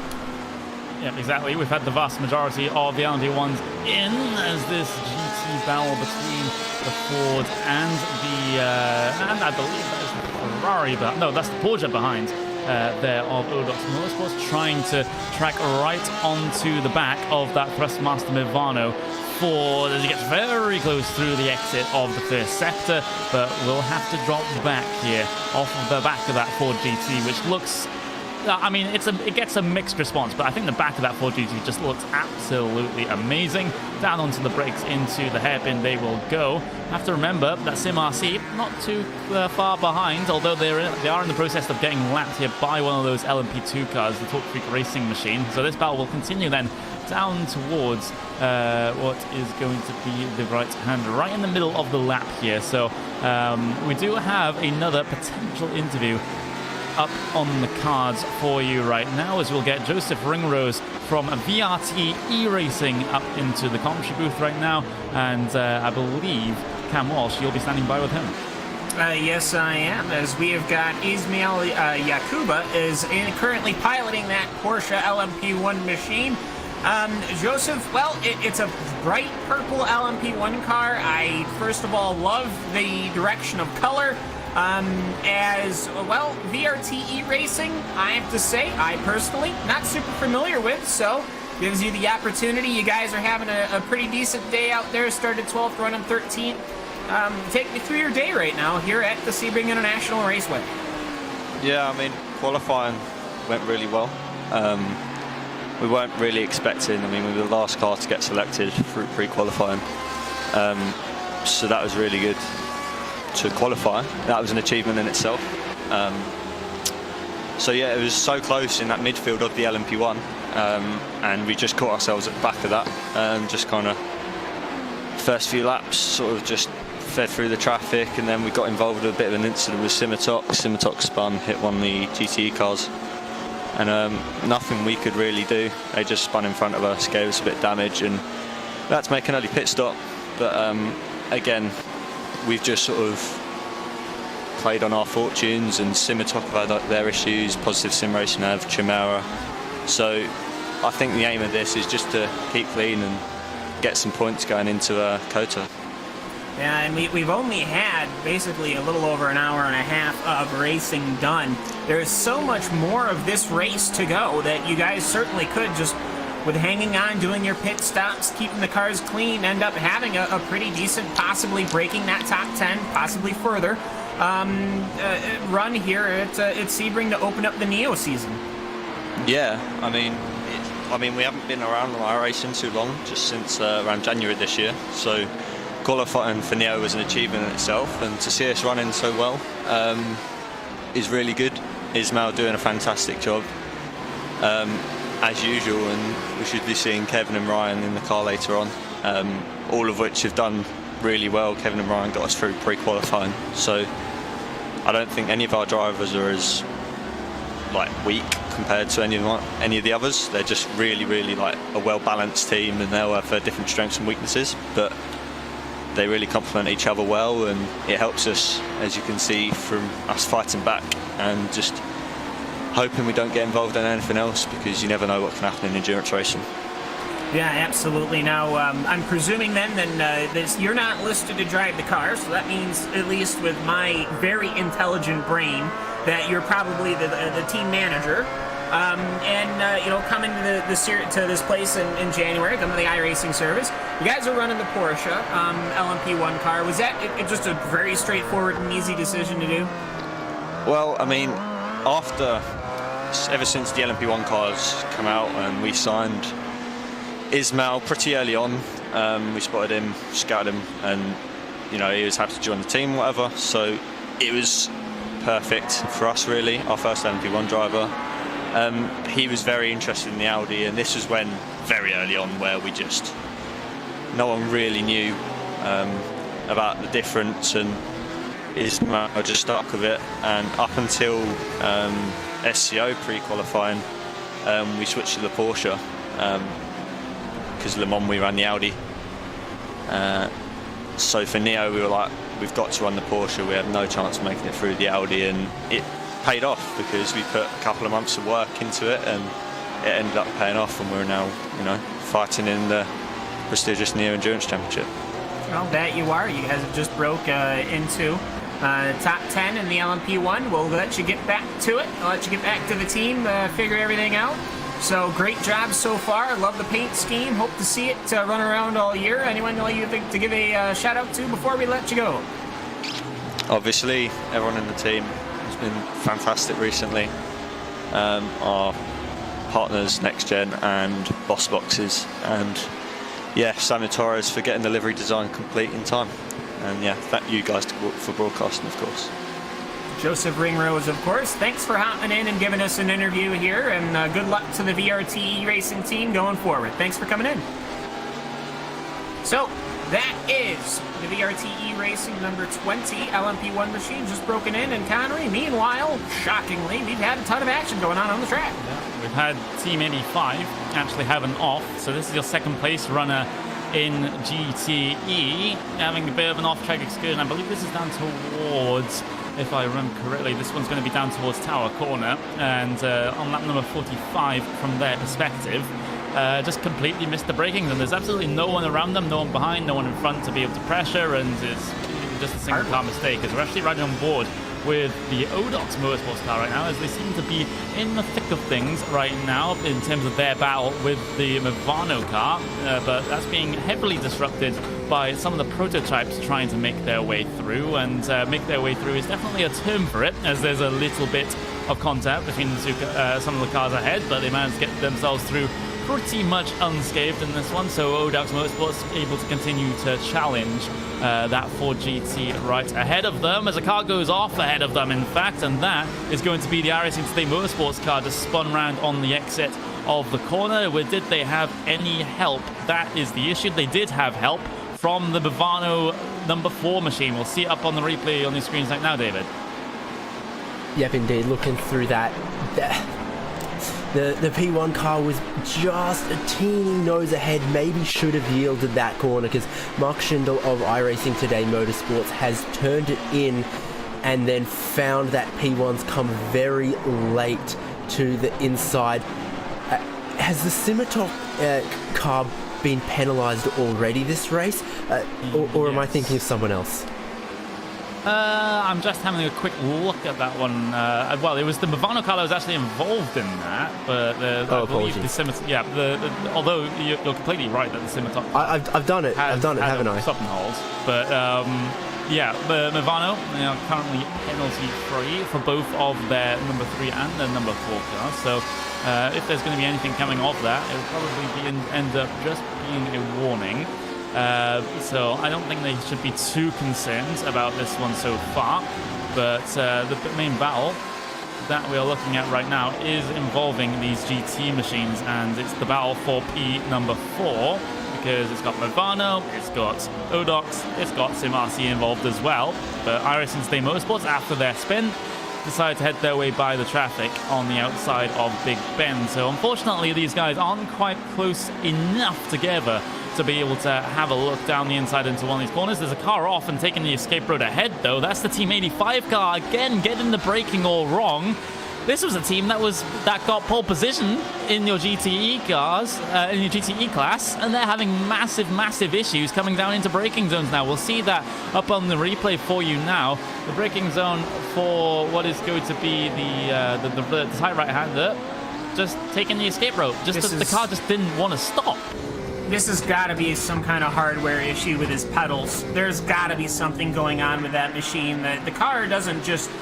it doesn't just let off on the brake, as it were, because you could watch just how the car moves. It's very unnatural in its braking, very not comfortable. So something's got to be going on with that Team 85 machine's hardware there for Lucas Yestak. But you have to remember, of course, this isn't endurance racing just for the drivers or the teams or the iRacing simulation. It is, of course, the endurance for the people's equipment too, which has been known to fail. Yeah, it has been known to fail in spectacular fashion sometimes as well, as the likes of the pedals just completely disconnecting and finding yourself going 200 kilometers an hour into a wall. That has happened before. And of course, in my own experience as well, there was a time that my entire wheel and pedal set completely cut out, decided to apply 100% throttle and 100% brake at the same time, and then I found myself in an outside wall. So that can happen, and it just kind of mirrors the same effects as to what we see on the real life side of things, David, when those sorts of technical issues can happen. Some people are just completely, oh my god, it shouldn't even be a factor. But we lost by going to a simulation. We've lost the fact that we can have mechanical failures, so why not have mechanical failures somewhere else, right? Yeah, it's what we would call a mechanical DNF. All these kind of things can happen in real world racing, and riding on board now, it's been a full lap and it's all looked pretty steady, but there was definitely, as Cam said, something weird to the way the car brakes. You see, when they initially get on the brakes, there's a bit of dive, a bit of body pitch, and you can kind of tell from that how hard they're braking. And a lap ago, it just didn't dive, it didn't pitch how you would expect under a full braking. It was as if they only had half of the braking pressure or something at that time, and then it's resolved itself. But very odd, but now they are down into 6th place on the back of this battle. Thrustmaster Movano Racing, Odox Motorsports, SimRC DE Crimson, and now Team 85 on the tail of that. Yeah, exactly. We're just riding on board with them just for a moment to see if their braking issues continue, but it seems like they're just okay for now, so it might just be an intermittent issue that Lucas Yetzer has to be dealing with here. Maybe we can get a representative from Team 85 to come into the orange booth and perhaps explain what is going on with those two big moments that we've seen from them getting into heavy braking zones. So we'll just have to see if they give us an answer to that particular query. But right now, the race as it stands, 4 hours 22 minutes remaining, and to say the least, Cam, things have been much quieter in this second and third stint than it was in the opening couple of laps and the opening entire first hour. Yeah, I was going to say the opening hour, which was basically like one perpetual first lap of a race. It's been good. It's been a pretty straightforward. The big moments that we've had so far was that Sorg Esport penalty that they had to serve. That dropped them down to 7th position, which has now stuck them in traffic. They're actually stuck right now fighting with Hugo Preto. They're flashing the headlights at Hugo Preto in that Odox Motorsport Samsung machine, which, I mean, everyone here in the booth, including Hugo, knows if you flash the headlights, that immediately means that your opponent must just jump out of the way and roll over a red carpet. But unfortunately, Hugo apparently doesn't understand that, so he continues to drive almost like they're racing for position, which is shocking. They go around David Nowakowski of Triton Racing, which is actually, right now, currently your leader in GTE, as they have taken over that lead, and pretty comfortably, too, I might add. as it looks to me like Dominic Farber-Connery is closing on in on Hugo now down the straight, and there's your boost.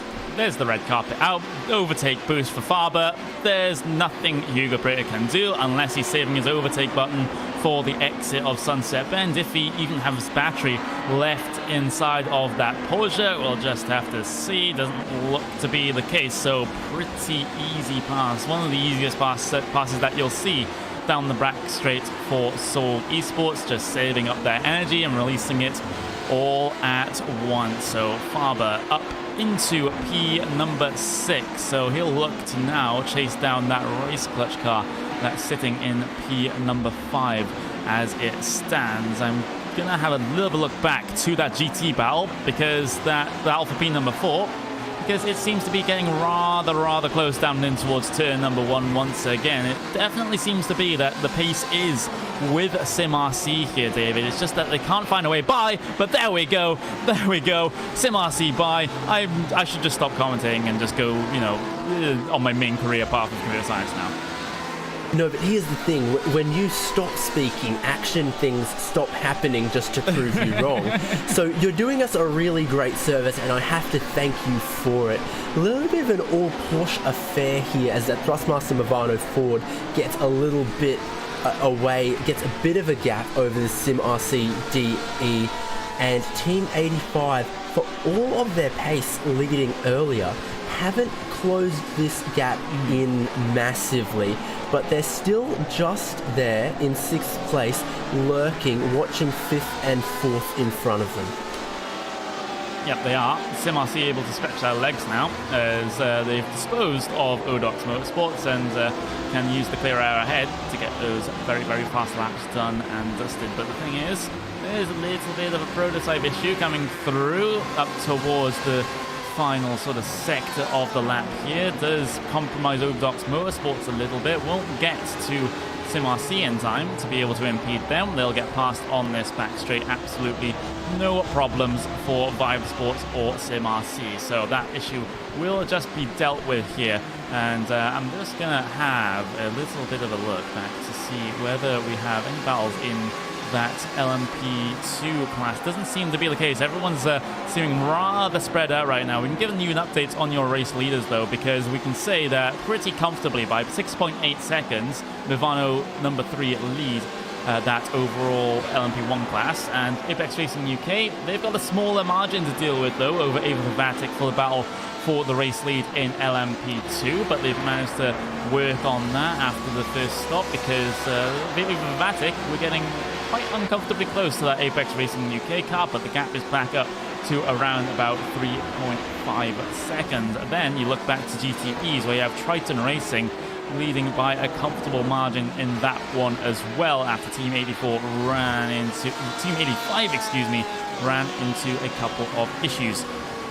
Just having a look though, P number 2 and P number 3 in LMP1 are pretty close, and you would be quite, and yeah, that is correct. SimRC currently sitting in P number 2 and pulling in some decent laps here, just trying to gap that Movano number 4 car, but we can't count Movano out of anything here, Cam, because they've been so good in these LMP1 cars. They've been so good in any class that they enter into, pretty much any series that they enter into. They always put out those good performances, and I expect to see nothing less here as well. Yeah, they were quite a bit closer going down the Ullman Straight, but just lap traffic has been falling the way of SimRC Emerald right now as they get around the MSI Esports 75, and once again it's going to happen as they get into Cunningham. Very slow corner for any GT car, any car, period.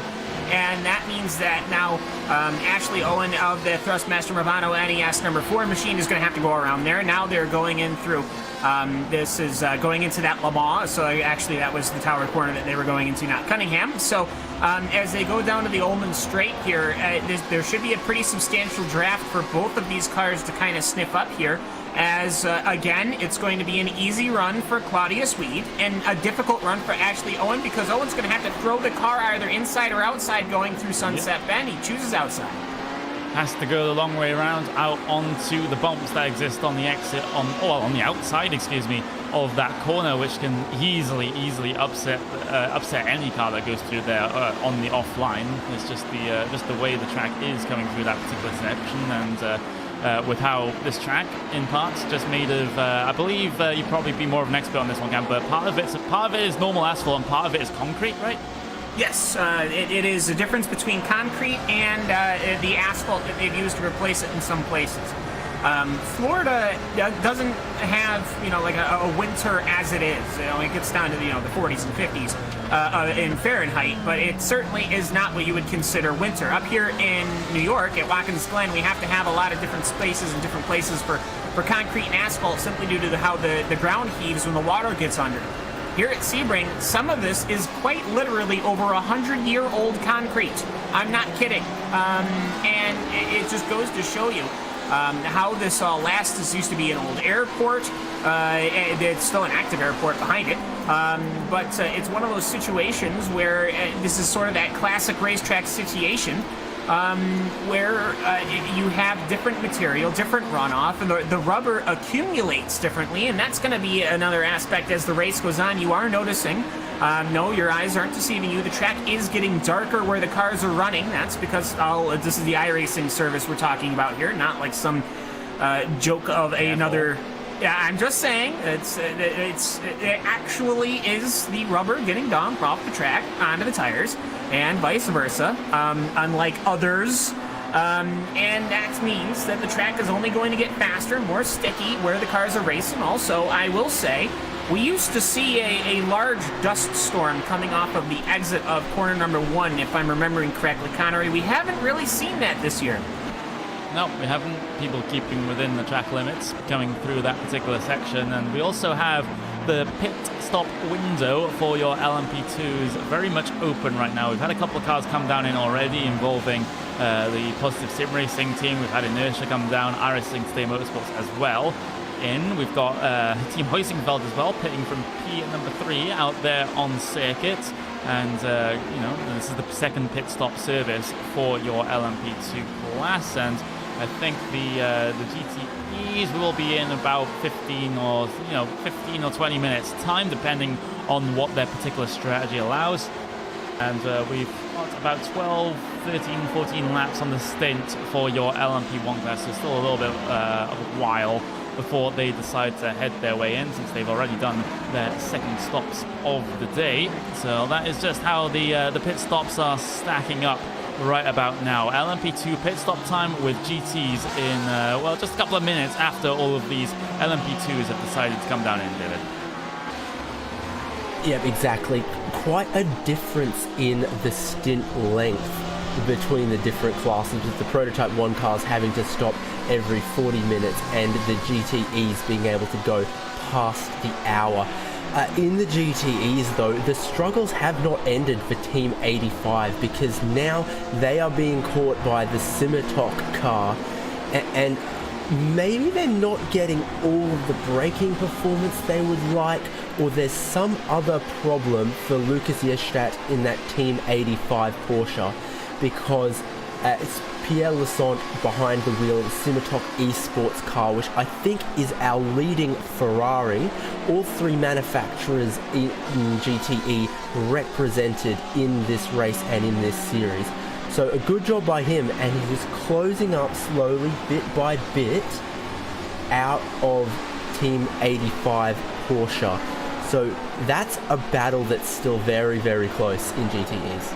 Yeah, exactly. Yet more LMP2s down on towards the lane. We have Apex Racing UK pitting from the race lead. We have P number 2 also on the pit lane. We'll have a driver change then for Apex Racing UK.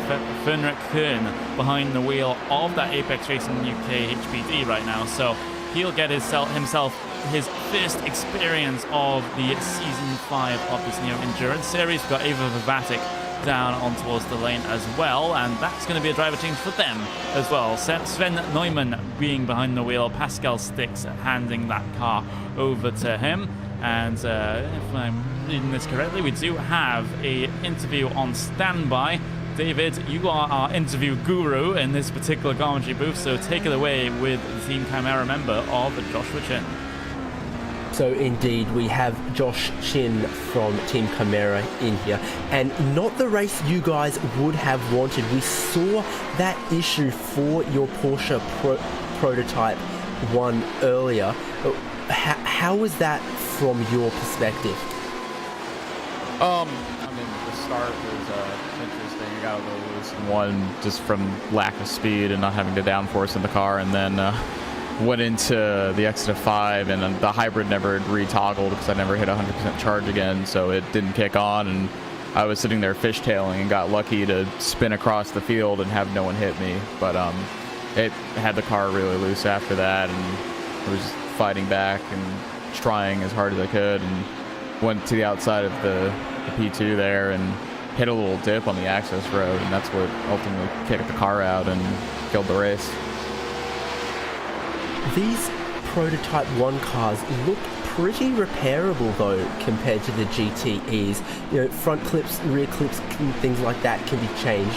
What's your pace like right now, even if you are some laps down? I think the pace is great right now, actually. It would have been nice to have not had the damage on the first lap because the car is great right now. You know, we're probably running about a 7th to 8th place pace right now, but you know, we're 15 laps down, just trying to make up a spot, hopefully, and get into the points for this race.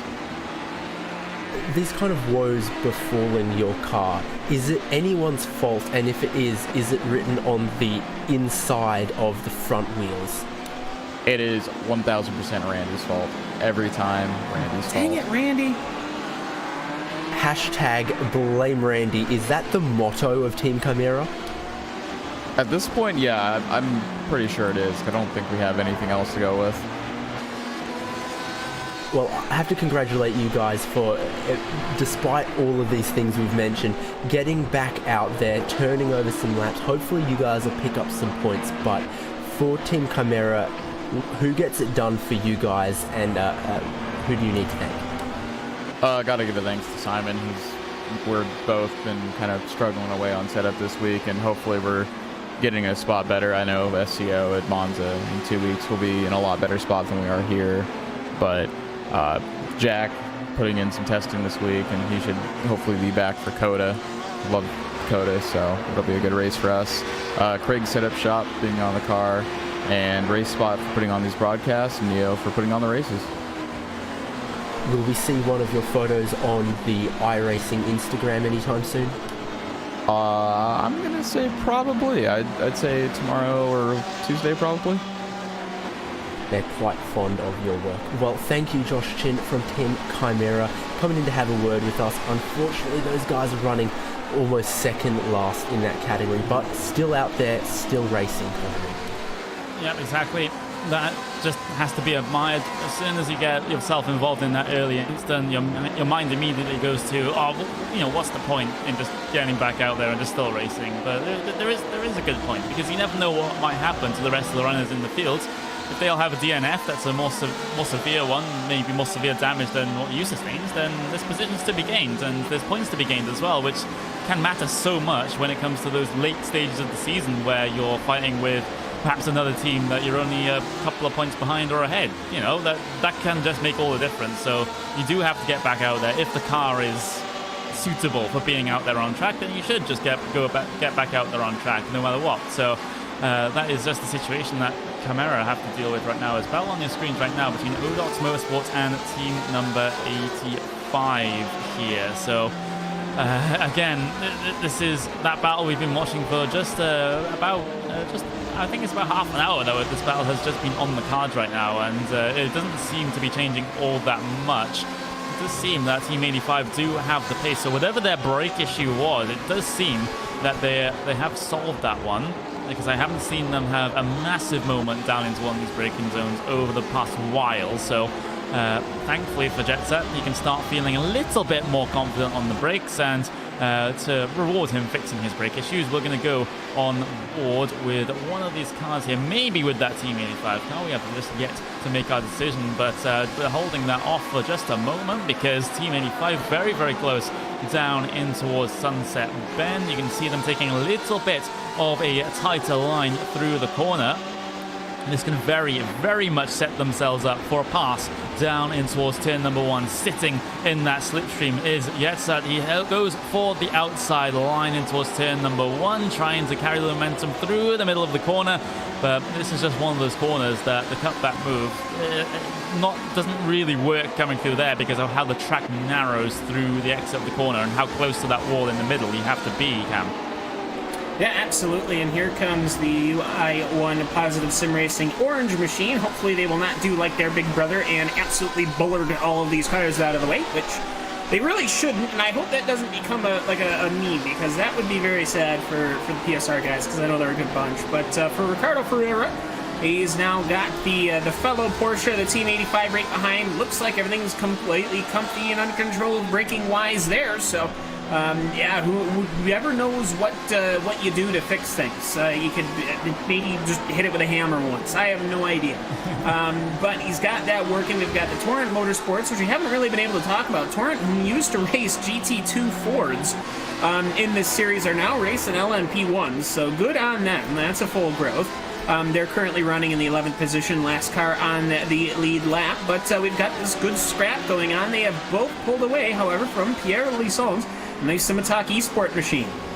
Yep, they have. Team 85 following so closely behind Odox Motorsports as we'll try to get back to this battle.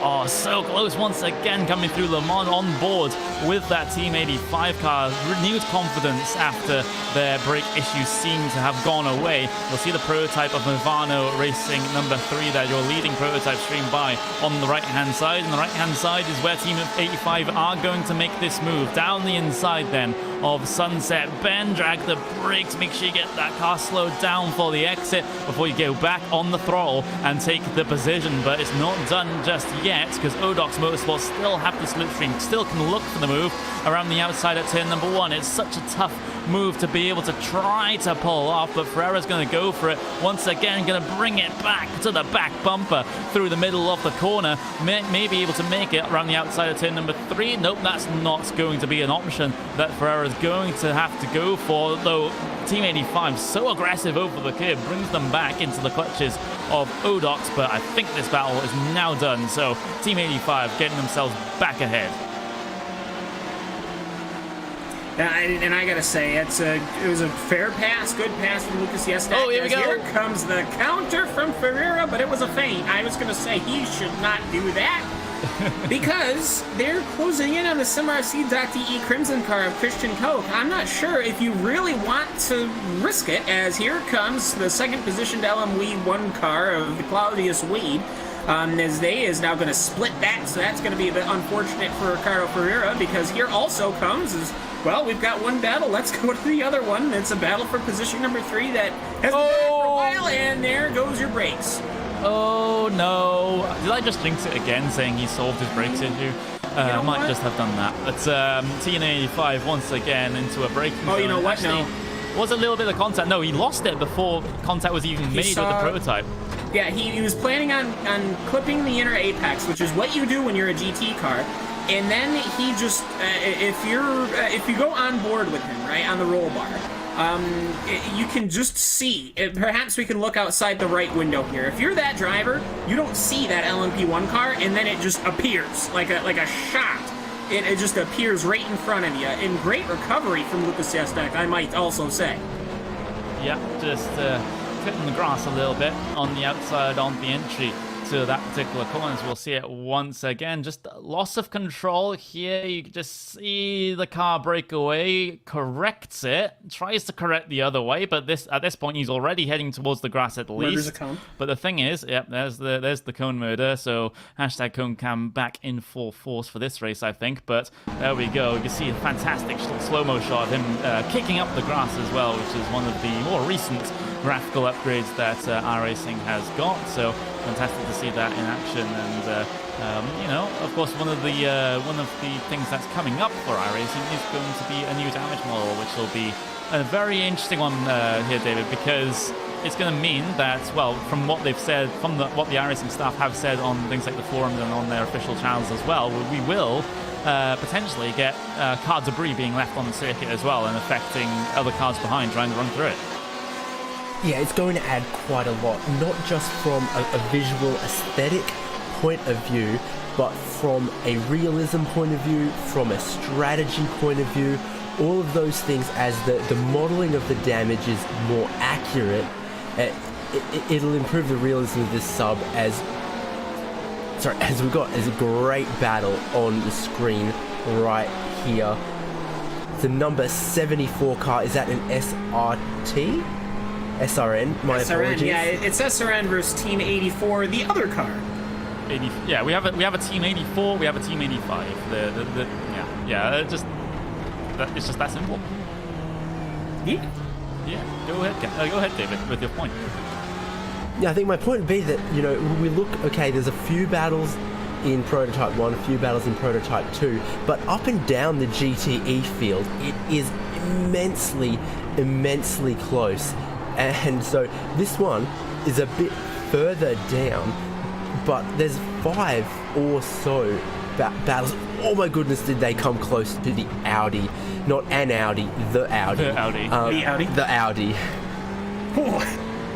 And a tank slapper out of tower as well for the 84. So these two guys fighting very, very hard as we're about to cross to just 4 hours to go. 4 hours remaining right about now. So a decent chunk into this first half of the race, and our first stint of broadcasting here on RaceSpot TV and on the iRacing Esports Network as well. Battle on your screen is Team 84 versus SRN Motorsports on board with Jason Gerard at this moment in time as he closes the gap up towards Sunset Bend, taking a much wider line than the car ahead coming through here. The prototype's going to disrupt this one just a little bit on the outside line, but across the line they will go to complete lap number 59 of this GT field. There, the entirety of the GT field is 9 laps behind your prototypes at the moment, as they are heading on towards lap number 70 right about now. So that is kind of the chunk of race distance that we have right now. Just having a look at the amount of laps remaining. That, for the prototypes, is going to be 140 laps remaining. We've had a change from position further back, though. Sorry, contact just there between, Wyvern Racing and Inertia Sim Racing. Some contact. Oh, more contact on live pictures. They get contact with Sorg Esports, and that actually has caught up Odox Motorsports in that one. So podium position sitter for your GTs. They've got themselves involved in an instance. So that is a huge moment there. We had 2 bits of contact involving Wyvern Racing with the a couple of completely different cars. They had a tangle with a prototype, an LMP2 coming through the hairpin. They got back going instantly in a battle with Sorg Esports, and then they tagged them around as well. Just incredible there, Cam. Well, I mean, it's Ricardo Ferreira, the Odax machine, and it's Pierre Lisson who has caught the Odax machine. And then just all of a sudden, out of the blue, you had this tangle between the Wyvern Racing and Michael de Jong and Dominic Farber. As you've watched a couple of replays right now as we're on board, and then you could just see just absolute tap right there. So it looks to me like Dominic Farber had thought maybe the spotter had said clear, because I mean technically he was clear as far as how the AI spotter would say. But because it's a corner, the inside radius is tighter, so therefore the car on the inside is going to close. So Dominic tapped him, and then obviously they ran into each other, and he absolutely cleaned Ricardo Ferreira, which I feel bad for, because he had nothing to do with it. Yeah, that is so unfortunate. You see the cars on the lane right now. That's the Odox Motorsports car, which is center screen. A little bit, well, I say a little bit, quite a bit of damage to that front end. It's been dented in quite on that front right-hand side, but otherwise, it seems okay. They've managed to get some of the damage repaired as when they got stopped in their pit box, so it might not be as bad as we perhaps first thought it was. But battle out on track right now, SimRC versus Team 84. This is going to be in your GT field here today, and right now, is currently SimRC leading the way from that Team 84 car. So that is the situation. By about 3.5 tenths of a second is the gap between them right now, as Jürgen Frank will actually get a little bit stuck behind the prototype, in fact, because the slow speed traction of both these prototypes and the GT cars is very, very similar, which is why you can get the situation sometimes of a GT car being stuck behind a prototype, but That is just the way things swing sometimes. So Team 84 biding their time behind this one. We've got an onboard shot with them right on top of their roofs. Some slightly different lines taken there through the middle sector, but that is just driver preference when you talk about those sorts of things. Driver preference is not going so wide off the exit of the corner that you pick up the gravel, though. So that was a little bit of a mistake from Jan-Erik Hoffart, but he'll get well out of the way of the prototype on the right-hand side, trying to make their way through. So once again, these battles are getting split up and kind of being messed with by the prototypes, which is unfortunate from a spectator's point of view, but you just got to do what you have to do sometimes if you're a prototype. Here, David. Yeah, well, exactly. The prototypes can't afford to give away seconds and seconds and seconds per lap. Sometimes they've got to use their performance advantage, and other times they need to be patient. It's a difficult balancing act, and the conflict between the different classes will always be there like that, Connery. Well, just one of those things in endurance racing that even people on the real life side of things have to deal with as well. It's just the fact of racing here when you have different cars that go different speeds in different classes. Sometimes it can fall your way and sometimes it can't. But actually, number 73 down the inside of Army Racing Team as they'll get very close off the exit of turn number 3. But Army Racing Team managing to squeak themselves ahead. This is a car that just came off the pit lane just 10 seconds ago, and they managed to squeak themselves ahead of Odox Motorsports after being challenged on pit exit, Cam. I am surprised that they have not been able to change that rear clip, as we also have the battle between Schubert Motorsport and iRacing today go through. Here comes Odox trying to go on the outside. That's Jesus Cecilia, of course, a name that we're very familiar with if you're a Neo fan, as well as, frankly, other racing, as he's the songs himself all over the place. But for Wojciechowski, he in that ART machine, he's been able to basically run that car. He took it over from Dominic Blagier a while ago. Actually, no, this is his first lap out, actually. Yeah. Okay, excuse me. I thought he had this last stint. No, so this is his first lap, and I mean, you want to talk about getting into it. You hop into this car. It has a little bit of rear damage. And then you hop out, and on your opening lap, you're fighting tooth and nail with another car. I mean, that's got to take at least that's got to be something. I mean, to not be riding a car for 2 hours and all of a sudden you just got to get in it and go. I got to say, that's a pretty impressive opening lap from Jan Wojciechowski. Yeah, exactly. No one really expects to get in the car, come off a pit lane, and immediately you're in a side-by-side battle with another car. That's certainly a very sort of interesting predicament that you can get yourself into sometimes in these races that do involve those driver changes. But Army Racing Team able to cover for that, able to actually not fight with the Odox Motorsports car too much when all is said and done. They did manage to get themselves ahead, albeit by a very, very slim margin. Had to fight for it though, but right now they've managed to gap the car behind as we'll go through our top 8 in each particular class, starting off with the LMP1 fields, and we need no introduction for Thrustmaster Movano Racing. Number 3 currently leading the way, although that graphic is not quite correct or not quite updated just yet, since SimRC have managed to come to get themselves down on towards the lane, so we'll just have to wait for a moment to get that one fixed, as we see the cones scatter in the background. And if we have to resort to cone cam at some point during this race, I would officially hand in my RaceSpot TV resignation. But right now, that is absolutely not needed. The action is going to be all out there on the racing circuit right now. Tommaso Carla currently behind the wheel of that Thrustmaster Movano Racing number 3 car. We'll see SimRC head their way through the final corner and actually come down towards the lane. So the top 8 will just have to wait just for a couple of moments here, Cam. They're not going to allow us to do it.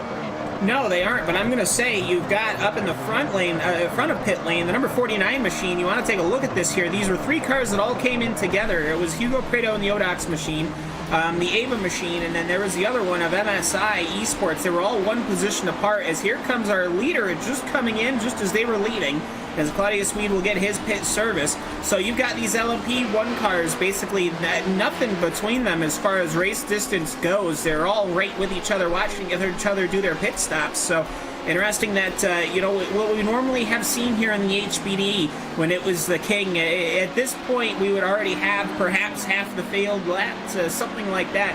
It just seems to me that whatever it is the nature of this LMP1 car, perhaps it's so new that teams are still able to really get good setups without having spent, the better part of a decade working on the car.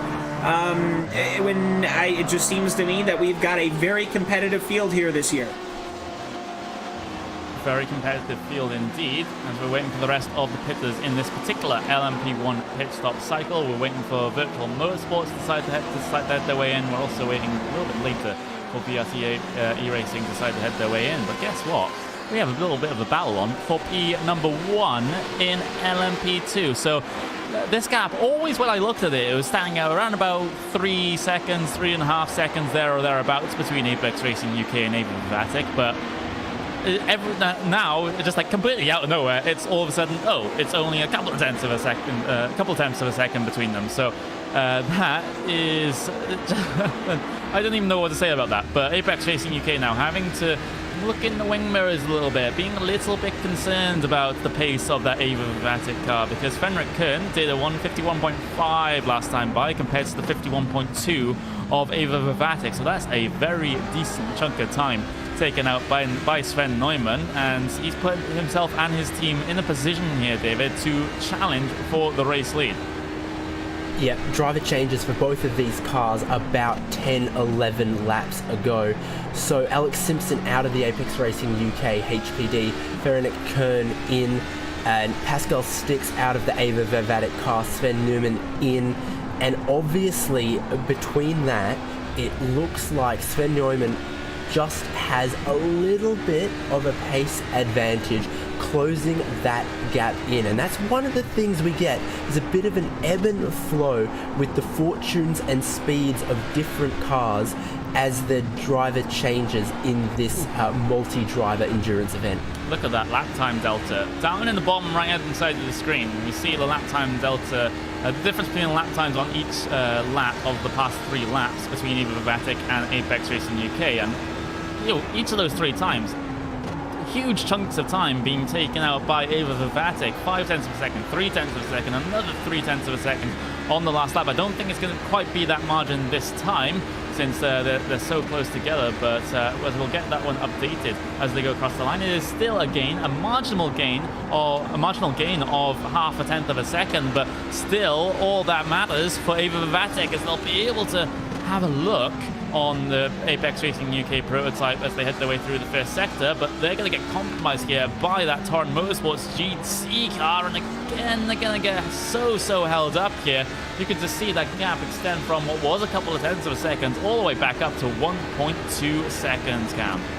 Yeah, I mean, and for Vincenzo Amico, there was nothing he could really do. I mean, he can't just stop because Joel Guez and that Red Face Racing by MXX Engineering and JRT car, otherwise known as Red Face, that Ferrari is locked in and closing and has been faster these last couple of laps as well. So we got to remember, these lap cars, they're in a race of their own. They do not want to give up these positions so easily. Now you can see the inertia Sim Racing Corvette car, which we did have somebody here to interview, but unfortunately there was so much going on we couldn't get to them, and then they buggered off before we could get to them, so apologies there. But they are not in contention for this fight. They are just observers here as Fenric Kern will go lock in behind the Chris Fuller machine, and he'll have the same problems. And just like that, Connery, they are back together. One of the worst places to get stuck behind the GT car is through the high-speed sections if you're a prototype. A very wide line taken by Ava Vatic, capitalizing on the car ahead that's being held up. Here we go. Ava Vatic challenging for the race lead around the outside of that Apex Racing UK car. It has to be done through Sunset Bend. Drag the brakes in. Such a wide line being taken by Ava Vatic. Slow on the middle of the corner, though, is Fenric Kern. Won't have the exit speed, so Ava Vatic can come back here side by side across the line onto lap number 71 for these LMP2 prototypes. Bring the bow down to turn number 1. Around the outside, Sven Neumann. He's actually able to hold it around there. Fantastic pass by Ava Vatic. Can they complete it down into 3? The answer to that is going to be yes. Ava Vatic, your new LMP2 race leaders here, David. Yep, fantastic little battle, bit of an over-under, bit of a hold it around the outside, keep the momentum there. I don't think Ferenc Kern is going to quite give up on this, but nonetheless, great driving by Sven Neumann there. And I think that's a lap down car that's behind them. It has caught up massively. So these guys are going to have to look in their mirrors as well as looking ahead, because obviously on different phases of the fuel strategy there. Yeah, they are, and that could definitely be the difference between them right now, but as things stand, Ava Vavatic in the race lead, as we'll see a replay of that pass around the outside of turn number 1. We've seen so many teams, so many drivers attempt that move, but Ava Vavatic are the only one so far that has been able to make that sort of move work. Fantastic job there from Sven Neumann. We'll see it once again on the replay. You can just see how the car is just gripped up on that outside. Of course, there are a good couple of marbles on that outside line right now, but marbles don't seem to be affecting that Ava Vavatic car as he took that wide line through the corner. Somehow the car still had the grip needed to be able to get that pass done. But here's another battle up on your screen. Odox Motorsports versus, guess what? Ava Vavatic once again. Same similar battle, but in a different class. So can Julian Groenen do the same thing to Odox Motorsports as his teammate did to Apex Racing UK that last time? But I have to say, with the way they've been closing down in towards turn number 1, it might just be instead of the outside, the inside, but not going to happen then for Groenen. So a chance to do a mirror move there, David, but Cam, but it just didn't happen, unfortunately. No, it did not. And for Hugo Preto, I mean, this is the second time he's had a car locked in behind him here. I'm pretty confident that it's the same car that he had to deal with before. They go by Reto Hartmann at about 9 million miles an hour, which it just is always hilarious to me because the GTE cars are just so significantly faster than GT3 cars. But for Hugo Preto, they come out now off the corner here. I can hear those Porsches coming a mile away, those GTE cars, which I really love. But they are actually going to be closing in on our LMP2 lead battle at some point, very shortly soon. And it's one of those situations where passing somebody in LMP2, we've had many years on Sebring and many years in the HPD. People pretty much know what to expect when you get a good HPD battle. When you get something like this, you never know what cars are going to be able to do, what the drivers are going to be able to do, where their confidence level is, how the car setup is. There's so much more gray area, as it were. It's going to be an exciting battle here between the number 20, the number 49 machine, even though it says number 23 in their name, and then the number 14 machine is Egopai, the driver of Ferenc Kern. And here they come into the Sunset Bend. Decent chunk of traffic coming through Sunset Bend that they'll have to deal with, but I think they'll get disposed of most of these guys on the pit straight. There's the Ava Vavatic LMP2 car that could cause a little bit of an issue, could help their teammates out here if they get in the way of Odox Motorsports, but instead they're not going to incur the wrath of the stewards and instead get well out of the way of that LMP1 car, and in fact maybe impeding their teammate a little bit more than they impeded their competitor there. So that is one way of going about it. As you'll see, there's two bright, sort of fluorescent green Ava Vavatic cars head their way through the first sector. Is that fluorescent green or is that fluorescent yellow there, David? I never can quite tell. It's like saying asking if a tennis ball is green or yellow. Yeah, if you had highlighted that color, you'd be using it to mark your notes. Instead, they must have had quite a few and put it to work on the race car, but nonetheless, yeah, the battle is still ferocious, and the Odox car not getting away whatsoever. They are very close. Defensive line taken there by Hugo Preto. Good driving by Julian Groenen to not cause any contact. They pass the Sim RC GTE Porsche as this battle continues. Here we go. Ava Vavatic up through the S's towards the end of the lap.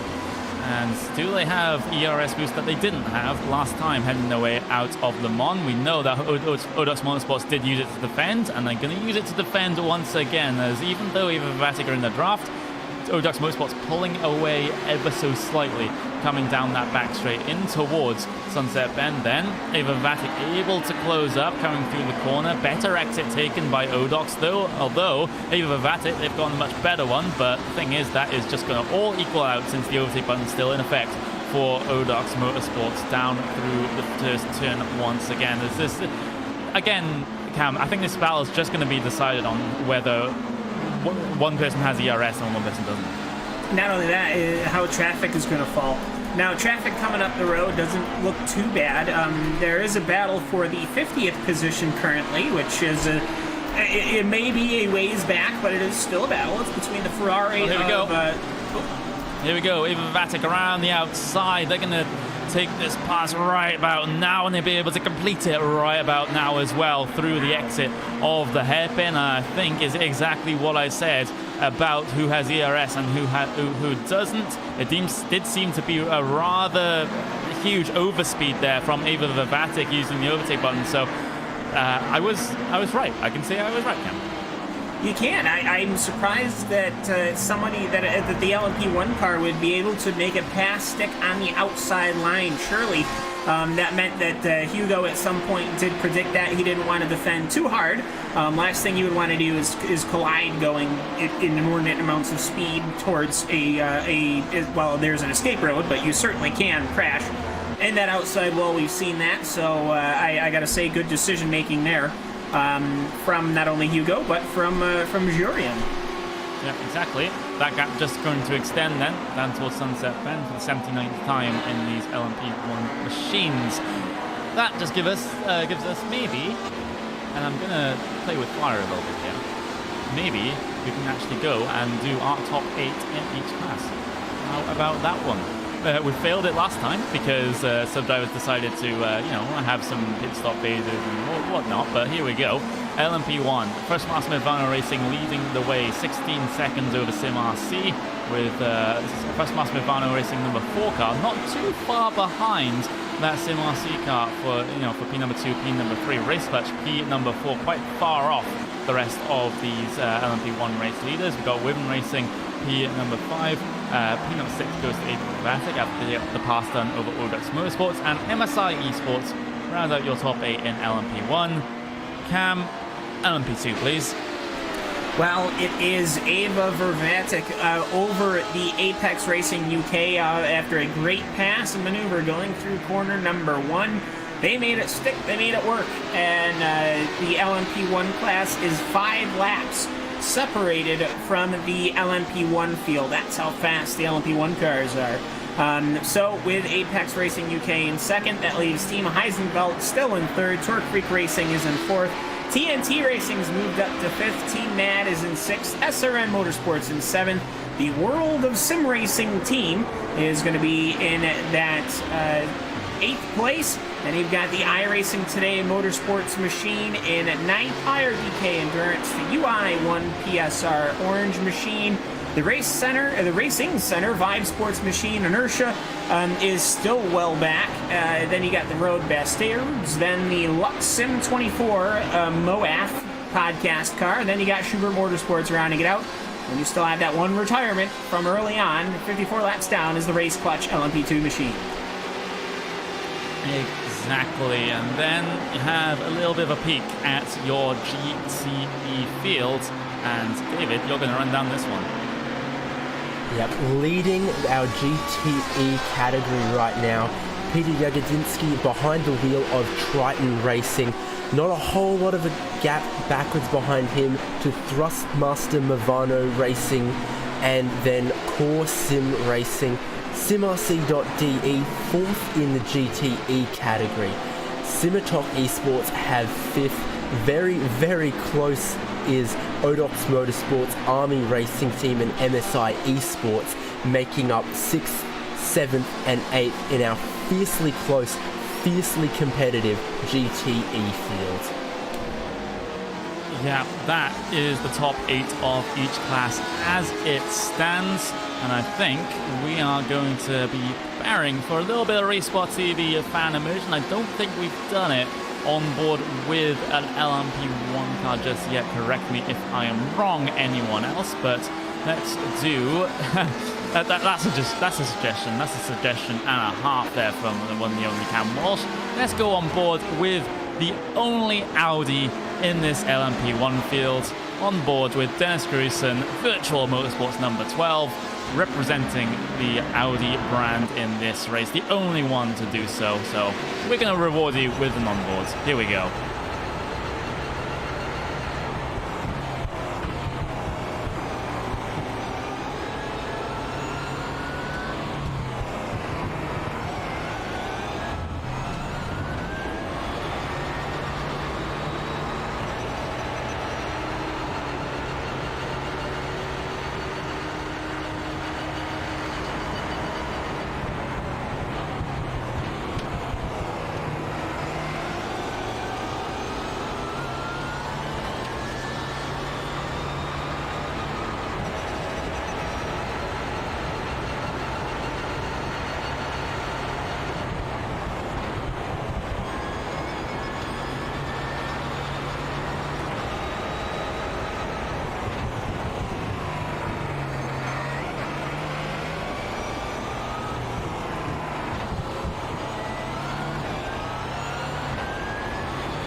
tell you what, there's at least, David, 4 RPMs going on there with that diesel hybrid engine. At least 4, maybe at a stretch 5.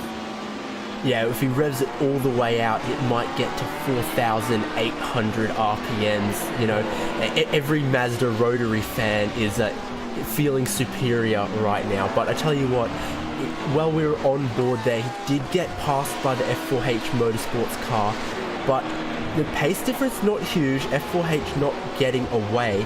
But where there is another battle in this category is for 5th place, and Wyvern Racing are trying to hold off Odox Motorsports, and that is so close. Well, I think it might be switching back and forth as we speak. Those two, that's a battle that's been going on for a little bit and will continue, Connery. Yeah, exactly.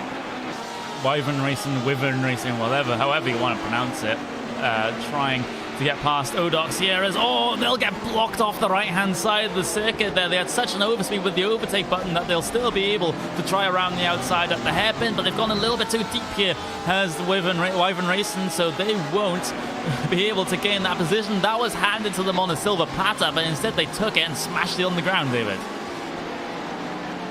Yeah, you've got to know how to read the traffic, when to take an opportunity that's to your advantage, and when not to. So, real winners there is Odox Motorsports.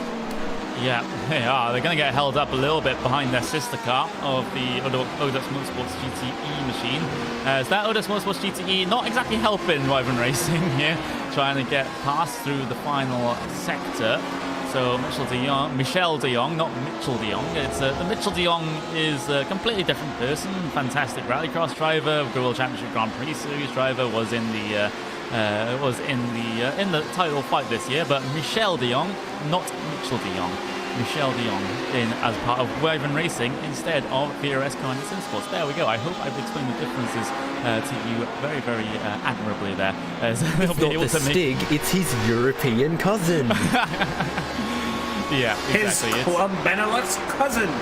Yeah, you know, that's another difference as well. You know, Mitchell de Jong, American, Michel de Jong from the Benelux region. So there's another one. That's oh my God, we're at this point in an endurance race now, Cam, where we just talk random stuff. He's French. Cool. So I will say for Hugo Prado, I mean, he has pulled away. I was wondering what the heck happened to the Ava LMP1 machine. They cleared him. He's cleared now the Wyvern machine. So give it up for Hugo Prado here. That Odox Motorsport Samsung machine. You know, driver selection to the start of a race can be so very important. It's not just put your fastest driver in the car and fingers crossed. You want to have a driver who is good at handling first lap traffic, good at handling first stint, large clump traffic like GTEs, and maybe, you know, reserve your faster driver. And I don't know if Hugo Prado is running faster right now. It might just be how the traffic's running, but it just, as Carlo Villegas has the fastest lap, but of course it's going to be the fastest lap. It was lap number 3 before they even hit the traffic. It's one of those situations where, you know what, I mean, give it up for Hugo Prado, that second run driver here, after taking off over for Carlos Villegas, that he's running good and strong. Very strong performance so far from Odox Motorsports, both in the LMP1 class and of course in that GT machine as well. Unfortunately, that GTE car did get caught up with in an instant a little bit earlier on with some prototypes trying to file their way through. Unfortunately, got caught up in an instant that wasn't exactly their own, so can't exactly blame them for that one. Speaking of incidents, I am just going to have a look at how the process sheet is doing. We had that penalty for the number 49 car. That was the stop and haul penalty for Ava Vivatic. That's the LMP1 Ava Vivatic. That was for causing a collision, lap number 82, turn 10. So that one has come through pretty recently. We have an incident under investigation as well for the, if I can read this correctly, this one's going to be between the 4, the 40 and the 82. So the 4 will be the Bavano Racing 4, so that is the sister car to your currently using prototype. We've got the 40, which is Road Bastards, and we've also got the 82 of Army Racing Team. That sort of clump is under investigation for So a car from each unjustifiable class. risk. And actually, we've just had 2 warnings come through at pretty much the same time. Warning for the number 24 car, which is Team Chimera. That is going to be for exceeding track limits, and the same punishment being handed out to Ava Vatic 23, that LMP1 Ava Vatic car, for exceeding track limits as well. So those are not the first track limits warnings that have been given out. We've had one for the 27, we've had one for the 1859. So the stewards being very, very strict with the track limits here. So they're not relying on the iRacing system to give instant points and slowdown penalties. They have their own definition of track limits, which is what they're sticking to. Go ahead, Cam. Yeah, absolutely, and they do show repeatedly, as somebody has just gotten a 15-second penalty for causing a collision on lap 82, turn 10. Thuri Renson, whoever the pilot of that machine is. They do hand out a literal PDF document, race briefing, every single race, explicitly stating where their track zone limits are going to be. It's not like it's any different, really, than the iRacing system, but they do know that there's places where you may pick up a 1x or something, but you have a time advantage. Obviously, there's no incident point cap. So in order to stem people from doing things like intentionally driving off the track to gain a little bit of time, we'll see on corner exit, they have these zones, and everyone knows what they are. Everyone has the PDF documents, so they really shouldn't be doing the exceeding track limits unless they think they can get away with, which obviously the stewards are showing you can't. Yeah, you play with fire, and don't be surprised when you get burnt. Saying that we're going to use there. So Eva Vatic instantly going to bring their car down on towards the lane to serve that stop and hold penalty for 15 seconds. So Gronin will bring that car in and get that car stopped in their box, making sure to not take their pit service at the same time. That is worth reiterating. But battle for P number 43 overall here is getting a little bit spicy because it's Torrent Motorsports versus Redface versus Mivano number 69 here, so a decent chunk, a decent group battle going on right in the middle of your GTE fields. Currently it stands as Torrent Motorsports, Redface, Mivano in that order, but this order can definitely change, and very, very quickly, David. Yeah, exactly. Thrustmaster Mivano, a very, very quick team. We can expect good things from them. But then Redface Racing, not bad either. And we've got one of each manufacturer. If you've got your Pokédex out, you can tick all within one shot here. You have caught them all. So I'll have a quick look at the pit strategy is like for these guys. Who's out where? So Thrustmaster Mivano Racing and Dion Fialo very recently out of the pits, is that correct? Well, Vincenzo Amico and Joel Guez about 16 laps into a stint as I see it. Yeah, exactly, as they're all stacked up then coming through the long corner, but who's going to get the better run out of the 3? I have to say, it seems rather equal, but Mivano, right on the back of this one, will get the double toe down towards the Sunset Bend. Defensive line taken by Torrent, because Redface looking very aggressive, second in line there. So different lines being taken once again through Sunset Bend. That's exactly what we see pretty much almost every lap as well, but never usually this close between the cars. All 3 then will head their way down across the stripe. There's the Ava Vatic LMP2 car. That is your race-leading LMP2 car on the outside there, but Mivano looking aggressive right on the back of this train, carrying all the momentum through turn number 1, looking for the challenge down in towards turn number 3, but simply not going to happen. These cars will continue to be stacked up through this tight and twisty first sector count. All 3 manufacturers in a hair's breadth of each other here, and I gotta say, I'm super excited. No, this is not for the lead in GTE, but that's okay. It is great racing as Joel Guez in the Ferrari is trying to figure out his way through. It's Porsche from Ferrari from Ford here for this fight for 43rd position in the overall standings. That's good enough for, I believe, somewhere maybe outside the top 10, maybe position number 12. As here he comes to the inside, clipping the apex just a little bit tight. He should have the overbrake going in through the extraordinarily tight Cunningham corner. Will they make contact? No, they will not. And the Ford of Dion Fiallo wants to get involved in some of this action too, Connor, as they head their way towards the tower corner. Red-Face Racing making their way through to make it a Ferrari-led trio instead of a Porsche-led trio, but this one definitely isn't over yet, especially if you're Dion Fiallo right at the back of this train. What can he do in that Ford GT? And this is the sort of section where that Ford GT really does work through the high-speed, the medium to high-speed corners, but unfortunately not able to bring themselves close enough just for now. Looking for the good exit off of the Mon, and Fiallo might just have an opportunity down into a Sunset Bend. You see the weaving that's going on from Redface trying to break the draft away from the two cars behind, but into Sunset Bend they'll go so deep from Torrent Motorsports. They'll look for the outside through the second apex, but not able to just yet. They will continue with that theme though, taking it right to the grass verge on the exit of the corner. There's a LMP2 car getting itself involved here, but Torrent are going to go for the move down the inside then. They'll back out of that one.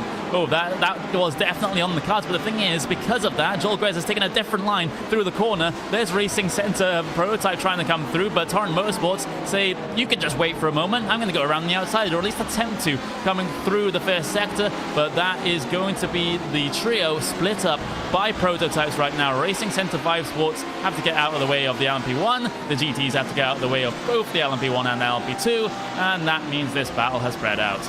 Boo-hoo there, Prototypes David. ruin everything. Confirmed. Oh, yeah, Prototypes do ruin everything. Although this battle seems to be back on then, between Red-Face Racing and Torrent Motorsports. Okay, take it back then. We'll take back the lead country away from Mr. Cowboys there, but yeah, these guys are just, you know, there's a little bit more of a gap between them than there otherwise would have been, but David, these GT battles can get pretty hectic. Yeah, and I sounded a lot like Cam Walsh for a second there, didn't I? Yeah, what happened is you did get two prototypes between the Torrent Motorsports car and Thrustmaster Movano Racing Dion Fiallo. But then look, right behind there's another one of those Porsche Basel powered by Sorg Esports cars. It's a GTE here. So now from 12th through to 15th in this GTE category, all in one shot there. Alex Breitigam. Oh my gosh, I'm apologizing to him, but yeah, he's done a pretty good job to avoid getting caught up in too much of the fierce battling and the other class traffic. So fierce in the middle of GTE, and I really would have expected just a little bit more from Dion Fiallo, but he's not quite got the pace of Vincenzo Amico and Joel Guez. Take it away, Cam. The name is Alex Breitigam. I have no idea if that's the correct pronunciation, but that's what it is now. Breitigam. So that's what we're going with. I will say I do also like their paint scheme as well. As here comes their teammate car, who is currently in position number 8 in LMP1. Yeah, Dominic Farber there in that prototype making their way through. You just see that on the left-hand side of your screen right up there, trying to deal with this GT traffic. You see there's that train of 3 GT cars ahead that these prototypes are going to have to deal with, even though these guys are fighting for position, so they won't give too many inches either on the outside or the inside, and that is why, because Movano, that leading number 3 prototype, almost had a massive moment there trying to get through on these same guys we've been watching for the past 5 minutes or so. They've managed to squeak their way through, but that could have been a much bigger incident now. Mr. Cameron Walsh. But he's got pizza. I have pizza. Don't distract from my pizza eating abilities. We'll leave Cam Walsh to be able to enjoy his pizza in peace, as you know. Well, we enjoy a slice of the action. No. It's Neo Endurance tradition of what you talk about while you're having food. Same with iRacing special events. So, what pizza do you have, Cam? Pepperoni and sausage, of course. That is like an American. As long as there's no pineapple on it, we should be all good. But here we go. Here's the battle between Thrustmaster Movano Racing NES number 69 versus Torrent Motorsports here, down in towards Sunset Bend. It's looking pretty close. If we'll get this one up on your screen, the number 98 and the number 69 battling through Sunset Bend right now. They're just coming like it. There we go. We'll get the picture up for you on the screen right now. Ivano looking so aggressive here. But the thing is, they're just not able to capitalize over the opportunities that they've been given so far. So Torrent Motorsports able to hold steady right now as this trio has been split up into just a single and a duo, but the battles still remain here, David. Yep, exactly. Suddenly, that Thrustmaster Movano Ford looking a little bit pacier. Sets up a later apex through that corner. Try and get a good run in the slipstream as they approach the hairpin. It's not quite as close as you'd want to be to make the move, and just a slightly defensive positioning there for Torrent Motorsports. Though he locks up, runs a bit deep, and they're going to go too wide. Oh, that's very close. That is so close. Side by side, they'll bring it then down towards. Oh my god, that's down the middle. The Movano car is gone. Of these two battling GT cars on the brakes then for the right-hander. Movano have managed to squeak their way ahead. The Movano GT car have managed to squeak their way ahead. There's the SimRC LMP1 car that's currently running in position number 3, looking to get themselves involved. Same with the Road Bastards LMP2 car, as I always feel like I have to apologize every single time I say their name because of Ofcom broadcasting rules here in the UK, but oh well, it's just their team name, I kind of have to say it. But F-Race Motorsports, they'll look to make their way through as well in this situation. So this GT battle being greeted by a ton, and I mean a ton, of prototypes, David. Yeah, indeed. I believe it's around 700 to 800 kilograms for a P1, so you'd only need a few of them before you were at a ton. Meanwhile, those P2 cars, a little bit lighter, but missing some of the horsepower, as I take your figure of speech far too literally. Yeah. You know, what can I do? What can I do when my color commentators do that? But oh well. Looking at the racing out on track right now, you can see how congested it is coming down the pit straight, although that one's going to file itself out single file, no problems at all for any of the prototypes heading their way through. So this GT battle going to be spread out a little bit. So the issue is here now, Cam, if you're still with us, so I can give you a little bit of time to swallow your pizza before you make your next point. But Movano, the issue for them now is trying to catch the Red-Face Racing car ahead of them. They were involved in that 3-car battle with them just a couple of laps ago, but since they got split up by prototypes, they had to deal with Torrent Motorsports on their own. So the next target on the list is that Red-Face Racing car of Bilguez. And he's not finished with his mouthful. There we go. David, take it away. Yeah, so that battle continuing on for the GTEs, but one thing I got my eye on is since Hugo Preto for Odox Motorsports has gotten past Wyvern Racing Neo, it looks like Wyvern Racing going backwards a little bit, and MSI Esports Victor Lobato Lopez is closing in as Wyvern Racing come into the pits because I curse it. Yeah, they do. So that's the pit stop service in full swing, at least for Wyvern Racing, and the car pitting behind them as well between those yellow cones. So LMP1's down to the side, and now is a pretty good time to get themselves a pit stop done as we get very close to the halfway point in this particular race. The battle currently looking at right now is about 0.6 of a second separating them between iRacing Today Motorsports and the UI1 Positive Sim Racing car. This is towards the back of the field in terms of your LMP2 classification, but still a battle that's getting pretty close around the outside.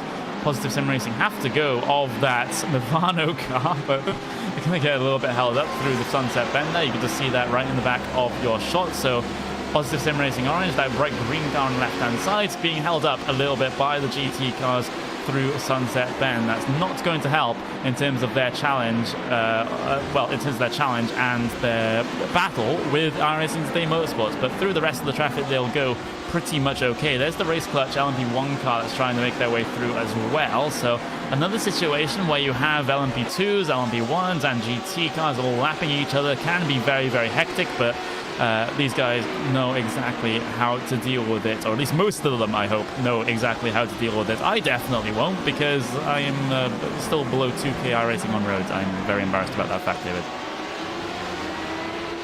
Well, they say those who can't teach, and maybe in sim racing, those who can't commentate. But yeah, in that LMP2 thing... Hey, you got that the wrong way around. It's not those who can't commentate, it's those who can't race commentate, okay?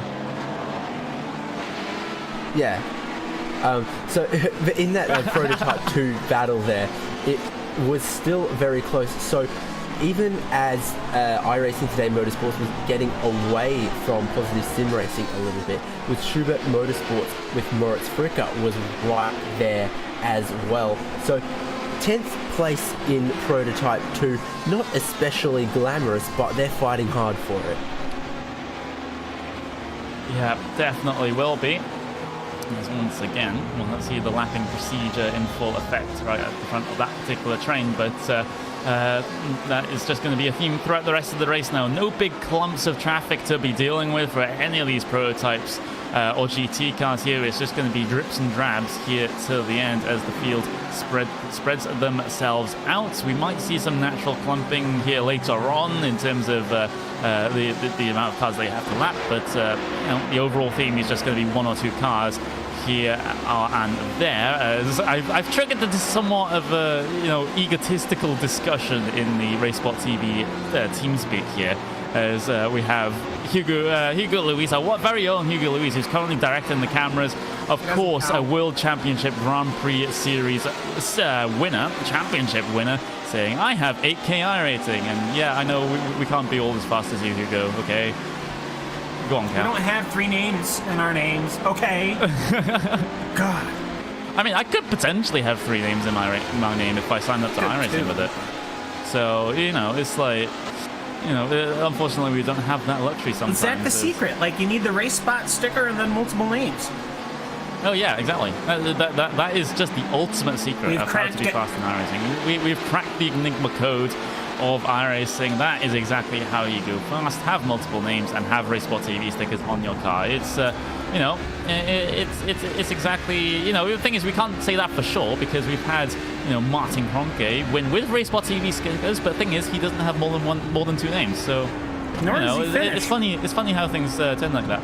We're actually on board with the number 45 car right now, which is going to be the Positive Sim Racing number 45 car. They are hot on the heels of the iRacing Today Motorsports now, as we'll see them get past that GT car coming down the Ullman Straight. Maybe Positive Sim Racing will have an opportunity down into Sunset Bend, but it looks to me, even though they're staying in the slipstream, they're not gaining too much. So that screams to me that Positive Sim Racing are running a higher downforce setup, so they'll be much better through the high and medium speed corners than the iRacing Today Motorsports car, but they're not able to get themselves in a position to challenge at the end of these long straights, which is one of the downsides of taking a higher downforce setup, David. Yeah, exactly. It'll always be a compromise in that way. Still, there's not a whole lot really to adjust with the aero.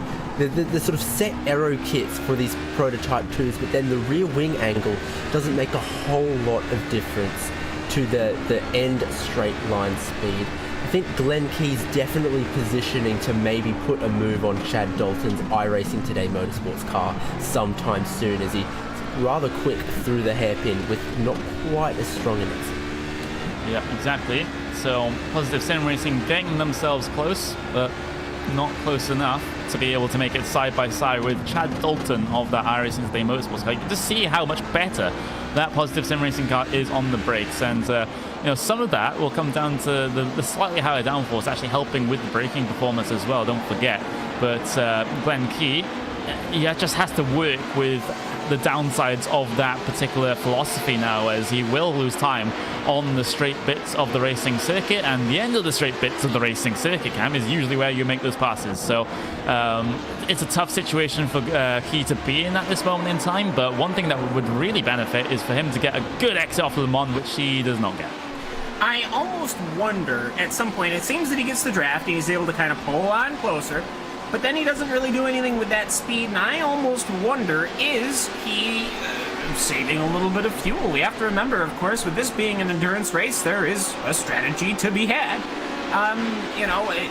Who cares if you're in 27th position if you can save your fuel and hopefully not clack that outside tire barrier on the exit to Sunset Bend, but it looks to me when he does get close, he doesn't really push the subject. Maybe he's just trying to keep the car okay,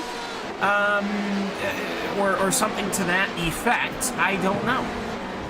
We've had a moment. We've had a change for position in your LMP field. In fact, as hang on, I'm just going to double check this one because this one seems to be rather odd indeed. No, it's just SimRC.de Emerald coming off of the pit lane. There's been no change in that sort of situation. But one thing that has changed though is down in your GTE field by the looks of things, because Core Sim Racing GTE have managed to get themselves to the front of that field, and that happened not too long ago. I'm just going to wind things back to see exactly what the situation was between Core Sim Racing GTE and Triton Racing. Don't forget, this was the battle for the race lead in GTE. I'm just wondering if maybe Triton Racing had a little bit of a moment, since the gap does seem to be rather large.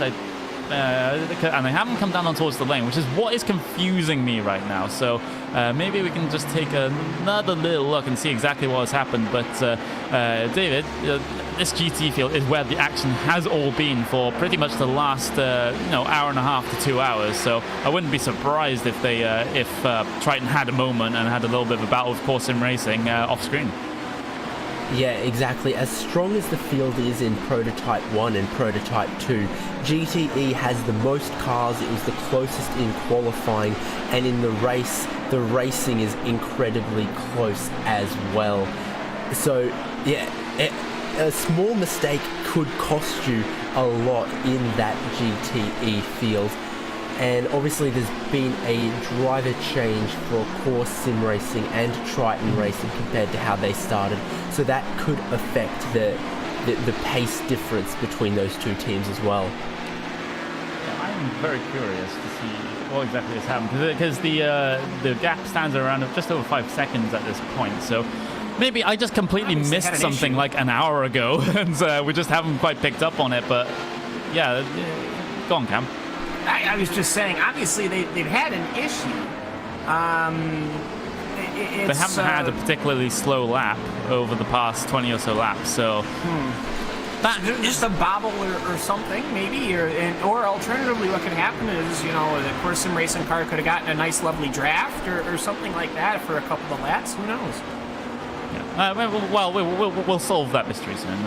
Not to worry about that particular one. But Core Sim Racing do lead the way then in GTE over Triton Racing, with SimRC.de Crimson in the third place position in that particular field as the mystery goes on. But we're quickly drawing to a close the first half of this particular event, the 6 hours of Sebring. About 4 minutes until we take over into 3 hours to go, and then the last 3 hours will be where a lot of the action is in terms of the finishing positions for this race. But right now, in terms of LMP2, let's have a little bit of a look at what they've been up to, because the battle for P number 2 has closed up just a little bit. Fenric Kern setting a 1:53.7 that last time by, and a 1:52.5 being set by Team Heusingfeld in P number 3. So this may be the place to watch here as we get in towards our second half, Cam. Absolutely, and for the LMP2, I mean, are we doing the full rundowns, or are we just talking about them? We're just talking about them. We're just talking about them. I mean, it's been one of those weird situations where we expect, the LMP1s to be just completely dominated by one car, which, I mean, to be fair, we basically have, but the LMP2 cars really balanced out between the field, if you think about it. I mean, this great battle between Apex Racing UK, this Ava Vervantek. We've had a couple of incidents with LMP2 cars and LMP1 cars and LMP2 cars and GTE cars, but for the most part, I think it's been pretty all right. We had that rough start at the beginning with Inertia Sim Racing and Race Clutch, but past that, I mean, it's been pretty okay if you think about it. And we've also, on top of that, had some really good racing. to answer someone in the chat and wondering why there aren't more Audis in this particular event, and wondering if iRacing should do a little bit of BOPing to try and get the Audi more on terms with the Porsche. But the issue with the Audi does run a little bit deeper than just a simple balance of performance difference. It's with the way the ERS works and the whole fuel tank and battery capacity issue as well. So I don't want to see something like that balanced with just putting ballast in the Porsche, because I think that would just be putting a band-aid over a bigger issue, David. Yeah, exactly. I think I agree with your opinion there. It's better to have it how it is than to, I guess, lie. The standard to which iRacing scan and model the cars is a lot of people don't see exactly how deep that goes in the way that they model suspension geometry, driveline inertia, all these kind of things, and it's a thing of beauty that you don't want them to mess with that part of the simulation from reality. Yeah, exactly. We had that whole situation in the GT World Championship with the balance of performance between the Audis and the rest of the field, and we just got some absolutely ridiculous ballast requirements for the Audi with like 40 kilograms, which was basically having a rather small extra passenger in the car that they have to deal with, and still the Audis were pretty strong. So the thing is, the GT World Championship has moved away, or it is going to move away from the GT3s. We'll start to see the GTE machines on the grid for next season, which does make strategies a little bit more boring, I could argue, since they do take tires as well as the fuel. But it'll just be a faster series in terms of the lap times as well, and a little bit different in terms of the driver aids that the drivers can use, because GT3s, of course, have traction control and ABS. The thing is, I think the ABS does not exist on the GTE cars as per the regulations. So I guess it sort of more relies on driver skill, especially on the exit of the corners there in those GTE machines. Cam. Yeah, most definitely. And also, I mean, you're going to have a good battle between Ford, Ferrari, and Porsche. Now, I love the GT3 machines, but, I have a feeling the drivers just want that much more of a challenge. And as far as I'm concerned, you could almost have a feeder championship series into a situation where you could have a feeder championship, a premier series of GT3 cars, and then your pro of the GTE cars. But who knows? For me, we are watching an Audi battle. I guess I shouldn't say an Audi. You should say the Audi battle. Of Dennis Garrison, Virtual Motorsport, the number 12 machine, racing against or trying to pursue the F4H Motorsport number 17. Now, when we went on board with that Audi many years ago, it feels like, they got passed by the F4H machine, and now, well, here they are. Here they are able to challenge using the RS, are both cars, but I think A4H are managing to pull away in this sort of situation. Down towards the right-hander, they will still lead this particular battle, as we do have Neil Heckins ready for an interview. We won't get onto that one just yet, since we have passed the halfway point of this race. Inside then, the final 3 hours here at Sebring. I've got to step aside just for the end of this race. I've got some other commitments to attend to, but I leave you in the rather capable hands of Cameron Walsh, David Haynes, and of course Tobias Brockman, who are going to be dragging into the commentary booth. Before I go, though, I will leave you with a RaceSpot TV fan immersion on board with one of these cars out here today. Have we not done a LMP2 just yet? I think we should do an on board with one of those cars, on board with the 35 of Team Huizingveld, as they try to chase down P number 2 in LMP2. I've been Connery Maddock, and I'll be signing off for the final 3 hours. Goodbye, guys, and stay tuned, because this race finish is going to be amazing.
a native, Martin Kroenke. He will start himself on pole position here today. It's going to be a long race. It will be a frustrating race for a number of drivers, but it's all going to be about who can get maximum momentum at the start of this event. The lights will go on top of the iRacing gantry. We are ready to go racing here at the Nürburgring. Lights are out. We are away, and it's a good start then by Kroenke as they storm down into turn one. Look at Gregor Hutu in towards that first corner. He holds the outside line. He will take second place away from the looks of it of Marcus Jensen. So Hutu up into second place early on. Behind, we've got ourselves a little bit of beating and banging. Mitchell Young remains in fourth place for the time being, but what a start there, Johnny, by Gregor Hutu. Yeah, Hutu rocketed off the line. There he is, riding on board with him, heading through the middle part of the lap right now. He's edging closer and closer to Kroenke here. It'll be an epic first lap if he can get past. But for Martin, perfect start. Almost had a touch from Marcus Jensen heading into the first corner, but it was all clean. The Burst Esports driver demoted to third. Well, Jake, that's going to change a lot of the strategy now for Martin Kroenke, because it was Jensen who was running in second place. Kroenke might have thought he could stretch his legs. He can't do that anymore because I believe that Hutu is in charge mode. Yeah, he certainly is. Also keep an eye on that start because it checked up for Jamie Fluke, and Fluke went around into his own teammate, no less. And I believe that was Antoine Higeland at the very, very beginning of this race. So really not ideal here for Apex Racing drivers on the opening lap.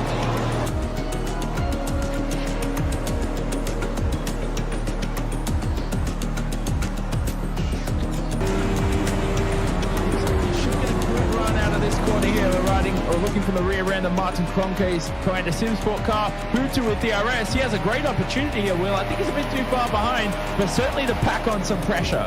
Yeah, and again, all of those right down to the inside goes Gregor Hutu, and he's been able to get the inside line for turn number 2.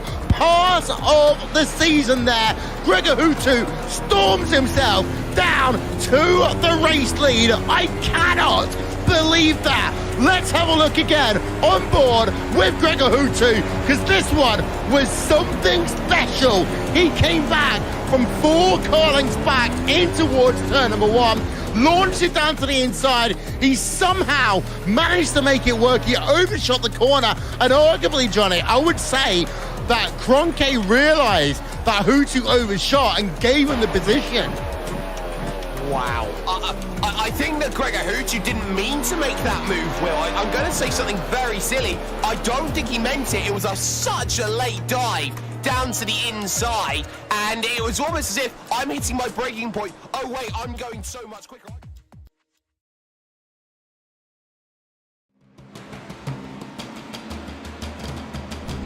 Welcome back. Yes, I am not the smooth, smart tones of Connery Manic. It is the American Cam Walsh. It's his American cousin. How about that?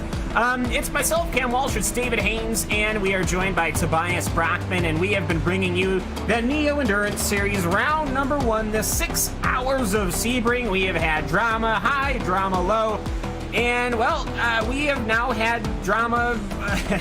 going around full circle, literally, as the Williams Jim Jr. Yellow Machine, the Ferrari of 97, has elected to take a interesting line going underneath the bridge corner here, as we're getting the replay on your screens right now. Yes, that is the scoreboard, and there you go. There's the Ferrari. And he comes in through the first sector here, everything looking quite comfortable for Julian Escudar, and then he pops over a curb once, pops open a curb twice, loses the rear just a hair, and there's the bridge, and unfortunately, that sends him upside down and flipping up and down, and that is going to be that, as everyone taking to the grass in evasive maneuvering as he took the tow, getting that car out of the way. You can see it on pit lane now, as here's the replay on board, just clips that, and it just grips the wheel. The wheel was spun to the left just a little bit, and that just flipped the car over, which, you know, some might go, oh, iRacing physics. Well, David, that's actually, quite frankly, we've seen that happen to a lot of GT cars. These cars don't weigh a lot. Yeah, and anytime you're going that fast, you hit a wall with an oblique impact like that, it's a thorough possibility and they were behind the Team Bushfink racing car at the time, so that might have been around 11th or 12th position. So they were running very well, but it's come undone for that particular Williams Jim Jr. car. Yeah, particularly undone. Well, most of it's come undone, to be completely honest. Triton Racing, your leader in GTE, is on pit lane, which is going to make what we are going to do next a bit difficult because we're going to do our rundowns. That is going to be the number 3 machine of Marcus Hamilton. Your current leader hasn't really been challenged since that first real attempt from SimRC.de Emerald. But they have been your leader pretty much from the get-go, and they are continuing to be your leader. In the second position in LMP1, and then goes to the Thrustmaster Movano NES number 4 machine. These are the cars, that was the car that qualified in the second position. As we're getting it up on your screen right now. There you go. SimRC.de is currently running in 3rd, and now so your first, second, and third position runners are exactly where they started. Race Clutch has moved up a couple of positions there in 4th, and then you get the extraordinarily long name Porsche Basel powered by Sorg eSport machine, whom was doing very confidently in a kind of a power move as far as the pit strategy goes, but unfortunately had a stop and hold penalty for a collision. MSI Esports runs along in the number 6 position. Odax Motorsport follows along with Wyvern. F4H Motorsport, Virtual Motorsport, or Audi, is currently running out your top 10 position. The ABA Vervatic, we'll get it one of these days, currently running in the 11th position. They are currently being pursued by Torrent Motorsport, but not by that close, to be completely honest. The VRT E-Racing machine, that purple LMP1 machine, is running 13th. And you got Simitak eSport and the UI1 Positive Sim Racing the machine in 15th. After that, then you go straight to LMP2, and David, we'll do LMP2 with you. Yes, currently leading our Prototype 2 category, getting passed by some P1s on screen there. It's one of the Ava Vervatic cars in P2. In second and previously leading was Apex Racing UK. Third place is Team Hoisingfeld. Fourth is Torque Freak Racing.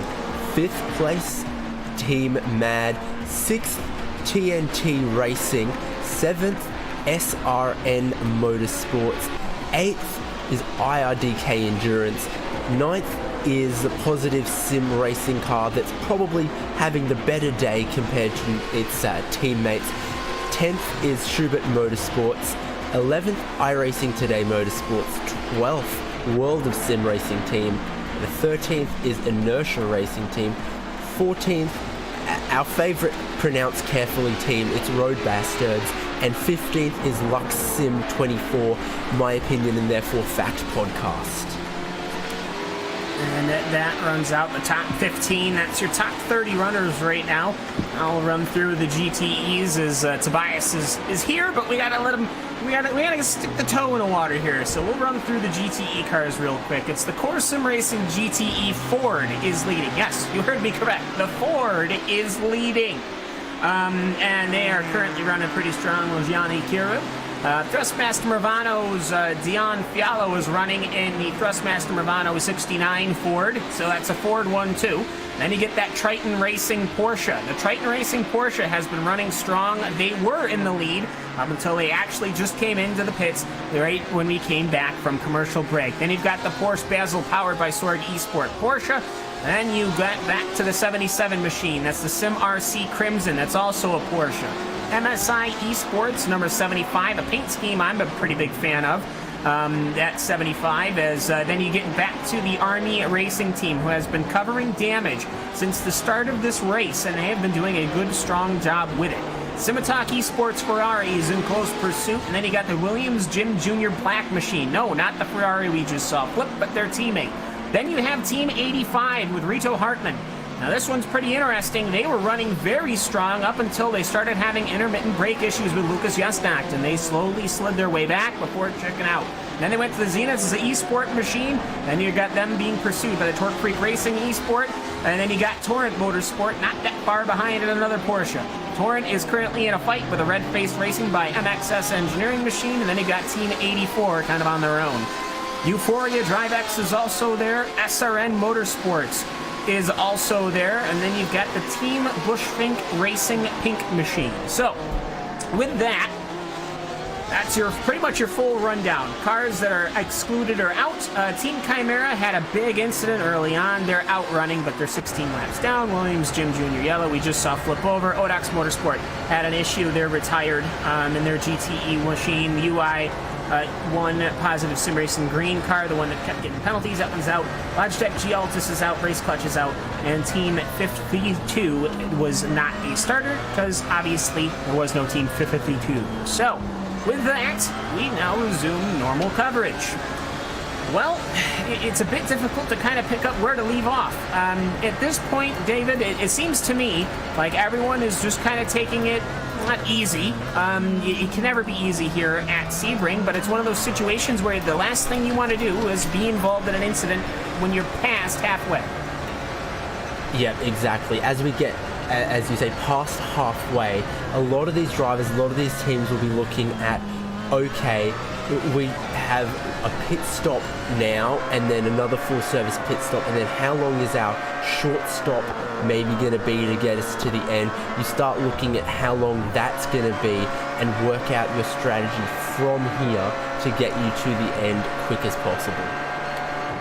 All right, and we do have Tobias Brockman and Neil Heckens, but Heckens isn't going to be doing commentary with us, unlike Tobias. Tobias, hello! Welcome to Sebring, as he's going to be slotting in here, taking over for Connery. And, well, you've seen a bit of the action in the beginning of the race and some of the intermittents during. Ben, I just got to say, you know, it's a full WEC series as it is here at Sebring. I don't think there's anything you could ever ask for more. No, it really has all the action you really want for. And also a lot of friends are really racing here. So X-Force, for example, or Schubert Motorsports, which I'm racing with normally. They're competing quite well. You said it before, the penalty was kind of unnecessary and really hurting. But I think there's someone waiting for an interview.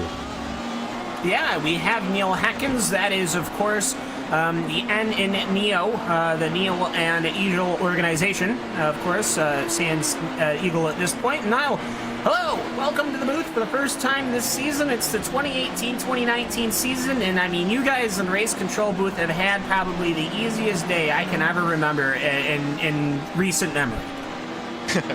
Hi Cam, it's good to be back.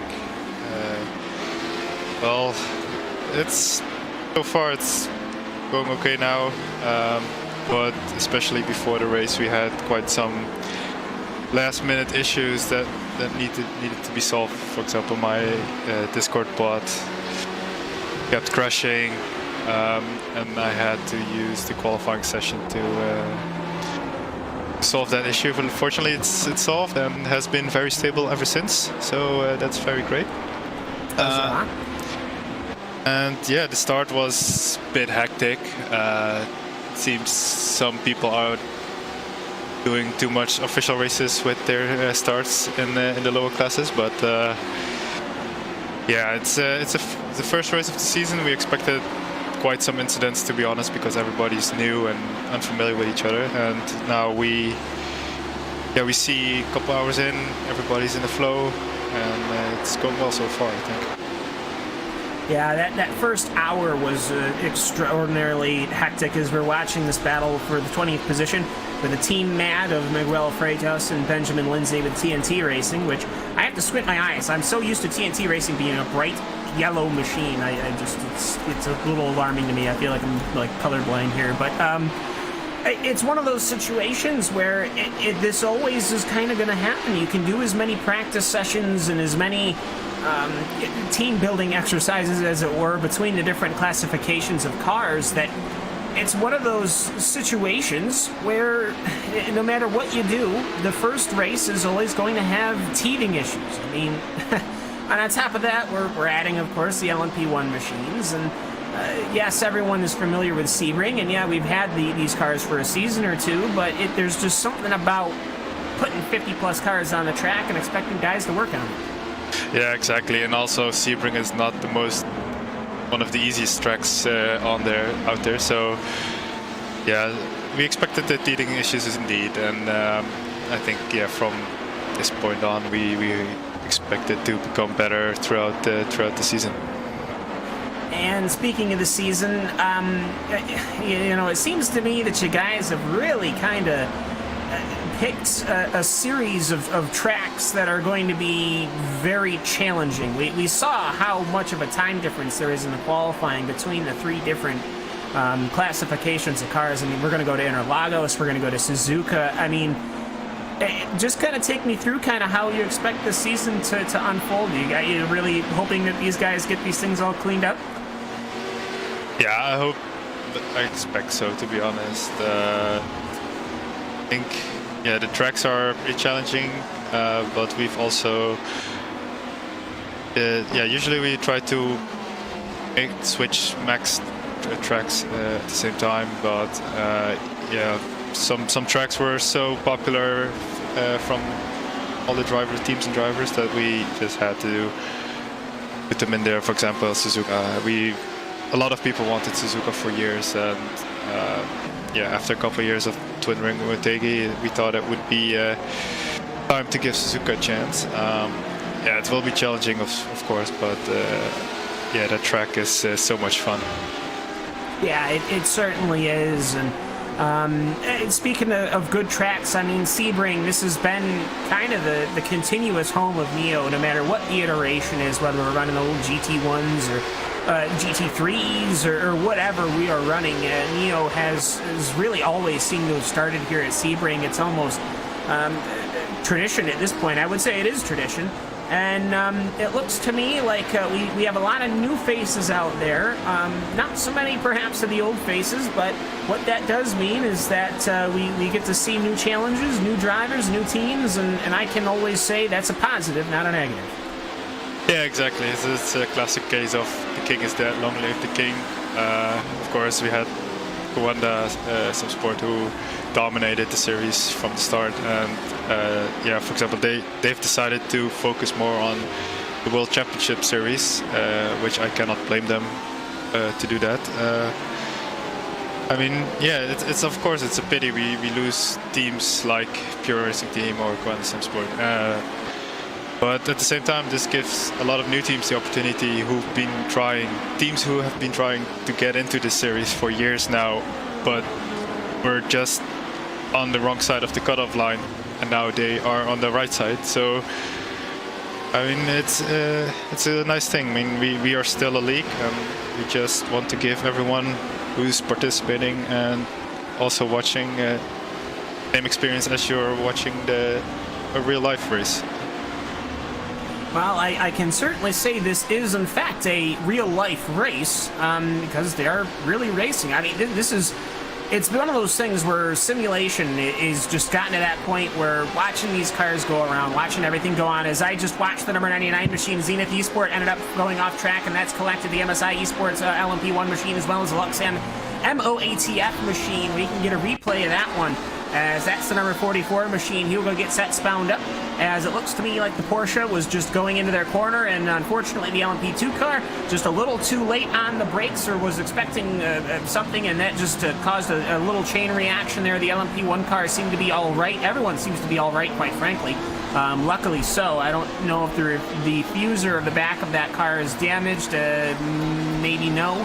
But either way, everyone continues, so a little bit of a bobble there. But back to the point I was going to make, which I have completely forgotten, so now I'm going to talk about something else completely different in order to hopefully remember. For the rest of this race, we've been trying to see just who can climb to the top here. It really seemed to me like the LMP2 class was kind of going to be this privateer, quote-unquote, as it is, series where, I mean, you kind of, the car's been around forever, setups are plentiful, and it just looks to me like we've got a very wide variety of cars in that LMP2 category. Yeah, exactly, and we also didn't expect to have a full grid for the P2 class, to be honest. But it's great that we have 3 full classes this season, which makes it more fun for everybody. I'm also very happy to see Apex Racing UK back after their horrendous first season in their C-Spec car. where they just got tossed around literally in multiple races where they just couldn't do anything like about Phoenix. it. Yeah. So, but yeah, it's good to see them back. But yeah, the P2 classes, I think it's wide open. There are so many contenders there. Yeah, now, of course, I have to ask the dreaded question that I hate to ask, but I always have to ask.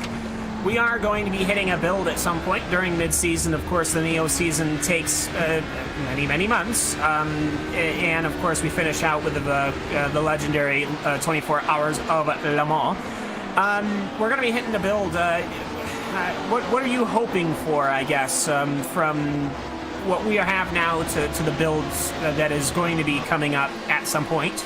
I forget what week we are on in the iRacing service. I feel like we just started, like maybe a couple of weeks ago, but it's never that far away when it's only 12 weeks. No, I think the next build is somewhere in December. We're just hoping that iRacing would be able to release day-night transitions hopefully in December, otherwise in March, just before our 24-hour race. I think that's one of the biggest things as far as car balance. Yeah, I think there might be some issues between the Porsche and Audi, but I think the GTE cars are just spot on. This has been some great racing so far. Yeah, most definitely. Now, of course, I have to say Porsches probably have it here, but I have a feeling that that's not going to be a permanent feature as we're watching the 36 and the 34 Battle Team TNT closed right on in there. Nose getting cut off by the Team Mad driver of Miguel Frito. So anyways, we'll let you get back to your duties now, and thank you so much for hopping in and taking the time with us, and we really appreciate it here in the booth. And of course, Connery just had to step out after doing the first 3 hours, and I know that he was having a great time doing this, so we of course appreciate it so much as TNT goes side by side out in kind of a over-under there. So great smart move from Benjamin Lindsay as he gets the position, so good on him. He will move up into what will be the 5th position in LMP2, but either way, we'll give you the floor now, and then we want to give a thanks to, you certainly can. Yeah, of course. I want to thank Nick Tisse from ATVO. Big shout out for helping us with their tool. They made the race control tool where we can monitor all the off tracks, which has been a great help so far.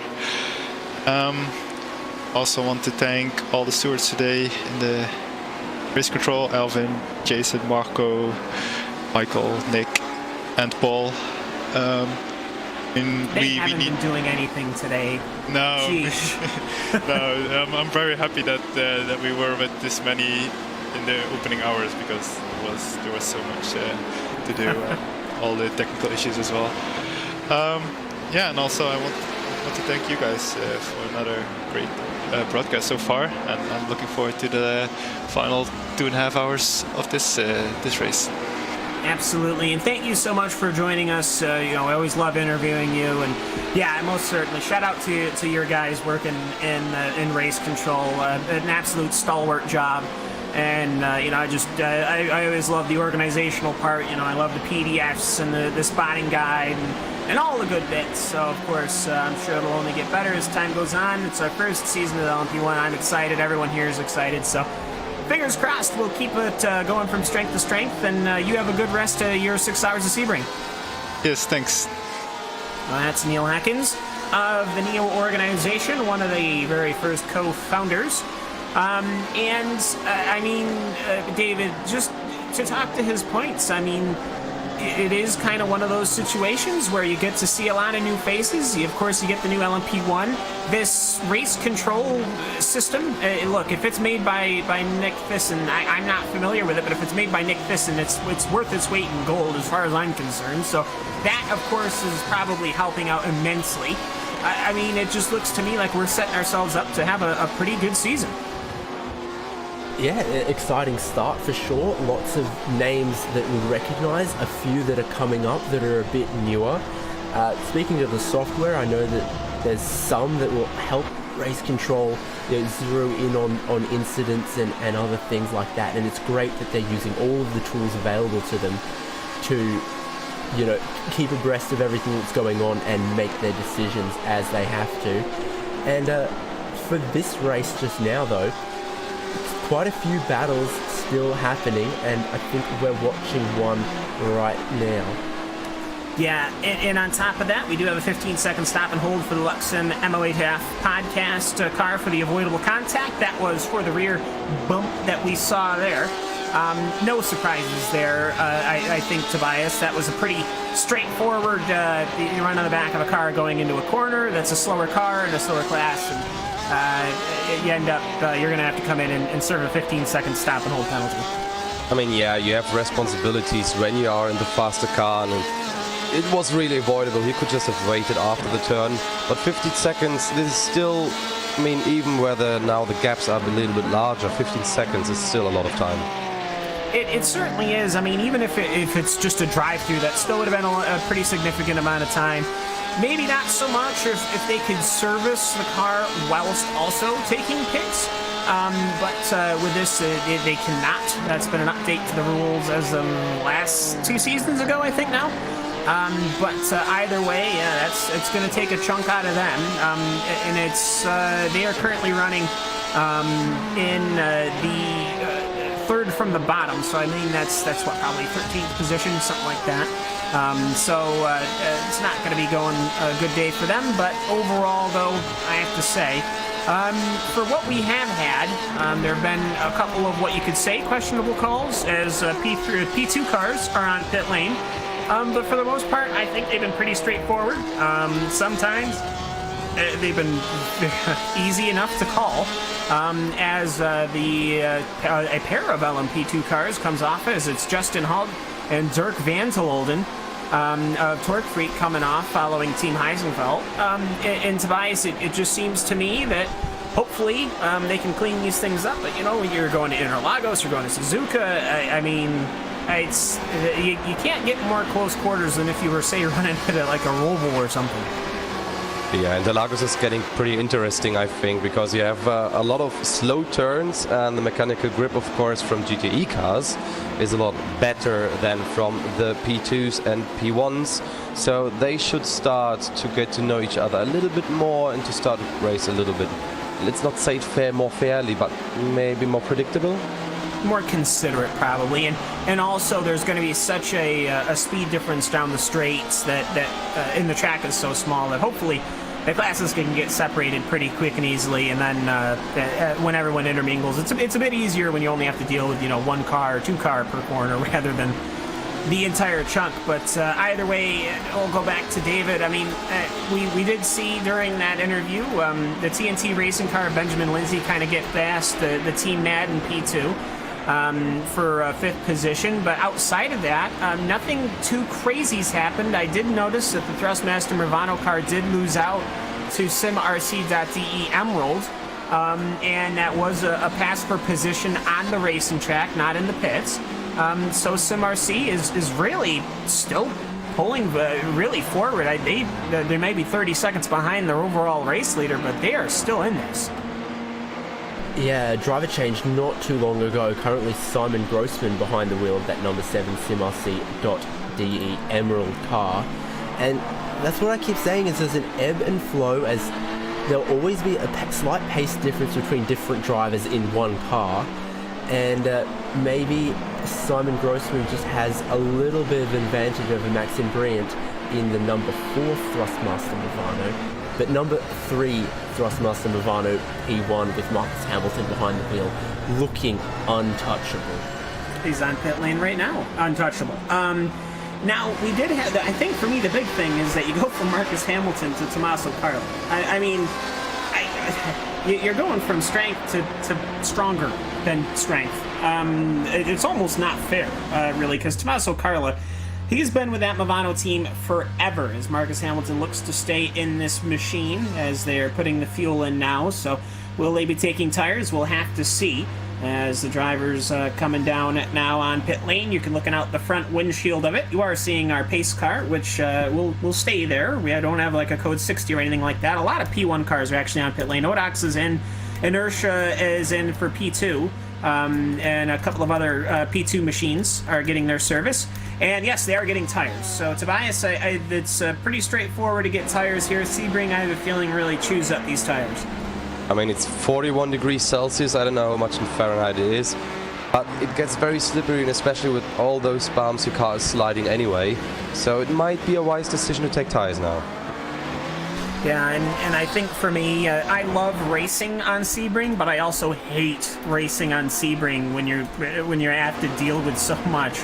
I'm an open wheel type idiot myself. I mostly used to race the Lotus 79 way back when, and then a little bit of the Pro Mazda, formerly the Star Mazda back when I used to race it. But this whole tin top classification thing, it is just, it's a very different beast, isn't it?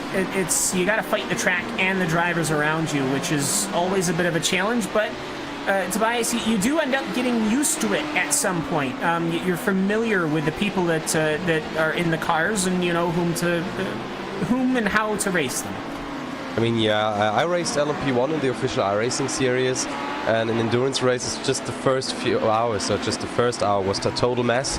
And then you know all the spots where you can overtake who and so on, and now you see it's just fluid. It's like how traffic should be. Most certainly. And David, I think we can all, it's kind of a catch-22. We wish that we could be having this right now, but at the same time, that first hour wouldn't have been that exciting if we didn't.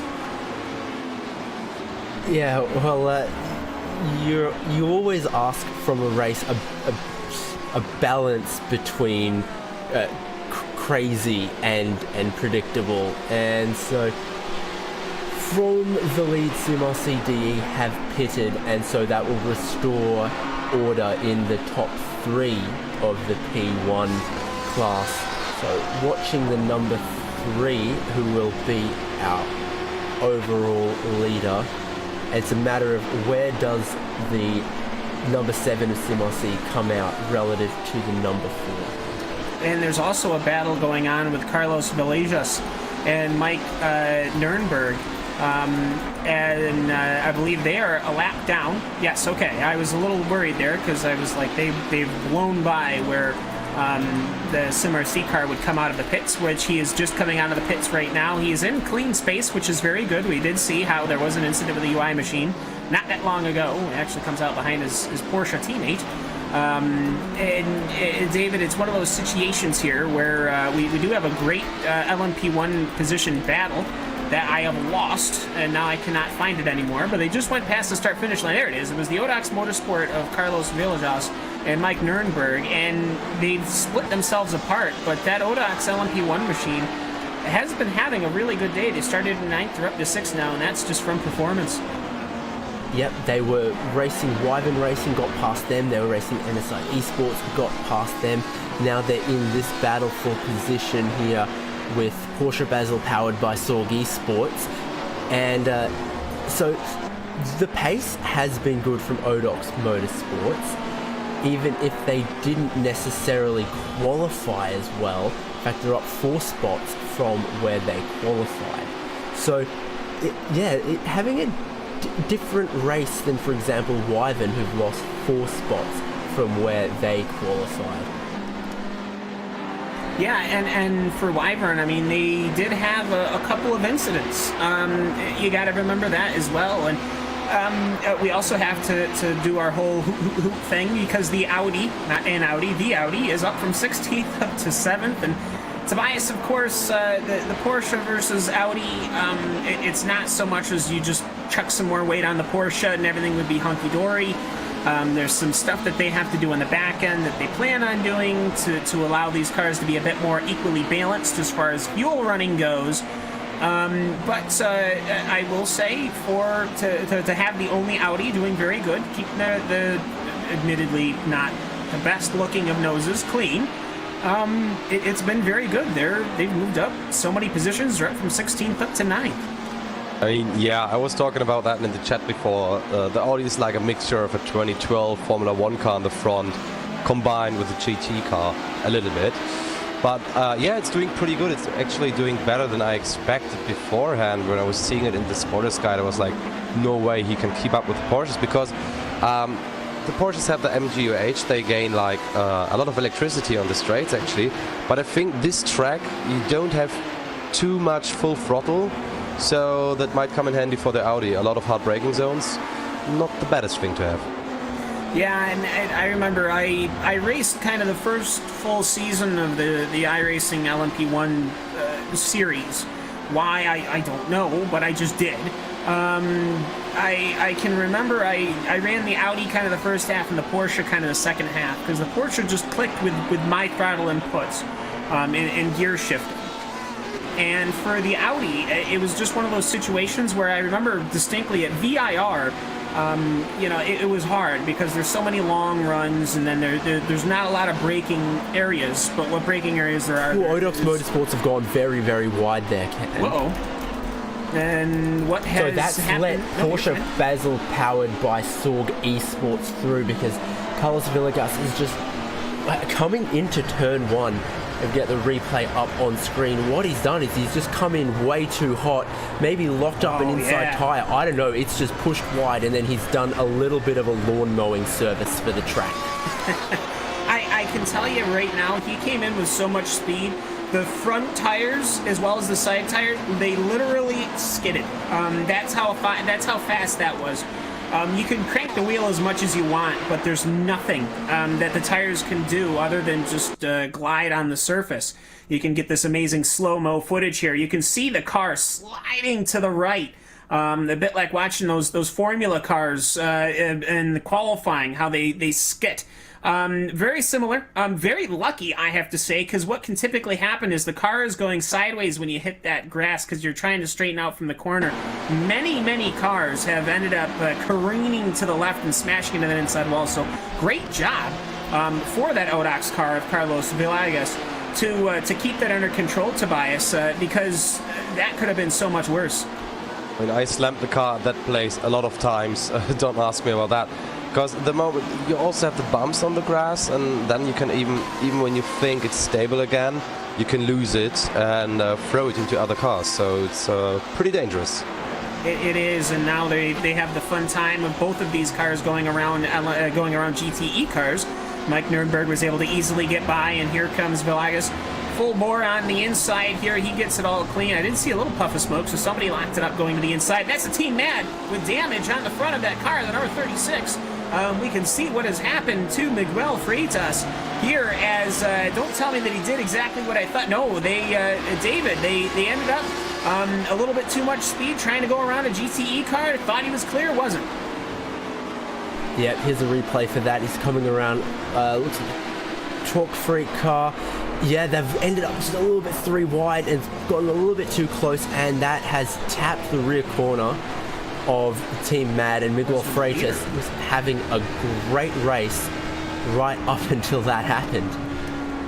And he wiped the front bumper out. You can see right here, just right out of the left side of your screen, you can just see, I think he kind of knew that Marcus Hamilton was coming, and he thought maybe he was clear of the Porsche, and the Porsche doesn't want to sit in the grass, the GTE Porsche, so he has to get on the track at some point, and unfortunately, that Team Mad just was there. He took a good front clip out of that, and Tobias, I think he even damaged the rear a bit, which, I mean, there's only so much you can do to try to prevent an incident like that, but when you've got three different classes coming out of the exit of turn one, sometimes it just ain't going to end well. Yeah, you see the LMP1 in the rear mirror coming up very fast. Then you have this tiny road, actually. You don't have that much space here at some point. And he just got a little bit too far on the outside, sorry, and got clipped by the Porsche.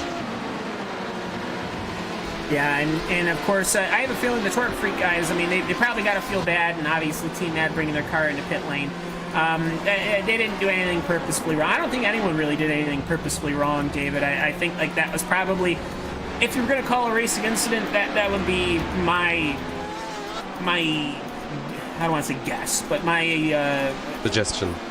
Yeah, my instinct would go with that's a racing incident. Could be wrong, but who knows? And I mean that kind of takes them kind of out of it, which is unfortunate. They had such a good run going, David.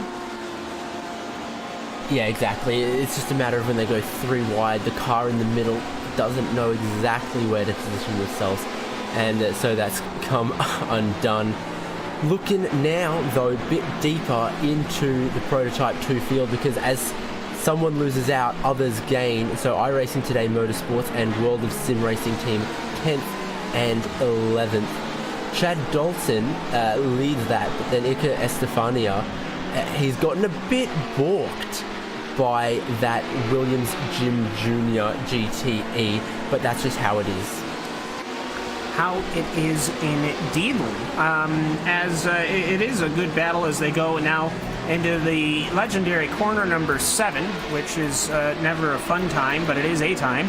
And it just looks to me like these guys are going to continue back and forth. The world of sim racing team car, and of course Chad Dalton. They've now got an LMP1 car and a Ferrari. That's Corey Davis and the SRM Motorsports orange car between the two of them. And Tobias, it's just so easy to get separated by both lap traffic that's going faster and alternate traffic that's going slower.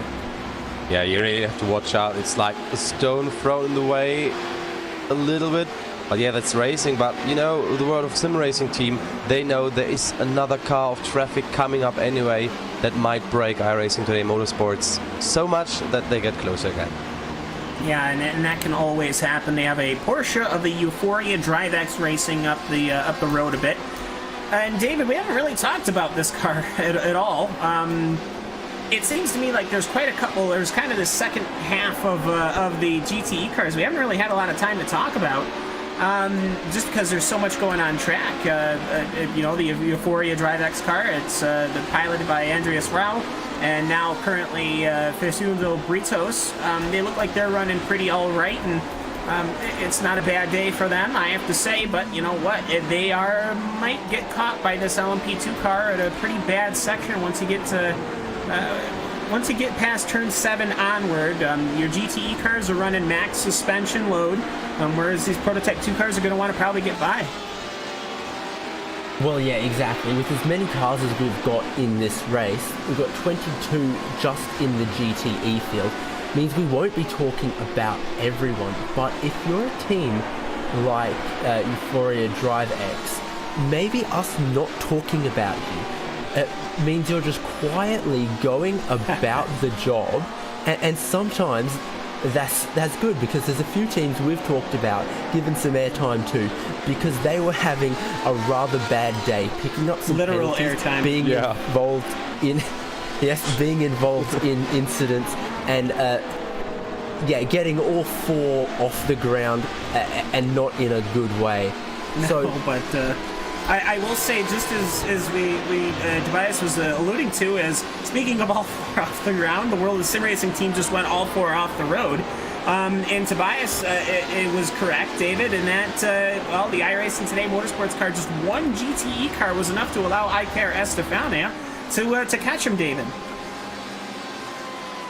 Yep, the gap was out past 1 second, and now it's just a few car lengths. They come down the Ullman Straight towards Sunset Bend. Not sure if they're going to break especially deep, but trying to set up a run through Sunset. Holds it a lot tighter there, gets a good run, might head down towards turn 1, thinking about the inside is Estefania. Maybe the outside, we did see, no, actually he'll back out, which I'm kind of surprised about. He kind of tries to get the early apex, which he does get, but you always end up ruining your speed before you get to the corner. He's late on the brakes. Chad Dalton sees him coming, gives him room, and Tobias, there you go. World of Sim Racing team makes the pass.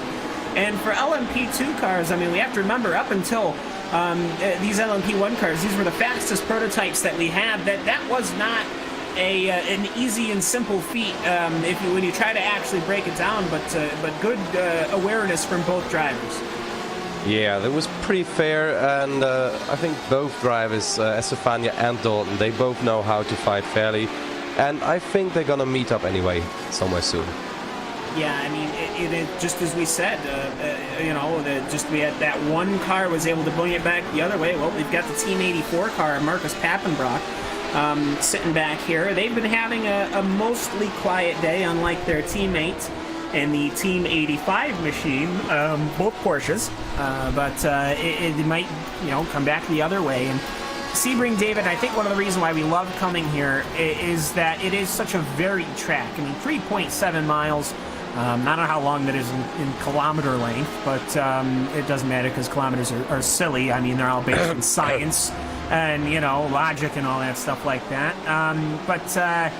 I mean, it's one of those tracks that, on top of just being legendary and all that stuff like that, it is, as far as if you were trying to come up with a new track, this really does have every single type and aspect of car that you would want to test. Yeah, the one thing that Sebring doesn't have is some solid elevation change, but boy, does it make it up with some bumps. So while you might feel a little bit devoid of elevation change, there's all kinds of different corner complexes, fast corners, some slower corners. This bit that we've got on our screen right here, it goes left and then right, and then there's a long left-hander. There's a bit of everything, and bumps to make up for lack of elevation change. So it's a long kind of track for a road course, but that gives you just a little bit of everything. And it doesn't necessarily feel that long. I think that's the thing that I always love about Sebring. It doesn't actually feel like it's that big of a track. And I mean, of course, a quote-unquote modernization, unquote, hasn't really happened. I don't think they've made a modification of layout since I can't even remember. 92. And even then, it wasn't even that big of a change. From what I can tell you, this track, it's been legendary for a very long time. Will be legendary for a very much longer time forward. And I mean, Tobias, it's not like they're going to hand the track over to Herman Teuk or whatever his last name is, and they're going to make massive changes to it. It's just a constantly interesting, constantly exciting track. And in a weird twist, at least in my opinion, the WEC is actually going to be doing a doubleheader with IMSA here next year. I think so, yeah.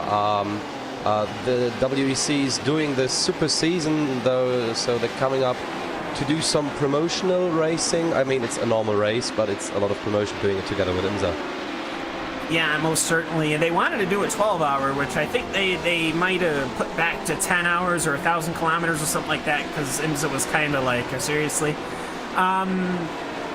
It's just surprising to me because I thought they always had to race on grade 1 tracks, which, I mean, I love Sebring very much, but there's a lot of Armco going around here, David, and we did end up seeing one car flip courtesy of a bridge. So I mean, I'm a bit surprised that the WEC is going to be there. I really wish that I could be there in person, but it doesn't look like that's going to happen. A, because I have a baby, and B, because I got fired from my job on Monday under dubious reasons that had nothing to do with me, but irrelevant. It doesn't look like I'm going to be able to be there, which is unfortunate because, I mean, 24 hours basically of racing between IMSA and WEC would probably be a good ticket. Yes, indeed. Last I heard, it was going to be like 1,000 miles of Sebring, which does work out around the 9 or 10 hours or so, still keeping the Sebring 12 hours as the sort of main event for IMSA. Yeah, and I mean, it's just, for me, it's good to see. It's a bit of an olive branch. I think, not to talk about too much about this stuff, is actually the Luxem MOATF car is stuck on pit lane with no driver in it. The car looks fine. As the 48 and the 60s are still fighting, Tobias, you probably have eyes on that one. Yeah, I have eyes on that one. That's going to be interesting to the last... 4 wide through Sunset Bend. Oh my gosh. Oh. But they made it through. They made it through. Okay. My goodness. I didn't have eyes on that one. Apparently I missed out here as I was wondering where all the cars have gone. Apparently they're all in one corner at the same time, David. Yeah, exactly. So that's Apex Racing UK and Torque Freak Racing with Dirk van Tolden behind the wheel. And as they were battling, they came across 2 battling GTEs. And so instead of waiting, they just decided to go 4 wide through Sunset Bend.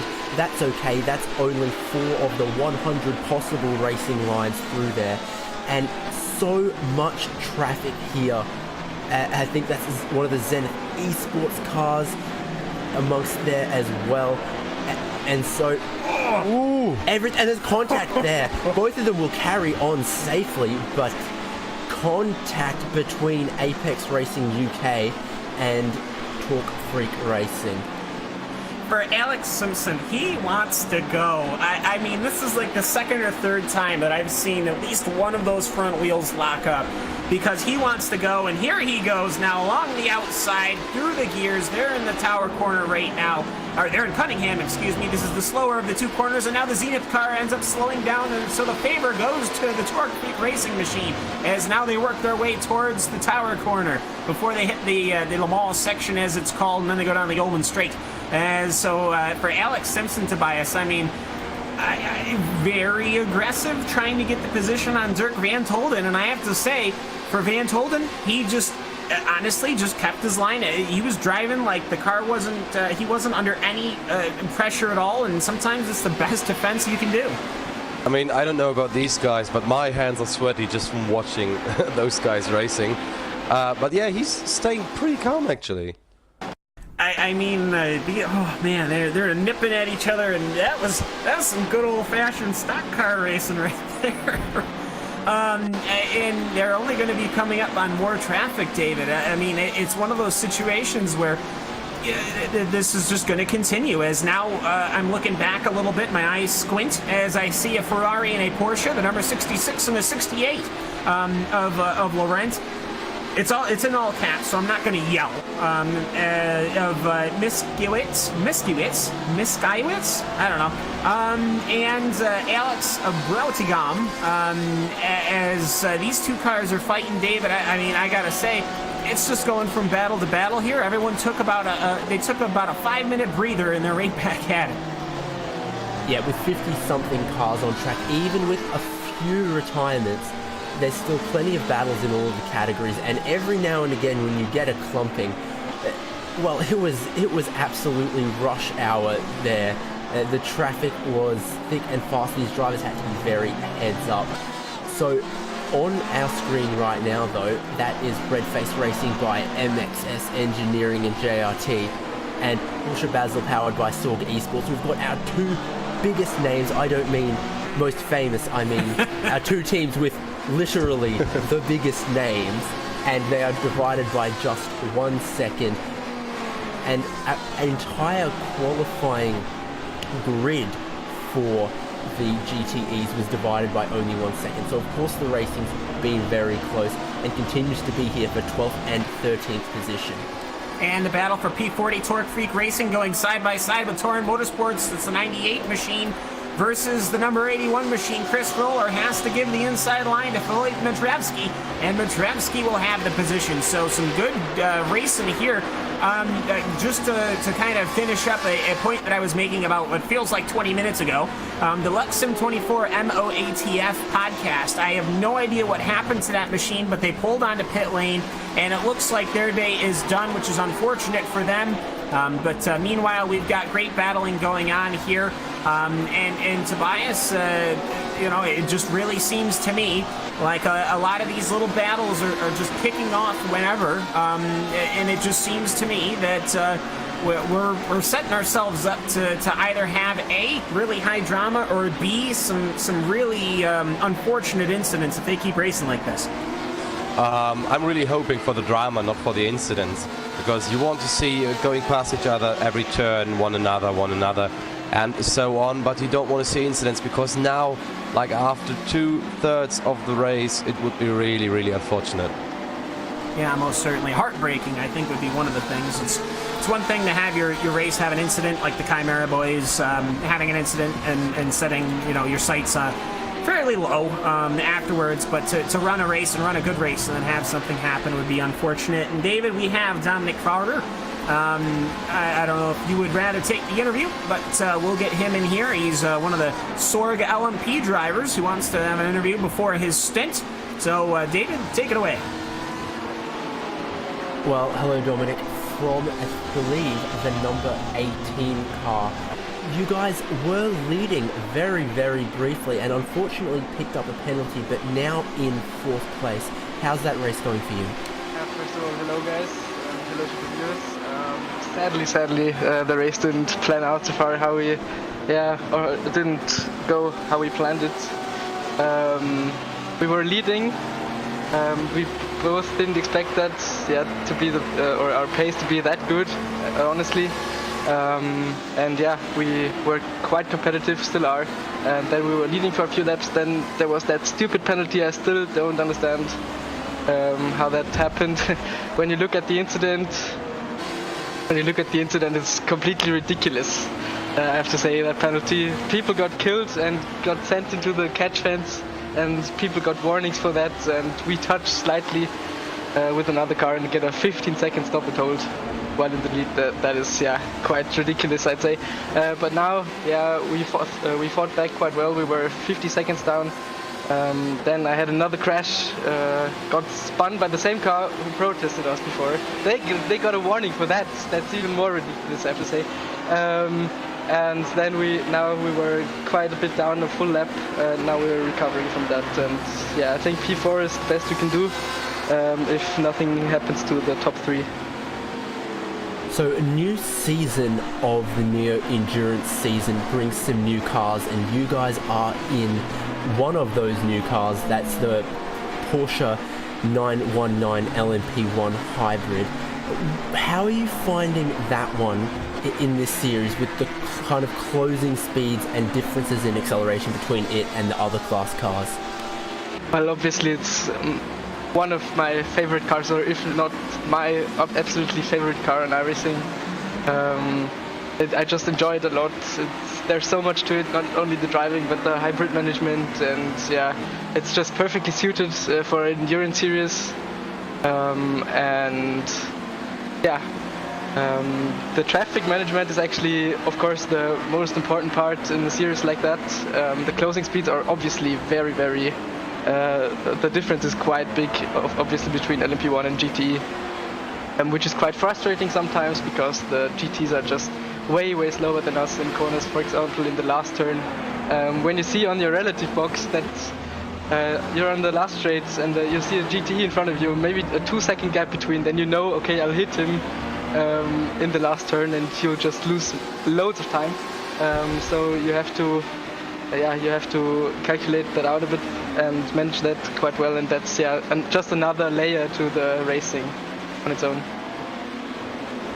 All right. Well, my friend Tobias Brockman would like to have a question for you. Yes, I'm gonna do that in German, so be prepared for some angry language. Ja, Dominik, du bist jetzt noch nicht ganz so lange bei Sorg. Sag mal, wie ist es jetzt bisher so im Team gelaufen? Wie hast du reingefunden? Ja, also ich bin jetzt hier seit 2-3 Monaten. Mein erstes Rennen war die 24 Stunden von Le Mans zusammen mit dem Team. Bisher eine sehr erfolgreiche Zeit, muss ich sagen. Auch das Rennen heute, die Pace sehr, sehr gut, muss ich sagen. Die Setup-Arbeit die ganze Woche lang hat sehr viel Spaß gemacht mit Mike zusammen. Wir haben uns immer gegenseitig versucht, immer weiter zu pushen und am Setup zu arbeiten, und es war recht erfolgreich, muss ich sagen. Wie gesagt, wenn man sich das Rennen heute anschaut, wir könnten locker um den Sieg fahren, wenn nicht diese Strafe gewesen wäre. Ich war in meinen ersten beiden Stints immer das schnellste Auto durchgehend im ganzen Feld, und von daher wirklich, muss ich sagen, sehr, sehr erfolgreich bisher, und es kann eigentlich nur noch besser werden, wenn dann auch die Ergebnisse stimmen, was heute jetzt dann leider noch nicht so der Fall ist. Ja, das klingt schon mal gut. Dann grüßen wir nochmal den Mike Nürnberg, and we're gonna switch back to English. So I was just literally asking about his time he spent now 2 months at Sorg Esports. Was, I think, 3 before. But he's feeling great. They did Le Mans together, and now this one, and they had the pace for P1 actually, but the 50-second stop and hold, they kind of threw it away a little bit, but they're now going to attack it back. And he also thanks Mike for the setup work that they've been working on all week. Of course. And as somebody that speaks completely fluent German, what I can translate, he said, "Hey, how are you doing?" And he said, "I'm fine." And those were the only words that they said. It just takes that long. No, I don't speak German. I'm sorry. Am I the only person in this room who doesn't speak German? Hugo doesn't really speak much, does he? Oh, that was sarcastic. Look at the chat. That was sarcastic. Okay. All right. Well, I'm sorry. Anyway. But yeah, fantastic to have a little treat for all of our German viewers, because these kinds of series, particularly the endurance ones, can be very popular with the Europeans, and quite a few of them, a lot of some German teams, for example, including SimRC DE. So a little treat for them, I guess. Yeah, I think Germany... Someone's gone for an absolute ride there in GTE. Was that Torrent Motorsports? That's Matrevsky. Yeah. Let's see here. What has happened? Oh, I can look at the tire tracks now, and I can see exactly where that came from. We got the replay up on your screens. Yeah, we'll get back to Dominic Faber in 1 second as we look at this replay of what's happened to Torrent Motorsports. So where is that? That is coming towards Tower, and they've just maybe a little bit clipped by that P2 coming in. There's a bit of a dip out there in the grass, and they've just not been able to save that from coming into the wall. Yeah, exactly. Yeah, I want to see that in slow motion here, and I think that's what we're going to get. There you go. Look at that. So he hits those poor cones. That was A, those poor cones, and B, that poor front splitter. Dug into the ground, absolutely crunched it into the outside wall. I gotta say, first of all, shout out to the iRacing people, because I love that we have tire tracks in the dirt now. I love that. But B, that's terrible for Torrent Motorsports. They were having a pretty decent day. They'd gone up from 48th position all the way up to 40th, and now they lose it all. So. Yeah, so a very, very tough day for them. I'll quickly wrap up here with Dominic Faber. So for you guys, obviously, Porsche Basel powered by Sorg Esports, but who else would you like to thank that keeps your team going? Obviously the whole team, I'd say, for welcoming me and the way they did. Mike, obviously, my teammate. I spent lots of time with him this week, as I already mentioned. Then the sponsors, Porsche Basel, and everyone else who supports the team. Obviously the real race team Sorg Rennsport, who's standing behind the eSport project. And obviously thanks you guys for making this series so special as it is, because without a broadcast it would be only half as interesting, I have to say, than with the work you're putting in here. Alright, thank you so much, and good luck to you guys in what's now just under 2 hours remaining in the race. It's Dominic Faber from the number 18 Porsche Basel powered by Sorg Esports. Cam Walsh, well, I think we've got to look down from the Prototype 1 category to the Prototype 2 category now. Most definitely, and I mean, well, first of all, unfortunate for Torrent, and third of all, sorry I jumped all over you there. I got all excited here when we had these incidents going on. It's in P2, things have somewhat quote-unquote quieted up. Ava Vervatic, I keep putting an N in there, I'm sorry, it has really pulled out kind of a hefty lead over not just Apex Racing, but over Team Heisenfeld, who is now in position 2, and Torque Freak Racing, who's in position 3, and then Apex Racing, who's in position 4, and that's kind of a big story there.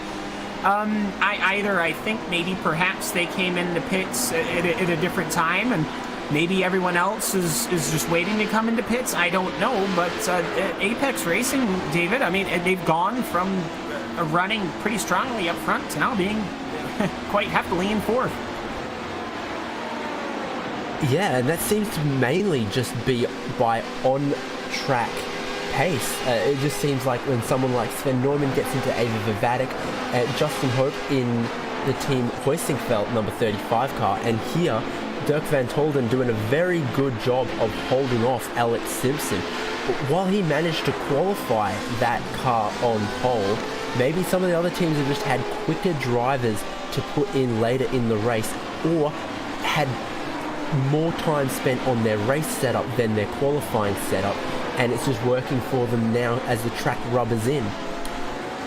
Yeah, perhaps, or perhaps their car is a bit more set up for the temperature. It is now 75 degrees. We started at 77. We are now 75 degrees in the air and 106 degrees on the track. It is a clear day. So at some point that will change. I don't think the winds really change that much. Not the wind would really do much anymore anyways.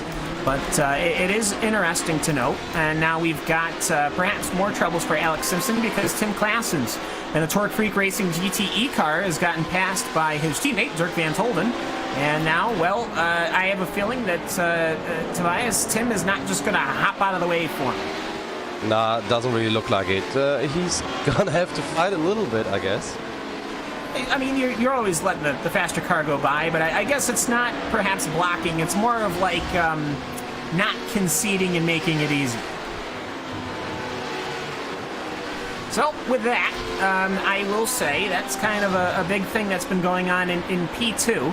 Another thing I'd like to point out, David, you've been with me you've been with me and Connery. Both of us were with Connery, but we both saw the incident between Race Clutch and Inertia, and Inertia has worked their way back. They're in 25th position. They're now just cracking the top 10. David? As they pull a very interesting slide through Sunset Bend. Maybe just for the benefit of our cameras. Thank you so much. But yeah, exactly. It's one of those examples of how if early in the race things aren't going quite your way, if you stick it out, there's always positions to be gained, and you never know what might happen to other people later in the race. And Ossian Puhaka behind the wheel of that car right now, that's a quick driver. So they've been doing all right for themselves there for that team. Yeah, and I like Ossian. He's always good fun to be around. As we do have a black flag for Pierre Licence, which I believe is I want to say it's one of the Simatop cars. As I believe it might be the GTE car, the GTE Simatop Esports car. Yes, that is exactly correct. For an avoidable contact, lap 112, turn 10. So that he's going to have to serve that 1:15-second stop and go penalty there. And Tobias, I do not know how the world of Germany works, but looking at the Inertia Sim Racing car, I have to say, perhaps maybe not the strongest livery on it, but I suppose it indeed works. Well, yeah, it works. I mean, it's fair enough. Normally we have quite cool liveries, but as long as it does the job, I mean, you know about efficiency. I mean, the Finns are getting there.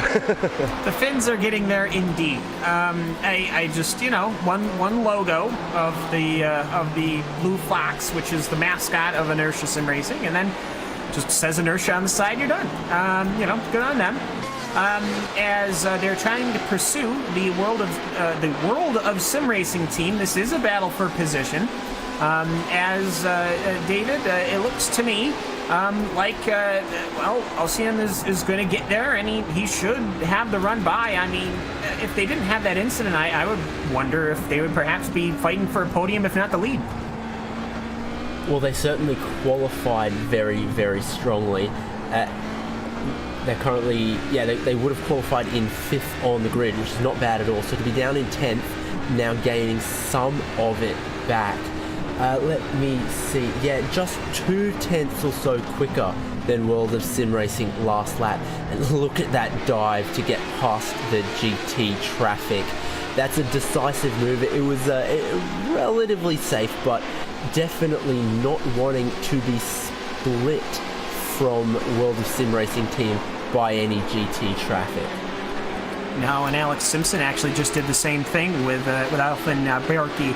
That Team 85 car going into that corner, which is it's actually just that battle's going on right a little bit far behind. They're on different laps, but they are right with each other.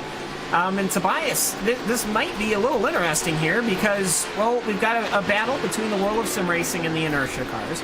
They're pursuing Justin Hope in the Team Heisenveld car, who's currently running in 2nd position. Then you've got 3rd and 4th, the Torque Freak Racing and Apex Racing. If as a driver, how do you take, if you're like an Alex Simpson or a Dirk Van Tolden, how do you take this? You've got 2 lap cars that are in the same class as you, fighting for position, justifiably so, and you need to get by them to get to the car in front of you. How aggressive do you really want to be trying to make those positions up? I mean, Alex Simpson is kind of in a good place situation here because he can maybe outplay Dirk van Tolden in the situation when they're coming up to those. But it also depends on World of Sim Racing and Inertia Sim Racing, so on Ika and Ocean, how they're actually looking in the rearview mirrors and how they're reacting to the traffic from behind. Yeah, and it's just one of those situations where anything can happen, and if you're Justin Hope, I mean, I guess, David, you could say that he's hoping that they can hold them up just enough for him to break away as we are closing in. I would never say that. You would never say that. I'd be more one to say he's living in hope or something. I'm just saying. We just passed 4 hours not that long ago. We're at 4 hours and 12 minutes, which gives us an hour and 46 minutes and 25 seconds to go exactly. What happened to the other 2 minutes? They're gone. Okay. We erased them. They don't exist anymore. So it's one of those situations, as here comes the LMP leader, Marcus Hamilton, around, where you really can find yourself in some trouble, David, because as they're going side by side, as Inertia almost bludgeons his way through. Not sure if I would really... No, it was fairly safe of a maneuver, and I think Iker was pretty smart to not contest it too much. But actually, I guess another decisive move from Osayan Puaka. I mean, what else can you say about that? But it's going to get to that point where they are going to catch up, and they are going to start intermingling. Yeah, well, that was a move where you wouldn't quite expect it. Maybe the element of surprise worked to the advantage of Inertia Sim Racing. Surprise and finish. That's all I was saying. No, I was just saying surprise and finish, because it turns out Finnish people end up making really crazy passes stick. Sorry, I didn't mean to throw you off your point. But either way, we'll let that awkward silence die, as I think, David and Tobias, we at some point probably should do a rundown of where everyone is. We have the leader on pit lane right now, which does not at all help when you try to do a rundown. But the big thing is that Tommaso Carla is going to be hopping back in the car, and Tommaso Carla is probably one of the fastest drivers I'm aware of. He used to race in the Aston Martin back when they had that. Then they went to the LMP1 cars, and they absolutely blitzed it. And now he's here in an LMP1 car. He's in the fastest car in the series and the fastest team so far here at Sebring.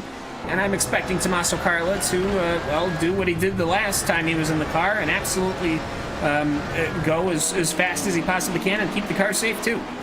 Yeah, he's going to nail it, I think, because as you mentioned, he's a very fast driver. I haven't seen much of him, but what I've seen is a very good driving. Yeah, so with that, they have done their pit stop. Whom else is going to come on into pit lane? Simon Grossman should be ready to come on in. And David, at this point, do you expect these guys to... I mean, they've only got, 2 pit stops remaining, really? It's 4 hours and 14 minutes. Is there something they can possibly do pit-wise to help them get closer to that Thrustmaster Movano number 3 car? Yeah, well, in about 3 minutes' time, we're going to have 100 minutes remaining, and we know that the Prototype 1 cars go somewhere between 40-45 minutes to a stop. So that's looking like they're going to have 2 more stops to get to the end, and I'm not sure many of these guys, with the exception of maybe Virtual Motorsports or someone else, will be able to stretch it out. So SimRCDE come onto the pit lane, and the net lead will go back to Thrustmaster Movano very soon. And he was following the Torrent Motorsports Prototype 1 car, who was in 12th position, into pit lane. Simon Grossman does a nice little slide in his pit stall. Of course, it's concrete in there. We haven't seen anyone do the whole thing where they slide well past their car, as Simon Grossman is climbing out of that, and Michael Mittner is getting into it. We did see, David, however, a Ferrari decide to interesting take on urban parking. inside pit lane, as also Virtual Motorsport of Dennis Garisin. He's going to be climbing out of that, and Vasilov is going to be getting into that one. So interesting to see how that Audi will be able to finish its day. But for Tobias, it's one of those situations where you don't want to mess up these pit stops. You get them straight forward. Everyone seems to be taking tires every stop, which is interesting. I know somebody didn't, but that was just that one time, and it's getting to one of those situations where do you try to do something like instead of going full out, as actually SimRC.D has just hit another car, and he is now parked it into the inside wall as Triton Racing came into the picture. Just the same time that it came into my view, the same time that it came into Michael Mittner's view. Michael Mittner, who was leading this race, has now clacked that car and almost got sent up as we're watching the replay right now. Absolutely terrible for this to happen for that number 7 machine. The team, I'm sure, is not going to be happy about that one, Tobias. Oh, yeah. That was actually quite hard hit also on the sides, which don't get repaired during a pit stop. And yeah, you just told it. You have to get the pit stops right, but you also have to get the exits right. And this didn't work out. Yeah, and David, we saw this happen with an LMP1 car and another car before. I guess I'm looking at this, say, from the copper cam, or the blimp, I guess I should say. I'm looking at this from the blimp cam. I don't see how the GTE Porsche, I mean, that's the racing car. That is the one on the racing line, as you can see the blimp here. There's really nothing else that Porsche can do against the LMP1 car. I mean, it just seems to me this is completely going to be on that number 7 car. Yeah, he might. Triton Racing are already fully committed to the corner there, and it is, as you say, SimRC that are rejoining the track from the pit exit.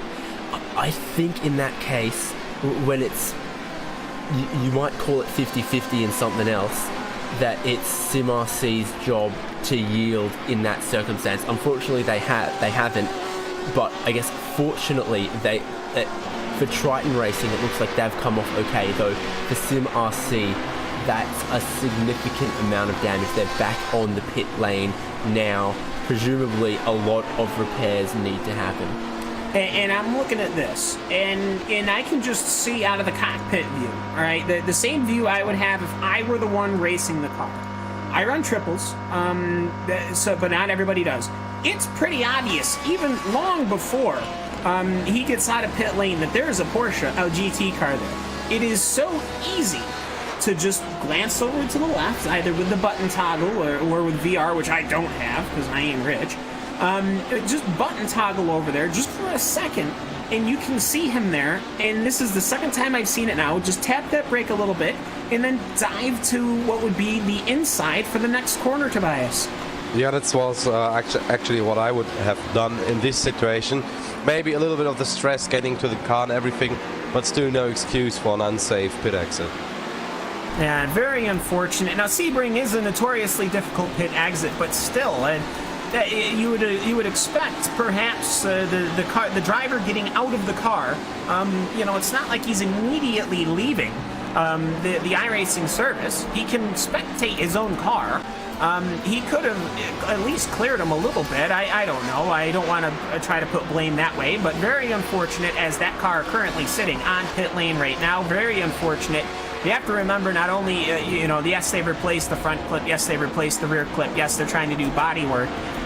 There's a lot of internals right now that are going to be having damage, as we are watching right now on our screens this drag race here between a couple of these Le Mans Prototype 2 classification cars as they're fighting for what will be second position between Torque Freak and Team Heisenfeld, and Heisenfeld pulls into the pits. So, this is going to be a battle of pit crews, Tobias, because, they both pull into the pits. Yep, it looks like Heisenfeld and Torque Freak Racing are in the pits now.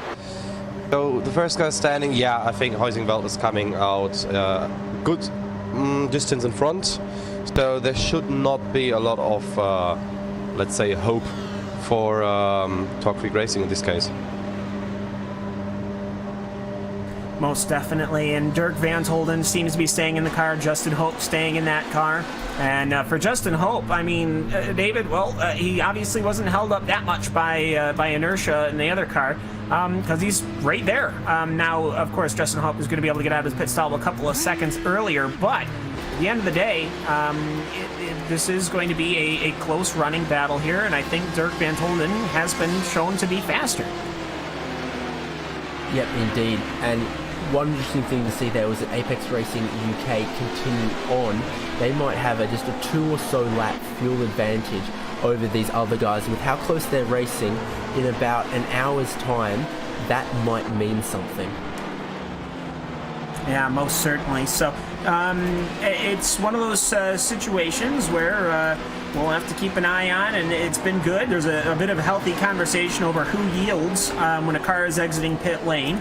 I'm firmly in the cars that are on the racing track are actually racing, and the cars in pit lane are not racing.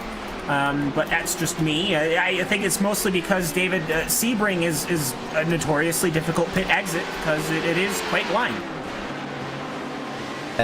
Yes, indeed. It's a challenge like that, and it's been difficult for all of this race and in other races that come here. So, I'm sure within the briefing, because Neo prepare very thorough rules and drivers' briefings, that there would be a rule or something that they were expecting all of the drivers to obey by about who yields and what the situation is. So I don't know if we'll see an investigation about that, but on our screen right now is a battle in a little bit of a slower category, and that's our GTEs, Cam.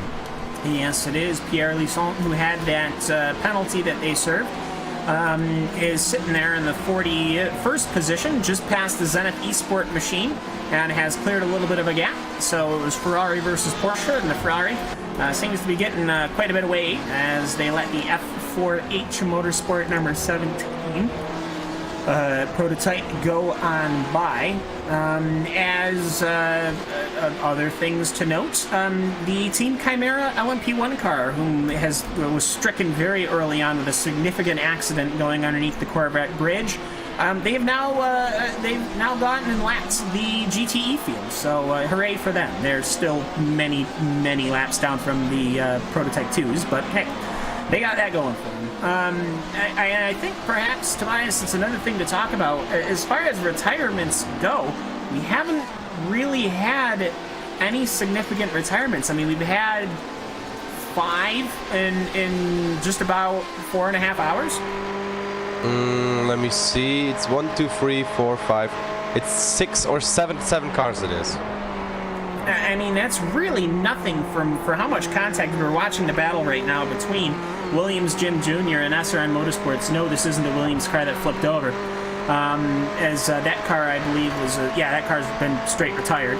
As this is the Dado Opagak machine versus Stephen McGarvey. Of course, McGarvey, who has been in this Neo series for quite some long time. They used to race the GT2 Ford, and they used to race the Corvette, and then they finally raced the Aston Martin, and now here they are in the Ferrari. I think they raced the Ford last season, so now they're moved over to the Ferrari. But for that Williams Jim Jr. black team, I mean, I gotta say, it looks to me, David, like Dado does have an edge. And even though their lap times, Steven was half a second faster, at the same time, it's 2 Ferraris, it's 2 GTs, they got lap traffic, it's going to be difficult to get around.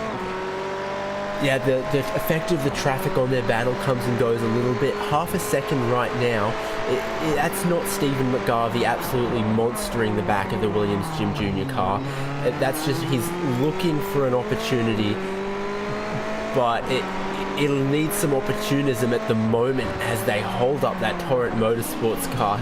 He gets right in there and murders some cones, as has been tradition. So looking at where they are though in their stints, Williams Jim Jr. have 6 laps fuel advantage over SRN Motorsports Orange. Which is interesting to see how the fuels are going left and right, and how the pit strategy ends up. Also rip cones. But it's one of those constant situations where people come to the track with their own strategies. As I do see, the Torrent Motorsports GTE car is stricken and off track as the inertia goes by, and here comes Alex Simpson in the Apex Racing car, who was coming in from lead because they waited so long to pit, coming into the pit lane. And Tobias, it's one of those situations where the people who are coming into pits, they do have some variance at this point, some differences, and that's when the people who need to know the Sorry, is SRN Motorsports? SRN Motorsports get a good run, look to the inside of the Williams Jim Jr. car into turn 2, then try and set up a good exit. They're going to try and get a run towards the hairpin. Oh, they might be a little bit too far back, but they were side by side almost going into turn 2. No, SRN going to look to the inside into the hairpin and then pull out of it. Back to you, Cam. Sorry to jump across you there, but we had that action going on our screen. Yeah, no, the action's still ongoing there after quarter number 7. McGarvey is trying to perhaps look to line them all up to get the overshoot to the inside. Here he will go to the outside, which is not how you're going to make a pass in a GT car. This is not a prototype, but you know what? Actually, it worked because Dado ended up over-braking, which is surprising to me. I kind of would have thought he would have just parked the car on the inside. And, well, Tobias, there you go. As I'm looking, actually, if we can cut to behind Tobias, or from Tobias, we can go to Alex Simpson. Alex Simpson has got a massive jimmy of cars behind him, Tobias, and that might not end well. Oh my god, and just looking at the pictures, it looks absolutely maniac. And so for Alex, he just came out. He's going to be on cold tires. He's got prototype zipping left, prototype zipping right, and he's trying to get by them. As here comes another P1 inside. One of them goes off track. That's the MSI Esports machine. As he'll lose that position to the 8A Vervatic, or not lose the position perhaps, but instead have a bit of space. I think at this point, oh boy, Alex Simpson ended up almost clobbering the MSI Esports machine, David, as he was trying to go around the outside of Team Mad, who's been harboring some damage since an earlier incident. But it's one of those situations where you really come into pit lane, you get about maybe 45 seconds to chill, and then you're right back into the fire, sometimes literally. Yeah, indeed, the pressure is hot, that is for sure. So the Team Mad car goes a lap down to his class leader, which is Alex Simpson now in second in that class, but still Team Mad going a lap down to that. Yeah, most certainly. And well, at this point, now is when we have to take a look and squint our eyes and say, who have we not done an onboard RaceSpot TV fan immersion with here on the iRacing Esports Network? I'm going to say we probably haven't done a Porsche. So now, this is when I pop open the old track map and I start squinting, and I want to see, who do we have here that we can go on board with? It's got a lot of traffic up ahead of them. How about we go look at the number 15, the all-red race clutch Porsche. It's the 919 hybrid here, piloted by Luis Rodriguez, as we will go RaceSpot TV fan immersion here. It's where you, the fan, are immersed into the car. And we will be right back here on the iRacing Esports Network.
and welcome back to the Neo Endurance Series. Apparently we don't get music when we come back, Hugo.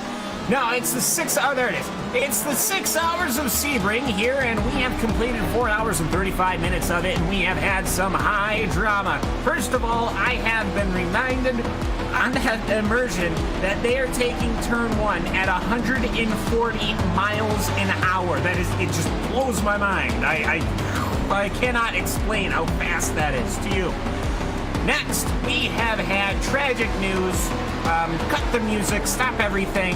The virtual motorsport number 12 Audi is out of the race. It has crashed, and it has had something terrible happen to it. Vaslav was piloting the machine. Not quite sure where they managed to do it, but if you look at the car on pit lane, it is quite frankly toast, and I see what has happened. It has happened in the same place that Coanda had their incident, going underneath the bridge, and it's literally the exact same incident. The Porsche 911 of the MSI Esports number 75, the Team Heisenfeld number 35 Prototype 2, and then the Audi were all going around. They went 3 wide, and, well, the Prototype 2 clipped the P1 just like they did before, and then crashed that one into the outside wall. Very unfortunate, I have to say. I'm not sure if David is back, so David, that's unfortunate. That was the quote-unquote, our favorite Audi has had an incident. Yeah, I'm just watching that back myself. Very, very unfortunate with how that fell with the traffic. A bit of a fan favourite, that Audi out there. So I really hope the YouTube chat can have some Fs to pay respects to Virtual Motorsports, who were honestly having a very good race, considering that, yes, things are a little bit stacked against them driving the Audi. They were doing a really good job, and now on pit lane with what will probably be some extensive repairs. Yeah, they're gonna have to put that car back together, and I know the Audi boys can do it in real life. I just don't know how well that works, not in real life. But I mean, that's gonna be a lot of repair. That's gonna throw them well back. They were pretty much set to finish. Easily top 10, maybe 7th or 8th, Tobias, and very unfortunate. Yeah, it's very unfortunate. That's not actually what you want from a race, especially when you're that long into it and did so well in the Audi, which is surprising for some of the viewers and me as well. But it happens, it's racing. Indeed. I don't know if we ended up getting a replay, so no, we can't get it. That's all right. Just picture an Audi crashing into a wall, then you've had your replay. Meanwhile, we have got fighting going on. It's the number 13 MSI Esports Prototype 1 fighting, and has lost a position against the F4H Motorsport number 17. Either way, as they've got some traffic to run through, David, that kind of upsets the field a bit, because really the Audi of Virtual Motorsport was running at the same speed that F4H Motorsport machine was, and well, they're running in 8th position up to 7th, so very unfortunate to have that Audi gone, but we've still got some racing to do. Yeah, exactly. One team's disappointment is a benefit to everyone else who was still running. That's what makes it a bit of an endurance race. Yeah, absolutely, and as it turns out, my technical support isn't appreciated. But I'm just saying, if the number lock's not on.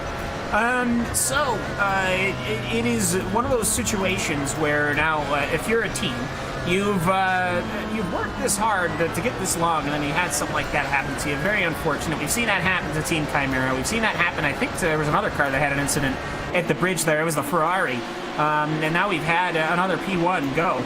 I guess that goes to show that no matter where aspect of this track you are, the most dangerous part right now is the straight part going to the sharp corner at turn number 7, Tobias.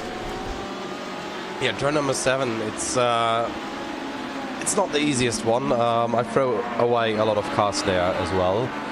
While I'm a little bit just looking at my live timing here and seeing that Porsche Basel powered by SOC Esports car already has pitted 5 times, and Mivano Racing number 4 only 4 times, so that might be possible to get in front later on.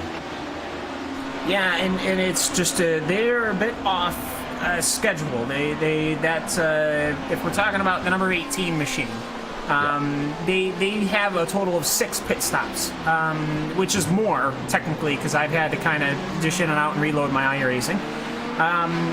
So they've had they're up to 6, and everyone else is on 5. But it's the stint length that's impressive to me, as they're already running. It'll be 19 laps this next lap. Everyone else is either on 15 or 17. So that means that they are off sequence is the word I was looking for, David. And it's one of those things where if you're off sequence, they're technically a lap down right now. But as we just saw, anything can happen. And coming back from that 15-second stop-and-go penalty and that incident that they did have, they really are proving that perhaps next race they really should be talking conversation for contention for the overall victory. Yep, exactly. One of the things that might be throwing off the timing screen about Porsche Basel powered by Sorg Esports is that it might count a pit stop for when they didn't actually take pit service but served a stop and hold penalty. That's right. So in that LMP1 class still, though, battle on our screens is F4H Motorsports is leading MSI Esports. But in that number 13 car for MSI Esports is Victor Lobato Lopez, and I know he is a quick driver. He'll be hoping to close that up, even though the gap is now around 8/10. With the way the hybrid powered can be selectively deployed, that gap can come and go. But a fantastic on-track battle in our fastest class for 7th place right now. Yeah, absolutely. And meanwhile, first of all, David Haynes, that very smart person figuring out that. The next race we will have is the 6 Hours of the Circuit of the Americas, November 18th, 2018, up in Austin, Texas, to go around the 3.43-mile Circuit of the Americas. I didn't vote for it, so I don't know how it gets that name, but it'll be an interesting racing circuit. They get around, by the way, the F4H car gets around the Team Busch pink car, and as well as the MSI Esports machine, and they are working their way through the traffic left and right as they get their way towards corner number 7. And I gotta say, Tobias, Circuit of the Americas is a track that I absolutely and can say with full confidence hate.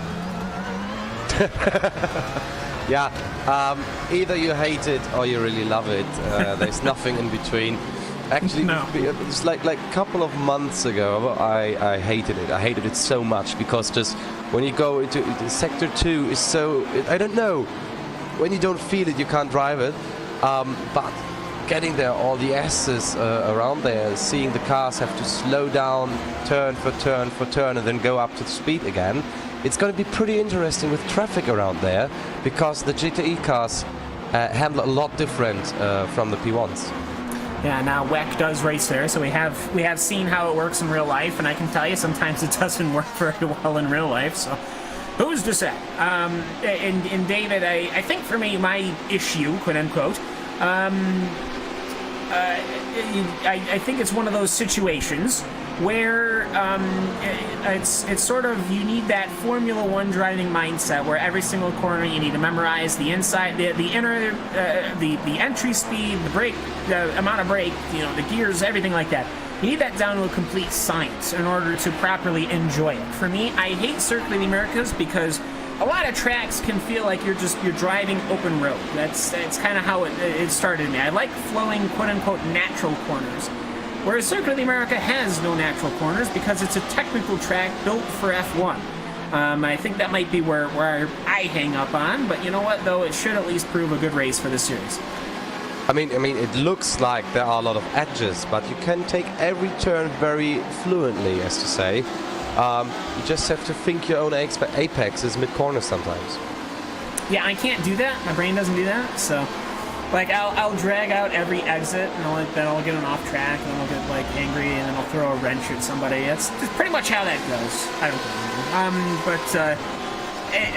know. I will say, David, the 17 car has handedly pulled away from Victor Lobato Lopez. It doesn't even seem remotely close now.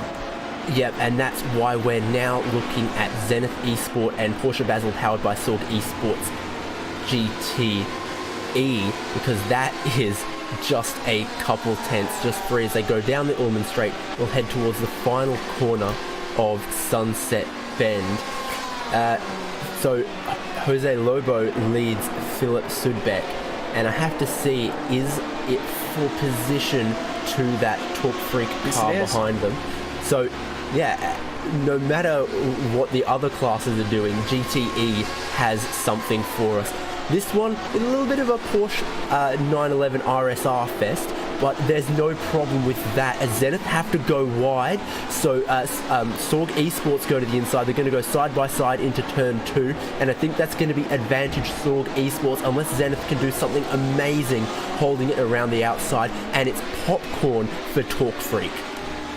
Yeah, and I was going to say I'm surprised Tim Claessens didn't follow along, as the nose gets cut off by Philip Sudbeck. And here comes Tim Claessens on the outside. No, here comes an LMP Prototype 1 car. That's actually the F4H machine, who gets completely stuck in Walden. He's got a Porsche in the front, Porsche in the back, Porsche on his side, and he turns one of them around, and he parks it into the outside retaining wall. They're not going to like that one up in the booth. Oh, that one was really, really impatient moves by the P1. Of course, the Porsche could have moved a little bit more to the side, but he hasn't. He doesn't have to. No, he doesn't at all, as we're going to get a replay of that one up on your screens. It's just great, lovely GTE action, and then that LMP1 just kind of blitzes. Now, I know that my car is faster. If I'm an LMP1 guy, I'm going to hang on the outside, because I know they're all going to have to take the corner at some point, and I get the fast exit on the outside. I would have parked it on the outside, but they went to the inside, and he thought he could somehow get a good exit corner, which his hybrid obviously kicked in because he plummeted forward and parked it right in the back of that Porsche Basel's Ford Esports machine. And they're going to be pretty unhappy about that one. I have a feeling both the GTE team, because you always want to have a good battle, David, but also in the booth up top, I have a feeling they're not going to be too happy about that. Yeah, an investigation into that one by Race Control and a penalty maybe being handed out wouldn't surprise me. Even though we've lost that Sorg Esports car from this battle, Zenith now having to defend very hard from a very racy-looking Torque Freak car. And here comes Torrent Motorsports. Will they take out any of these ones? No, they'll get by. Okay, excellent. As it's still the battle between Jose Lobo and Tim Claessens, as these guys are going head-to-head here. Reminder, this is, of course, the iRacing Esports Network. You're watching RaceSpot TV. I'm Cam Walsh. That's David Hines, the Australian, and that's Tobias Brockman, the German.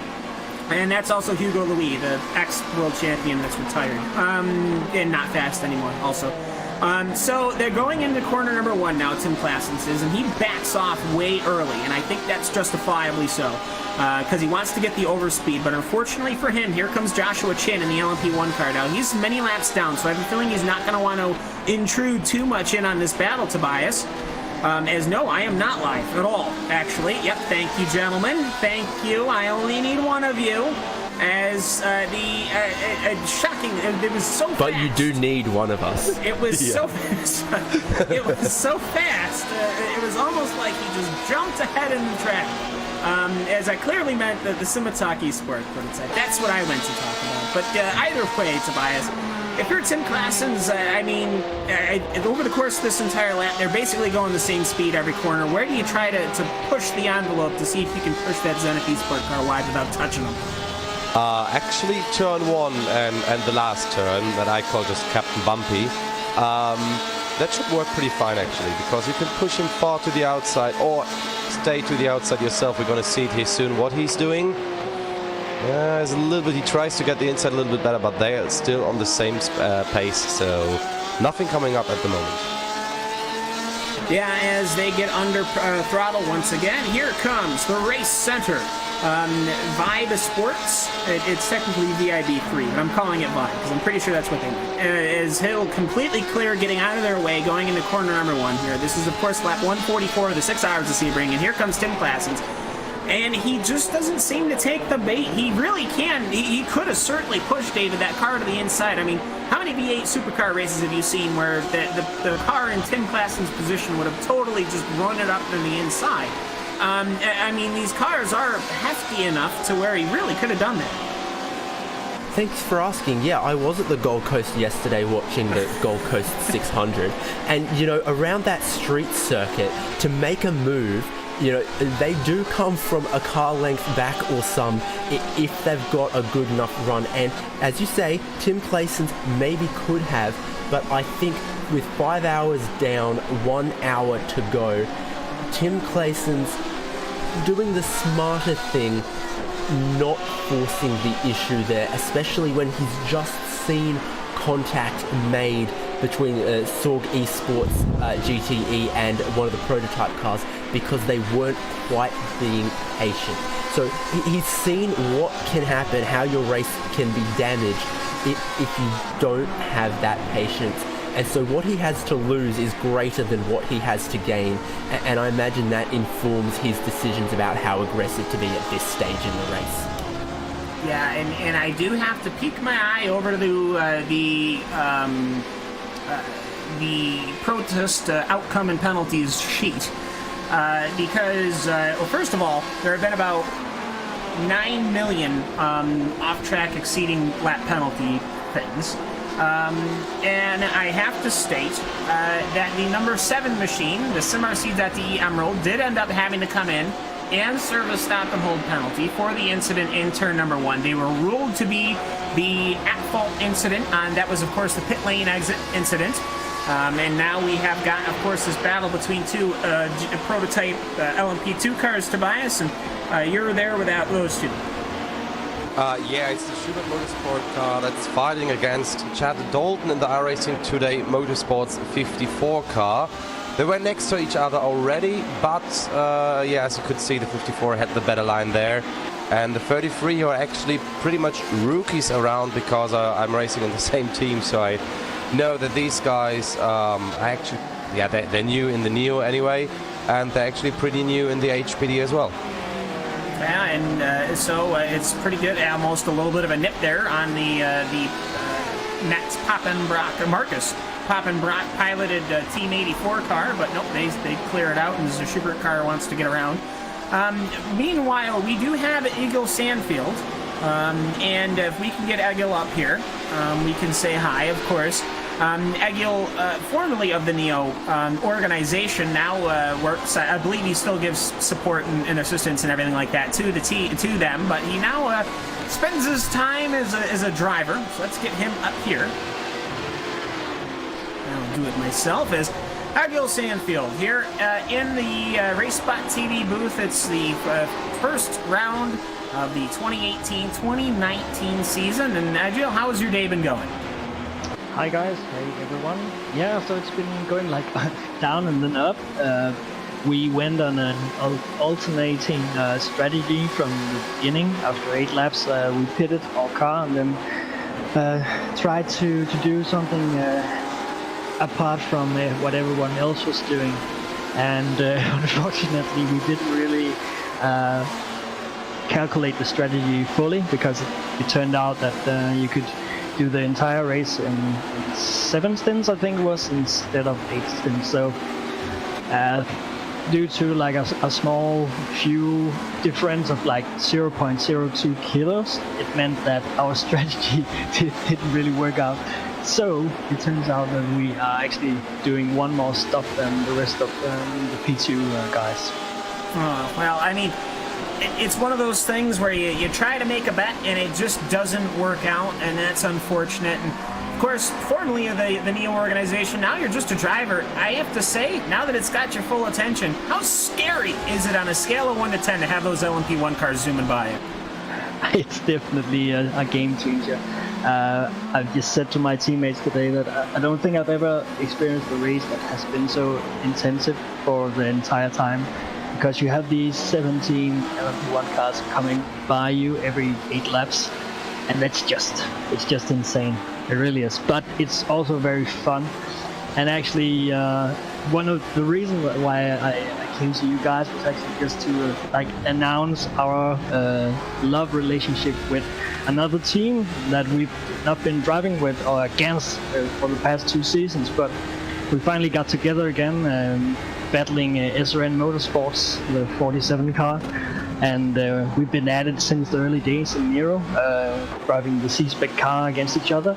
And it's funny how after all these years we come back, we get in the same class, and then after 5 hours in this race we're 10 seconds away from each other, and we're just trying to really catch each other. It's so fun. Yeah, I mean, it's one of those things that there are stalwarts of the Neo Endurance series, and IRDK has been there forever. Heisenfeld feels like they've been here forever. SRN has been here forever. I mean, it's one of those good things to have. I will also say we have a lot of new lifeblood. VRT E-Racing comes to mind. Ava comes to mind. MSI, Wyvern Racing. I mean, and then of course Marvano kind of came in a couple seasons ago and started cleaning house. It just gets to me like every season we seem to be going from strength to strength. It's our first season in LMP1s because it's the first season that we've had where we can't do LMP1s. I mean, just picking the LMP2, what was the thought process behind that? We picked the class that we thought that we could be most successful in. Well, I mean, to be fair, the GTEs are kind of, they do kind of tend to go up and down. BOP is kind of a thing. And LMP1s is hyper competitive, I think, at this point. So yeah, totally. Yeah, I mean, I kind of feel like maybe P2, and I could be wrong, and this kind of feels a bit more like a privateer class, which is, for me, it's great. I love that.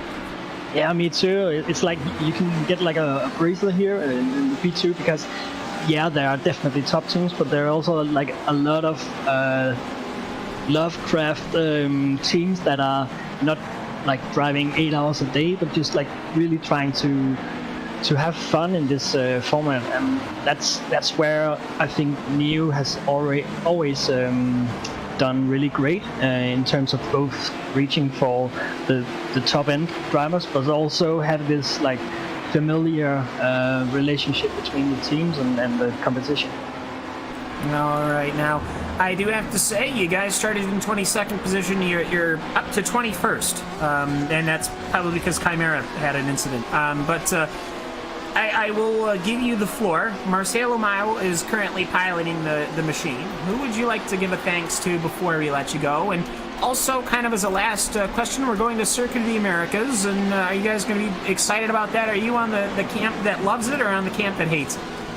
I absolutely love it. I think it's really, really fun, and it's so technical, and it's really hard for me to get, but like just getting it right, one of those few laps on that track really makes it worth it. So yeah, and I think a shout out just to my team. It's been a tough period for me personally over the last couple of months, and it's nice to just be able to like sit together with my teammates and just like think about something else and just like go and drive it. Yeah. I can agree with that completely. 100% know exactly what you're talking about. I love coming in here in the booth. So thanks so much for hopping in with us. I'm sure hopefully we'll be able to see you in a month's time. We're at Circuit of the Americas, and best of luck there, and best of luck finishing out the race. Thank you, and cheers for a nice season. Yes, cheers for a nice season indeed. I don't have a beer on this, so I'm sorry.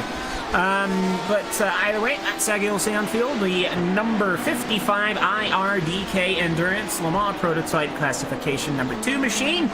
And meanwhile, their Sam Rosamond piloted car has just gotten a stop and hold penalty, and does anyone know whom that is? I'm trying to figure out whom that car belongs to, because unfortunately, when they post in-game, they don't actually have a car number. The number 17. Well, that's your F4H Motorsport number 17. I have a feeling that is courtesy of them taking a hefty bite out of that Porsche, David. Yeah, indeed, helping around the Porsche Basel powered E-Sorg. Yeah, them big name fellas.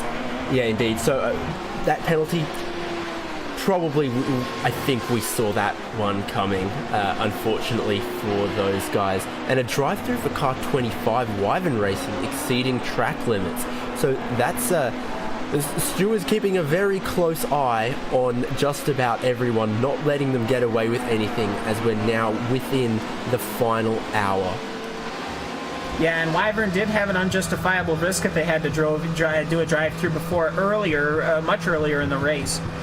So, yeah, I mean, it's getting to that point, Tobias, where I think, as a racing car driver, when you can exceed the track limits, perhaps, and in some corners, because there's no incident limit, it tends to happen, justifiably or not justifiably. But it gets to that point where enough drivers do it at enough times where they're going to start getting penalized for it. I mean, yeah, it's just fair of that, and we're gonna see maybe a lot of that one coming in February when we're on Spa-Francorchamps, if they don't change the track limits, but I don't think that will happen. But it's just fair to get penalized for that, because exceeding track limits can get you advantages. If you do it multiple times, it can give you advantages over the long run, not just in overtaking. Yeah, very much so. And so with that, we have I'm holding up one finger, hour to go. And by 1 hour to go, I mean we have 56 minutes and 55 seconds. So with that, we are going to do a full rundown of the runners. So with that, we get the music back on up. And after 5 hours of racing, we have got the Thrustmaster Movano Racing Neo Endurance Series number 3 car in the lead. They have a 28-second lead over their teammate in the number 4 machine. The Porsche Basel, powered by Sorg Esport number 18, would have a strong attack on it, but unfortunately, they had a penalty and then an incident where they have been kind of driven back to be out of contention. Race Clutch LMP1, that's another Porsche. Well, they're all Porsches, really. The number 15 of Race Clutch, they are currently in the 4th position. Odax Motorsport is in 5th. MSI Esports is in 6th. Wyvern Racing is going to have to serve that penalty in 7th. SimRC.de is in 8th position. They're the ones that had that incident coming off of pit lane. The F4H Motorsport car, the Ave Verbantic, the VRT E-Racing, thank you. These are all capital letters on the screen. Okay, I can't help it. VRT E-Racing, it's the big old purple LMP1 car. How about the Torin Motorsports car, currently running in the 12th position, and it goes to the UI1 Positive Sim Racing 13th. Simitalk Esports 14th, and Virtual Motorsport, that is the Audi. They crashed. They have rebuilt the car. They are back out on track, but they are in 15th position, 8 laps off of your leader, which is unfortunate for them, but it looks like they will be able to finish the race under their own power. And David, before I hand you over to the LMP2s, I will say at least they will be able to finish the race in the Audi, not in Audi. Yeah, indeed. So in our LMP2 category, leading that right now is Ava Vivatic, number 39. Pascal Sticks behind the wheel there. Apex Racing UK have Alex Simpson behind the wheel in 2nd place. In 3rd is Talk Freak Racing. And 4th, Team Hoisingfeld in 5th place. SRN Motorsports. 6th, our friends at IRDK Endurance, who we were just talking to. 7th, TNT Racing.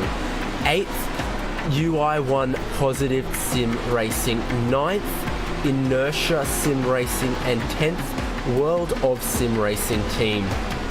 11th is iRacing Today Motorsports. 12th, Schubert Motorsports. 13th, Team Mad. 14th, Road Bastards. And 15th, Racing Center Vibe Sports. And that brings us to our GTE, with Tobias as the top 15 in the GTE runners. And of course, because this always happens, the leader in GTE is currently on pit road because they don't like us to have a clean leaderboard when we try to do these things. But yeah, every time we try it, they do that. So it's Core Sim Racing GTE, which was just in 1st position, followed by the Army Racing Team in the 82 car, P3 is Team 85, followed by Triton Racing in the 91. 5th is Thrustmaster Mivano Racing. 6th is SimRC.de. On 7th there is MSI Esports, followed by Talk Freak Racing. On number 9, a very long name, Porsche Basel, powered by Sorg Esports. P10 then, there is Simatok Esports. On 11, I have to look it up again, it's Red Face Racing by MXS Engineering and JRT. 12 is Williams Jim Jr. Team Bushwing Racing is on P13, Team 84 and 14, and Euphoria DriveX Racing on P15. And I'm very sorry if I didn't pronounce your names right. I haven't been pronouncing names right for years. Don't worry, they just hate you for it. Really easy. So with that, we do have live timing and scoring. I kind of... It's literally just dawned upon me. I looked earlier for RaceSpot TV's live timing and scoring. I was disappointed when I didn't see it. It's live.neo-endurance.com, of course. How could I forget? It's not just live timing and scoring, it's everything. It has a link to the YouTube channel. It has the going-ons on the track where the cars are coming on and off. But I'm surprised they don't have a track map at this point. Yeesh. And then they also, of course, have your outcomes and whatnots for the penalties. So live.neo-endurance.com. I mean, gotta say, I one of the best parts of Neo Endurance. I'm happy I was just reminded of it there. And David, I know that the Bathurst 500 has just concluded, which I'm sure you are very sad at. That we weren't able to cover it. It was, of course, the Major Series, which is sad. But you know what? I have to say, there's quite nothing like doing the Neo Endurance Series. Wow, we have a track map. I just looked down. There's a track map. I see it. It's on the screen. Yep, we are spoiled by our producer, Hugo Lewis. So that track map showing you that right now in Sunset Bend, a little bit quiet, but it's all very busy around Tower and Cunningham and some of those other bits. And yeah, you asked about the iRacing Majors series, and yeah, I can't say I'm massively enthused about that Bathurst 500, but you know, congratulations to everyone racing in that one, because any number of laps around the Mount Panorama circuit is a challenge.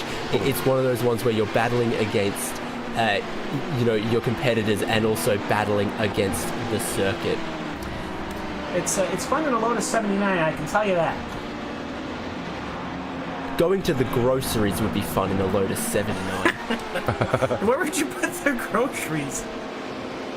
I mean, that would be half of the fun. Apparently, according to Craig Williams, who I think is that Craig Williams, Fat Timu has won.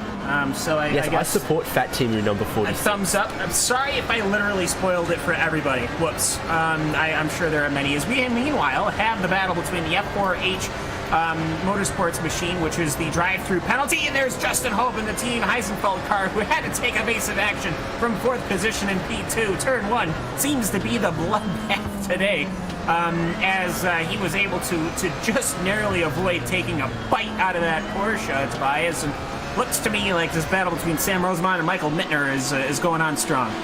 Yeah, it's going on strong, it's going on very hot, and I was again with sweaty hands sitting here just hoping that they don't crash, because this would have been another battle lost to the walls of Sebring. Yeah, you see all the traffic in the background here, as Michael Mittner is still trying to get his hand around to Sam Rosemont. But you see the traffic here coming again, the Porsche. It's not that easy. It's not that easy, but I guess I'm surprised that the Sorg Esports car, obviously much more sportsmanshipy than me. Because let me tell you, that F4H car, if we recall, was the one that ended up removing the entire front clip of that machine. So David, I don't know if I would have the sportsmanshipal fortitude to just allow him to go by that fast, but I guess they're just better people than I am, most likely. Yeah, lots more belief in the rehabilitation of the criminals with the drive-through penalties. He's a changed man now. He's learnt, and now they're giving us some great racing. Very low recidivism rate here in the Neo Endurance series. Oh, boy, I don't even know what that word means. I'm not even joking. That's not a I'm lucky I got to because I'm pronounce an it. American. I seriously have no idea what that means. He's waited Anyways, all day for that word to say. That's the word of the day. Pee Wee Herman's freaking out. Sorry, did I just date myself? So anyways, AVA Vervatic, the number 39 machine, just came in the pit lane and is now out of pit lane. Meanwhile, Alex Simpson and the Apex Racing UK machine is quite a ways back, actually. So it looks to me, if my track map will get off its butt, that no, actually, they took the lead. So we are now having a interesting shootout because that was the last pit stop of the day for the AVA Vervatic machine. Now, I believe, Tobias, that the Apex Racing UK machine does need to come down pit road at some point. Which means that it's going to be a very interesting time for the victory in LMP2. Yeah, looking at my live timing here, 30 seconds is the difference between Apex Racing UK and AVA. So if Apex has to come in, yeah, they have to.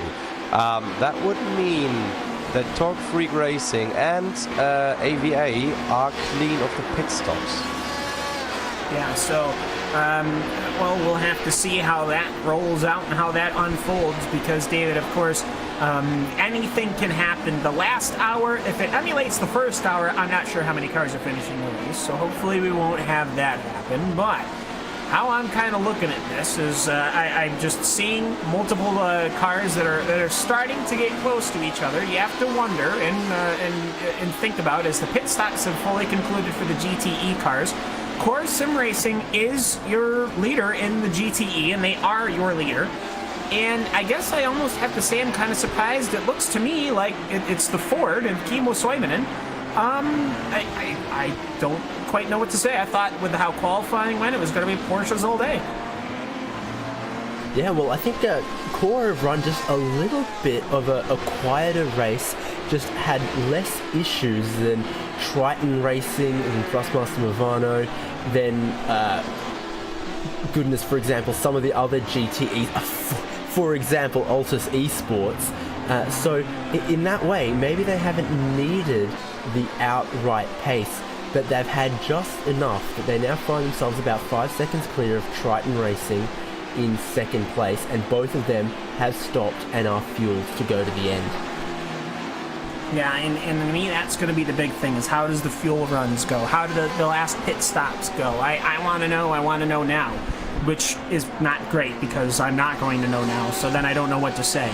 I will say, Marcus Hamilton has just crossed the start-finish line. He's the number 3 machine. If you're wondering who's actually leading this whole circus parade around the Sebring International Raceway, that's them right there. That's Marcus Hamilton. You can even look inside and you can see his trademark purple and orange helmet, which doesn't make much sense because he doesn't drive for Coanda anymore, and he hasn't for ever. I mean, he used to be, of course, a Friction Racing, now of Thrustmaster Movano. That was a big signing. That was actually a really big deal.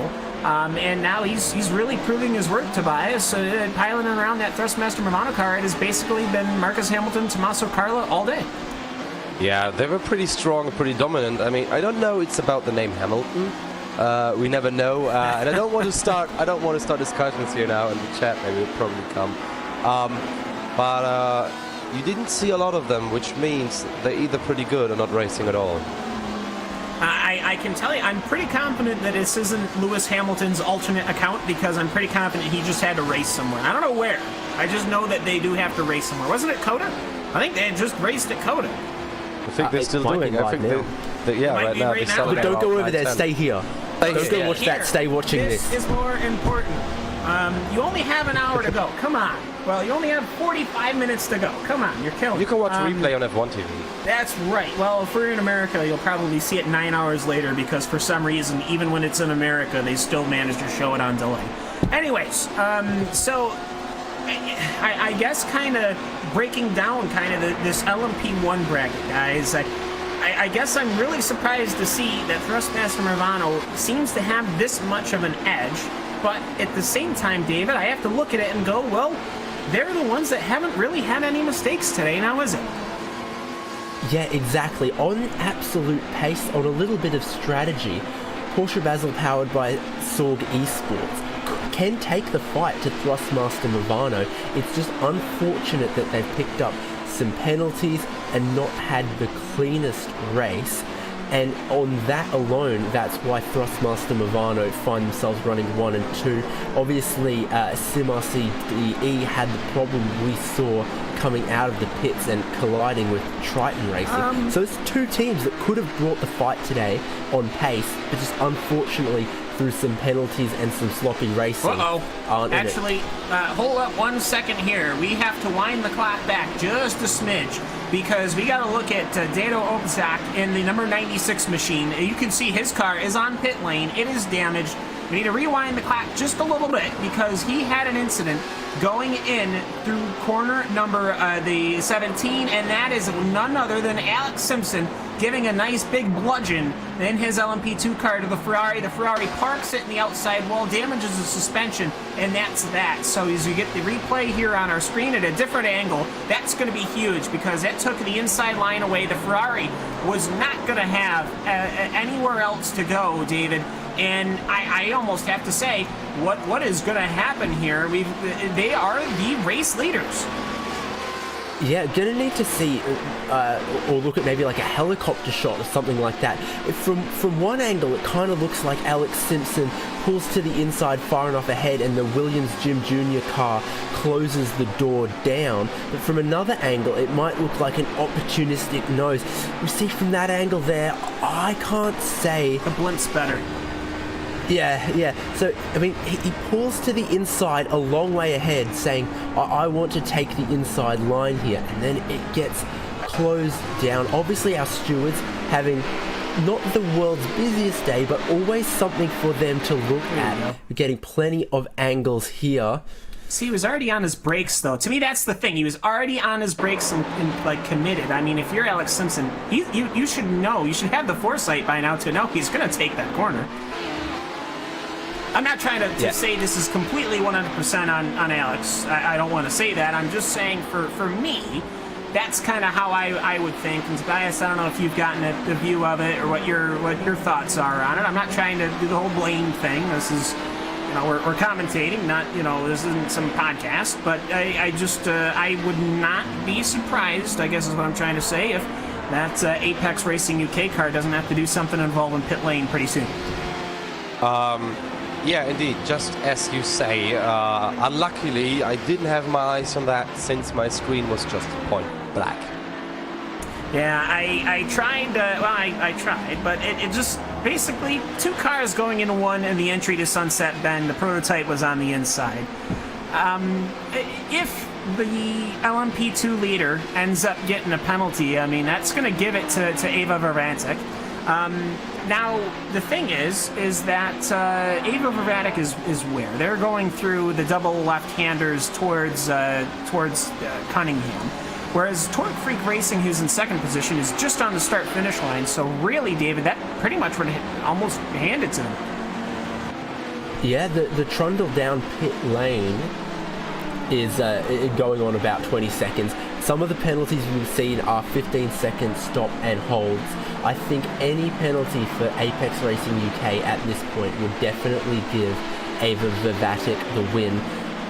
Though, in saying that, I'm not quite sure how the stewards will rule on that, but I am absolutely certain they will look into it, because they are very good at doing their diligence with those things. We've seen that already in the first 5.5 hours of this race. Yeah, and one thing to remember is that they also look at the effect, and the effect of this incident was Williams Jim Jr. Black retired. They are going to be probably one of the last cars to retire. So obviously not great when a decision that you make ends up ending the race of a other competitor in a different class. But they both committed to that little strip of space, and unfortunately they just had that incident. I'd hate to see that incident, you know what I mean? But it did happen, and so whatever happens, happens. So for Ava Vervatic, I mean, all they have to do, Tobias, is just keep the car on a clear and open space, and they should have as far as I'm concerned, not only their first victory, but this is really the first time I've seen an Ava Vervatic car. I'm not even sure of what the biography of the team is, but they're already going to be Neo winners. That is actually not something that you used to see, as you just said it. I actually didn't hear a lot from them in the past. Yeah, exactly. I'm not sure. I don't have Jake Sperry on hand, because I know Jake knows all the things about all the teams. I guess I could message him. He's probably still a little bit not too happy with him, that I kind of dumped him on the majors thing for this. We'll be alright, that's fine. But I'll buy him a t-shirt. Well, Hugo will buy him a t-shirt. I don't have the money to do that. It is kind of interesting to see. And David, obviously this is going to be your first season for Neo, but this lime green tennis ball colored cars kind of came out of nowhere, and they're setting themselves up. I mean, a victory in Neo is no laughing matter. I mean, that's no... It's not like winning an official race. This is kind of big business here. Yeah, those cars always look like they'd glow in the dark, which might come in handy later on in the season. But definitely, yeah, to take a class win in Neo, that's a big accolade. I'd print that out and put it on my fridge. Certainly, you cannot talk down an achievement like that. No, you can't. I do wonder if there are going to be any night races. The only place I could picture is at Spa. And then, of course, we hope, fingers crossed, soon TM comes into soon now by the 24 hours of Le Mans. That would be pretty, I believe the proper term is dank. Also, I forgot. I'm sorry. The RaceSpot 24 hours of Le Mans, you got to put that part in there, I suppose, would be happening. We do have a couple of cars coming on and off pit road. And we'll have to see just how everything kind of plays out, as it's just getting to that point where I'm not sure if anyone's actually really in a lot-torn battle here on the racetrack. We do have the World of Sim Racing team pursuing the car that they are following. I'm not sure if that's for position. That's the Road Bastards car. Yes, it is. So, Tobias, this is the closest battle that we have on track so far. Yeah, it's true. It's closing in 0.3 of a second, 0.4 of a second. So, yeah, Road Bastards, I know them as well since they're coming from my country, and met some of them at the expo. Pretty fun, pretty fast guys. So I think they're probably able to defend themselves from the World of Sim Racing team. Now, the fact that they have the name Bastards in their name, does that mean they are going to be taking a wrench out and throwing them at opponents' cars? Because I'm pretty confident that's what a Bastard of the Road would do, no? No, they don't. They're actually just pretending like. I get you. Well, I have to say, they're a good defensive line coming into corner number 7 here, as it's Andreas Quintana coming in, as they let Hugo Preto and that LMP1 car get on by, and fairly easily so. They're going to have to deal with the AVA Vervatic machine coming on the inside here through this double left-hand apex. They're actually going to do kind of a little S figure through them, and Tobias, it looks to me, as they come very close to having an incident, this looks to me like we're going to have a good little rundown here and a good battle. Both of these cars have kept their cars clean and reserved, and now this is the time to go. It almost looks like that LMP1 car ran out of the ERS system. That was the 49 of AVA Revitic. So maybe they're doing something, but nah, they shouldn't, because their own car in P2 is way ahead. But yeah, that's going to be interesting for the last 34 minutes. So it's 5.5 hours almost gone of this race, and the last 2.5 hours they just flown by. Yeah, I was about to say, David, I mean, it seems like this has gone by like super quick. That's kind of how Neo goes. It's a bit like the 6 hours of Watkins Glen. It just gets done so quickly. I mean, I guess it takes 6 hours. I'm aware. Thank you. But it feels so much faster here. Sven Riedel and Andreas Quintana now going into corner number 1 here to start off lap 171. I gotta say, it's been a great 5.5 hours. Let's see if we can get a last half hour or a good couple of battles. Yeah, exactly. As of the last about 5 or 10 minutes, we entered the window where all of the classes of cars that have pitted will be able to make it to the end. Obviously, the prototype ones going the shortest length on a stint, them doing 40 to 45 minutes. So now all of them who've pitted after that mark now making it to the end on field. All right, and yep, that just getting the note right here. The Apex Racing UK gets a 15-second stop and hold penalty. They're going to have to come in, and that is not going to be good. They will be losing third position, and I'm not sure about fourth position, but they are definitely going to be losing third. And Tobias, I gotta say, you just uncheck all your boxes because you can't take any service, no tires or anything like that. Don't make any mistakes. Serve the penalty and just kind of take it on the chin then. Yeah, that's pretty good actually for AVA Vervitic because they only had 4 pit stops. Yeah, and we've also just had another incident. Speaking of Torque Freak Racing, has had an incident with the inertia car going through corner number 17. Ronnie Nunez ended up taking a bite with Osayin Puhaka. Puhaka, I think, coming on the inside pretty late, was a little easier on the brakes. You're getting the replay on your screens right now, and David, well, that's right there, right before you.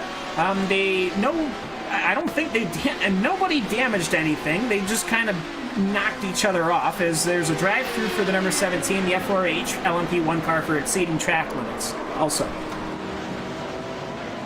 Yeah, so we've got a few angles on the replay there.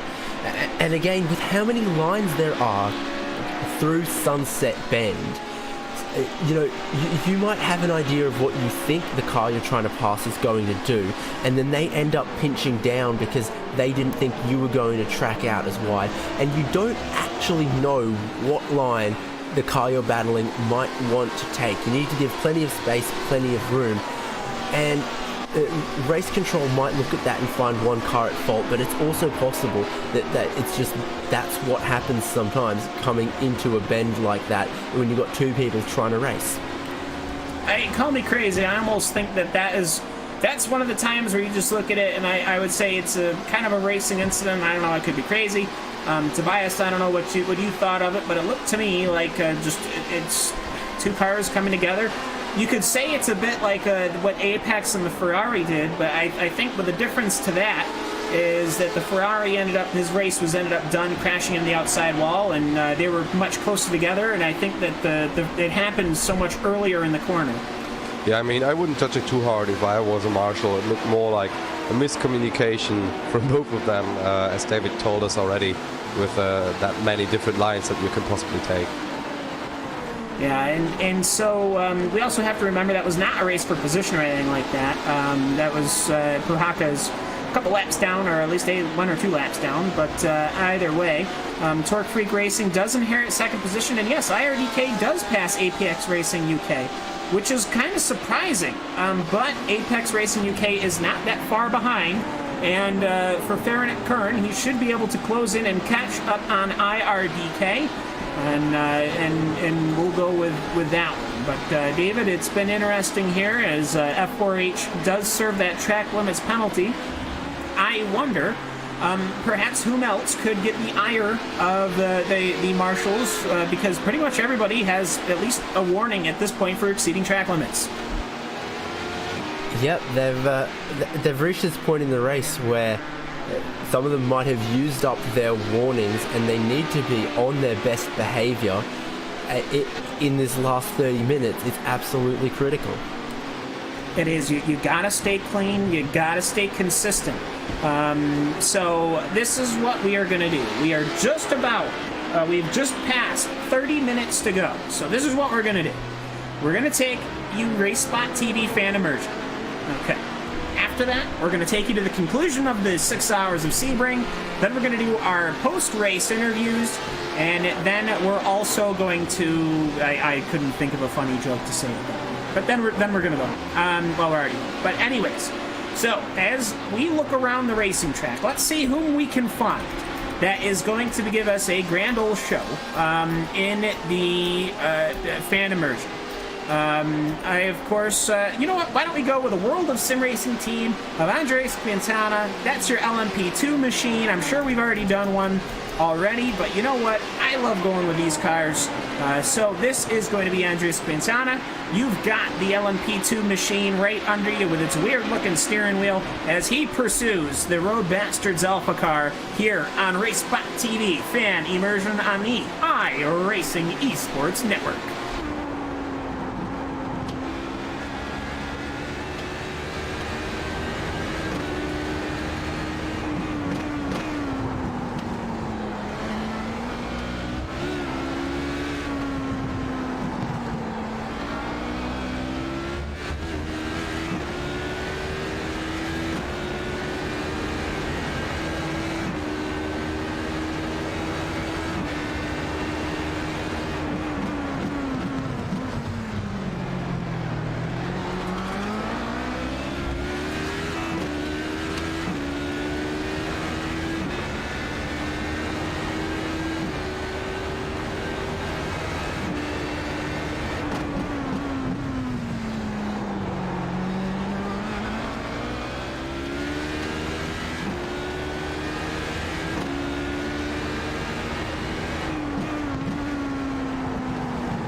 And what you see on the screen before you is Sven Riddell covering over Andreas Quintana over the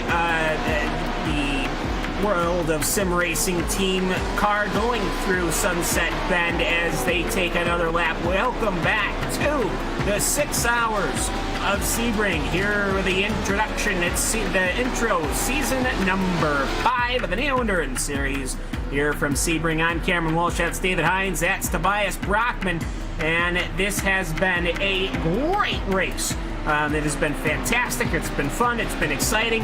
And we are just about getting ready to close it out. It looked like Andreas Quintana had a good run, David, going in through the Ullman Straight, but just wasn't able to pull it off. And then a couple of lap cars ended up getting in his way. Yep, but that's just how it is sometimes. I feel like it might almost be, I wouldn't want to steal your prerogative from you, Cam, but I feel like it's almost time for a rundown as we approach the last 20 minutes of the race. No, we have to let people guess. No, what's going to happen? The cars are all going to pull into pit lane, and we're going to depend on them to do the honor system to tell us where they finished. All right, come on. Sounds good. That'd be a fun broadcast to watch. It was Max Bet ain't got nothing on that. All right, running down, we'll do top 5s. How about that? We'll get the top 15s on the screen, but we'll talk about the top 5s, because there's only so much time to go. We're almost to 20 minutes to go, which is just... It's been a fantastic race, but I have a feeling when we talk to these drivers, it's going to be exhausting. They're going to be exhausted. We have Marcus Hamilton, who is not going to be exhausted at all.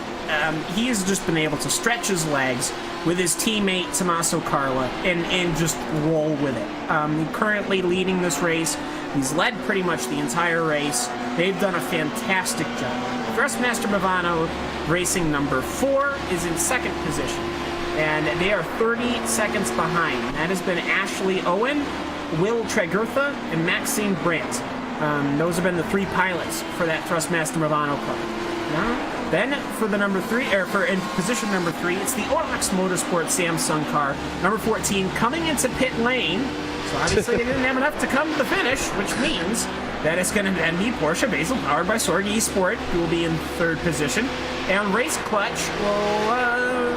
I have a feeling that Orax is going to come out before Race Clutch comes out, because they are only going to need a certain amount of fuel. Then you've got Wyvern Racing, MSI Esports, and then so on and so forth. LMP1's been pretty okay. The big problem right now has been track limits this last group of time. And David, you've got the LMP2s, and LMP2's kind of been where the action's been at these last couple of hours. Yep, leading that is Ava Vervatic. Second place right now, Talk Freak Racing. 3rd, Apex Racing UK.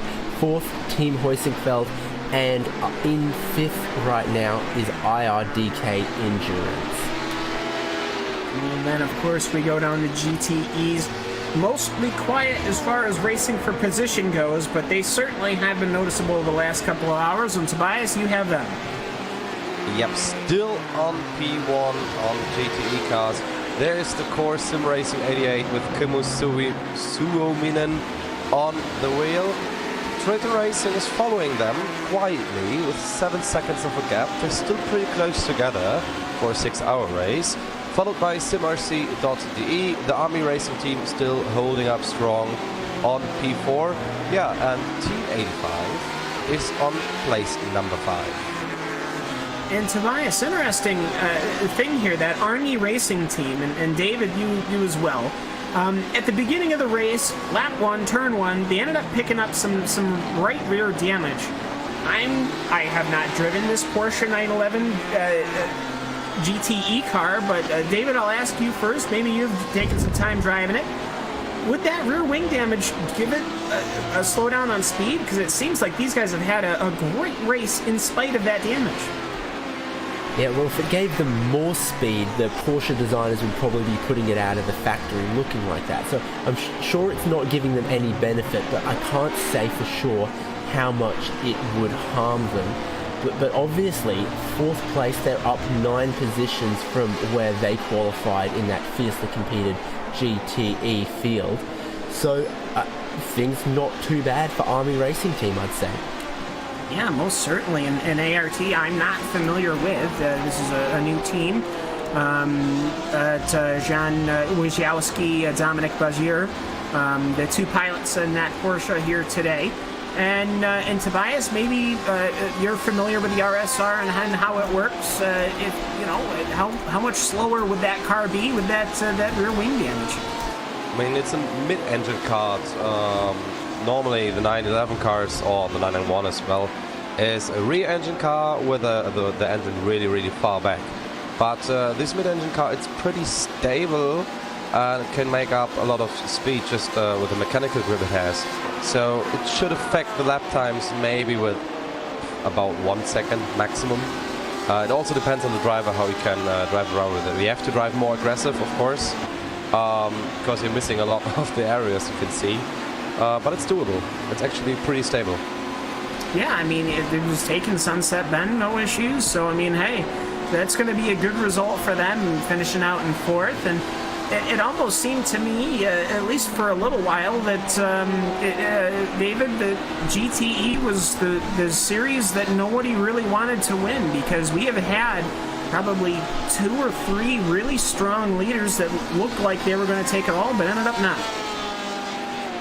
Yeah, indeed. And when you look at the list of the teams that have retired in that GTE category, all of them good names. We've got 2 Williams Jim Jr. cars. We've got Odox Motorsports. We've got Logitech G Altus Esports, who qualified in second. I mean, yeah, those are all guys you'd think to be in contention for a win in a category like that, and they're not even going to take the checkered flag. Yeah, and that is, I mean, you get nothing for that. And that's going to absolutely impact the championship further on down the road, which, of course, we got to start talking about that picture. There's 16 minutes to go here. Your leaders in each class are up on the board. Your LMP1s are red. Your LMP2s are blue, like that lightish blue, and then your GTE cars are that lime green AVA color machine. It's sort of that situation where after 6-ish hours of racing, because we haven't gotten there yet, it's going to be fun because, well, we've got this Thrustmaster Movano car, this Thrustmaster Movano team. They haven't made any mistakes. And Tobias, they're very fast guys. But you've got this Porsche Sword Esports team. You've got Odox Motorsport. You got Race Clutch. You got Wyvern. These are all cars, that SimRC car, that all seem to be equal, for the most part, to the speed of Thrustmaster Movano. Going into Dakota and further, I wonder perhaps how much of a challenge they can put on. I mean, just looking at the lap times for comparison, the fastest lap was from the Thrustmaster Movano car, it was a 140. The slowest, just in the top 10, being a 142.292. So they're still pretty close together, but it's the consistency actually, which really shows the skill of Marcus Hamilton and the Movano Racing team at all. And the confidence of going through traffic too. I mean, that's not it's an underrated skill, I'd have to say. People always look at a lap as far as lap times go for lap time's sake, David. But what ends up happening is that, yeah, there can be a driver, kind of an early Maximilian Benecke. We had him in the VLN series where every single race, basically, he would end up absolutely cleaning house of an MX-5 and crashing. And he turned that around completely, but it's lap times can be fast, great. But unless you're consistent and careful going through the traffic, lap times don't mean anything. Yeah, and that's the difference between a racer and a hot lapper, is that kind of racecraft. And then one of the clever things you can do in the P1 car, so we got a lot of traffic on screen there, is be clever in how and when you deploy the ERS energy based on where the traffic is around you. So this is a P2 battle on our screen, and that is UI1 Positive Sim Racing, and Glenn Key leads Ocean Puhaka in the inertia sim racing car. I think this is a battle we've seen before, and it's just hotted up once again. Both of these guys have made their last pit stop, fueled to the end. It's just in the last 13 minutes, an on-track straight fight, Cam. Yeah, absolutely, and you know what, you just got to work on it and fight your way through it here. As this is, of course, that inertia sim racing car, only a second behind that U1 positive sim racing orange machine. There was a couple of lap cars in between, but they managed to work that out. As you can also see the Torque Freak car in the distance, the LMP2 that is a lap ahead, so no need to worry there. And for Glenn Key, he's just got to work and focus on trying to get away from Ocean Puhaka, whom we have to remember had to recover from that incident with the Torque Freak car. And Tobias, you know, if they didn't have that incident, they'd be further up the road. But you know what? It means, as far as I'm concerned, Ocean Puhaka has the speed and the car wasn't damaged in that incident, so he should be able to, in theory, catch up to that 45 car. Yeah, I'm really thinking that is also going to happen somewhere soon, but they have to hurry up since we are really down in the time and it's not long anymore. So he shouldn't wait for the move and just, go for it at some point. Yeah, and it's just one of those situations where you got to start looking up the track, and perhaps, David, you can. You're a bit familiar with how teams work, and it's one of those situations where the people on the team, you know, it's not like it's just the driver out there. Of course, their ears are picked. Sometimes just their left ear, if we're talking with me. That's an inside joke here. Where they can look up the track and kind of tell you, you know, where the traffic is going to be. There's really nothing ahead of Glenn Key and Ocean Puhaka. So if you're Glenn Key and you need kind of some help because you know Puhaka's coming and you're doing the lap, you know, counts, you're doing the times and you're saying, okay, he's closing. There's only so much you can do, and there's only so much that your team can really help you with when they're trying to focus you on defending that position. Yeah, the track's clear ahead of them, but it's not clear behind them. They've got a few of those prototype ones coming, and then also the Torque Freak racing car that's a lap ahead of them. So that could play into it a little bit. That car almost splits them as they come into Sunset Bend, and Puhaka looks to the inside, and he'll get side by side through Sunset Bend. Will he get enough of a run off the corner? Will he get the power down cleanly? Certainly, Glenn Key picked up a bit of the grass on the exit there, and Ocean Puhaka will maybe just sweep around the outside of turn 1.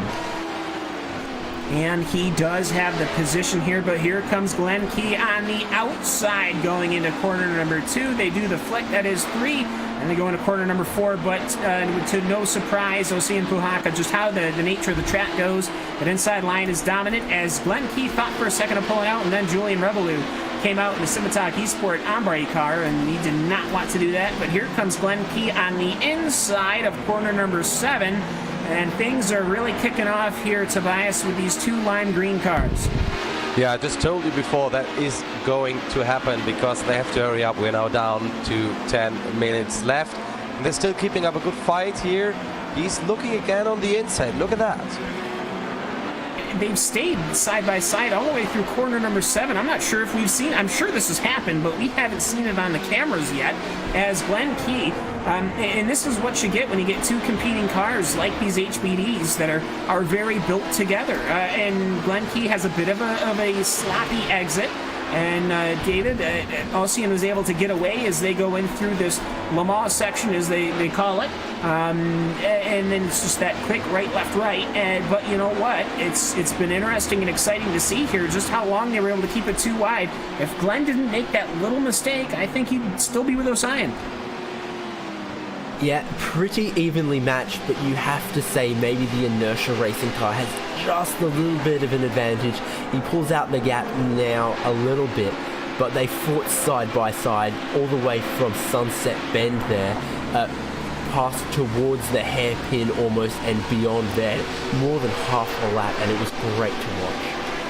Yeah, meanwhile, Schubert Motorsport is now on pit lane. They needed to get fuel. Simitak Esport, it needs to get fuel, but both of them are pretty much last running cars in their classes. So, well, for themselves, it's not really going to mean much. What it could mean, Tobias, is that some of these cars might be a little light on fuel, and it might catch out some of these front-running cars. Yeah, it might catch out some of these front-running cars, but at the moment we see the 54 of iRacing Today Motorsports fighting with the Road Bastards with the number 40. And they have to defend pretty harsh here because the Road Bastards are trying, they're pushing really hard. Yeah, and I wonder where the World of Sim Racing car went. They went, okay, so they did end up getting by, and that was that, naturally. So for the Road Bastards, they were the World of Sim Racing. Now Team Mad's gotten between them. Now iRacing Today Motorsports has gotten together with them. And here's the SRN Motorsport behind. It's a car that is a lap ahead, David, and looks to me like this Road Bastard car, Sven Rodell, just maybe not having the best last stint to finish out this race here, but you gotta try, and you gotta try to do what you can. Right, and now they're all split a little bit by that GTE there. They'll come through turn 1 towards turn 2, and now another GTE on the exit compromises the run a little bit. The traffic out there, even after 6 hours and losing a few cars, is still very thick. Yeah, absolutely, and the SRN car getting a little loose, and that actually kind of trucks that car out, and there goes Team Chimera. No, don't do what you did the last time. Joshua Chin just had Vietnam flashbacks. He saved it this time. He almost wrecked it. In the exact same place that he wrecked the car before. He does get around Stephen McGarvey. We'll get a replay of that one as they sort themselves out. But yeah, for Joshua Chin and the Team Chimera car, that is just an unlucky corner for him. But he's straightened it out. He's gotten it all sorted out. He's passed the Road Bastards car. And for Chad Dalton, he seems to have been gotten, Tobias, some pretty good breathing room now, courtesy of that whole debacle. Yeah, it was a very, very scary moment there at the moment. And again, we have another fight. Now it's coming all, to an end, literally. Everyone tries to go again. It's the Porsche Basel powered by Sorg Esports car with Alex Breutigam and the SRN Motorsports with Stephen McGarvey that are fighting here. I'm very surprised that with that much aero damage in the front that the Porsche can keep up with the Ferrari. Yeah, well, I mean, I'm sure Porsche would love to advertise that, and it's kind of a ha-ha to Ferrari, but it's just one of those situations where that Porsche was extraordinarily fast in the beginning of this race. Unfortunately, just that incident really kind of took it away from them. The LMP1 car, VRTE Racing, goes around the outside as Stephen McGarvey, he takes a very inside apex, whereas the Porsche takes a very opposite of that apex. And it's one of those things, the lap times come across almost 0.2 of a second faster. David was that Porsche over the Ferrari. So last couple of minutes here, everything's kicking off. We probably got, 3 laps to go? I think for our prototype leader, he will have 4 more next time he crosses the line, but I can't be 100% certain on that, of course, this being a time certain finish. Through the first corner there, though, Alex Brautigam for Porsche Basel, powered by Sorg Esports, it just got a little bit wide, car pushed a little bit, maybe not getting as much front downforce as that car is designed for when it leaves the factory. So dropping back a tiny bit, not getting the power down perfectly there out of the hairpin. But the battle not necessarily over between these two. Stephen McGarvey for SRN Motorsports not away and clear, even with just 4 minutes to go. And trying to look around right now as the Road Bastards car has basically lost the rear of the iRacing Today machine. Trying to see whom else is around there that could perhaps be involved in a battle. I do see Torque Freak Racing's GTE car of Chris Fuller, the number 81 car, fighting, with having Jan Erik Holfarth in the Team 84 car. They're on the same lap. They're not that far apart. They're maybe 2 seconds apart, so we'll have to keep an eye on that one. But other than that, it looks to me like things have been pretty calm and collected here outside of those amazing battles that we've seen in LMP2 and otherwise, Tobias. And I think for me, this has been one of those situations where no matter what happens, I got to say we've had a brilliant finish to this race. Yeah, the racing or the start. I mean, you could divide the race in 3 parts. You had the start. starting phase where everyone didn't know each other actually. We had a lot of incidents, a lot of crashes, unfortunately, with a Logitech Altus car being hit twice then have to end the race. Then we have the midway part where it was pretty calm, and now in the end it's all getting down again because everyone notices like, oh shit, the race is going to end, we have to do something now. shoot. Dude, yeah.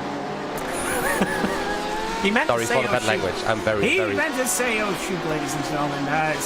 No, it's a lost in translation kind of thing. Yeah. He didn't mean it. No, yes, not at all. Yes. I was saying something about candies. Yeah, you have to say a bunch of German words now, so we can pretend. Gottverdammt, Mist. There you go. I don't know what that means, so don't swear more. I'm very sorry for that one. No, you're fine.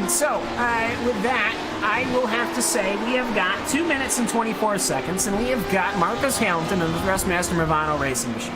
If we can get the track map up, and a little pop-up up on your screens, you will be able to see that the number 3 machine is down there in the bottom right corner of the bottom right screen on the Ullman Straight. That means, doing mathematics here, which is very dangerous, I am an American, that it should be 2 laps to go, I think, this time by, David. Correct. Yeah, so right now, as you see, there's 1 minute 50 on the clock. They're doing about 1 minute 32-ish, 1 minute 40 kind of lap times. So he's just crossed the line with enough time that the white flag doesn't come out this time, but will come out next time by. There'll be about 10 seconds left on the clock next time he comes around at the start-finish line. So now is the dramatic thing going to be, is the timer going to expire and then the checkered flag come out, or is the timer going to expire and then have the white flag and then have the checkered flag? Because some of these cars, if we already saw some of them coming into pit lane, Tobias, I'm sure everyone has an extra lap of fuel, but you never know, because we've seen this happen before, where sometimes people don't count on the fact that it's the leader. They end up being right in front of the leader, right at the checkered flag, and having to do almost an entire lap that they weren't planning on doing. Yeah, and that lap, that can mean that you're gonna lose depending on where you are compared to your followers. Actually, with the leader, imagine you're in front, someone is behind, and the leader's just behind your group, passing at the start-finish line, and then you run out of fuel. How shameful would that be? I mean, it wouldn't feel great. I know it's happened in the past, but we've also seen sometimes where the leader comes by and they're just behind, say, 2 cars that are locked in the throes of battle, and that gives us some great finishes. Doesn't look like that's going to be happening here. So here's Marcus Hamilton. And his teammate, Tommaso Carla, I'm sure, is standing by and very excited, because with the timer going here, we've got 7 seconds. 6 coming off the corner, 5, 4, 3, 2, as he will go past the start-finish line with 1 second to go. So that means that this is now the final lap. So there you go, ladies and gentlemen. We've got the white flag, and David, I just gotta say, for the last 6 hours, this has been an absolute pleasure. It's been great having Connery Maddock here, and obviously it's been great having Tobias here as well, but just, this is your first Neo race. It's been absolutely sensational. Yeah, Neo's a very, very well-organized series. Our race marshals, our race control, all that have been very busy.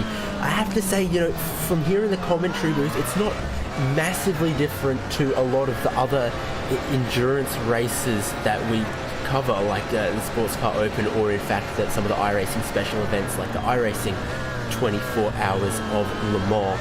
But yeah, the quality of the drivers here, very, very good.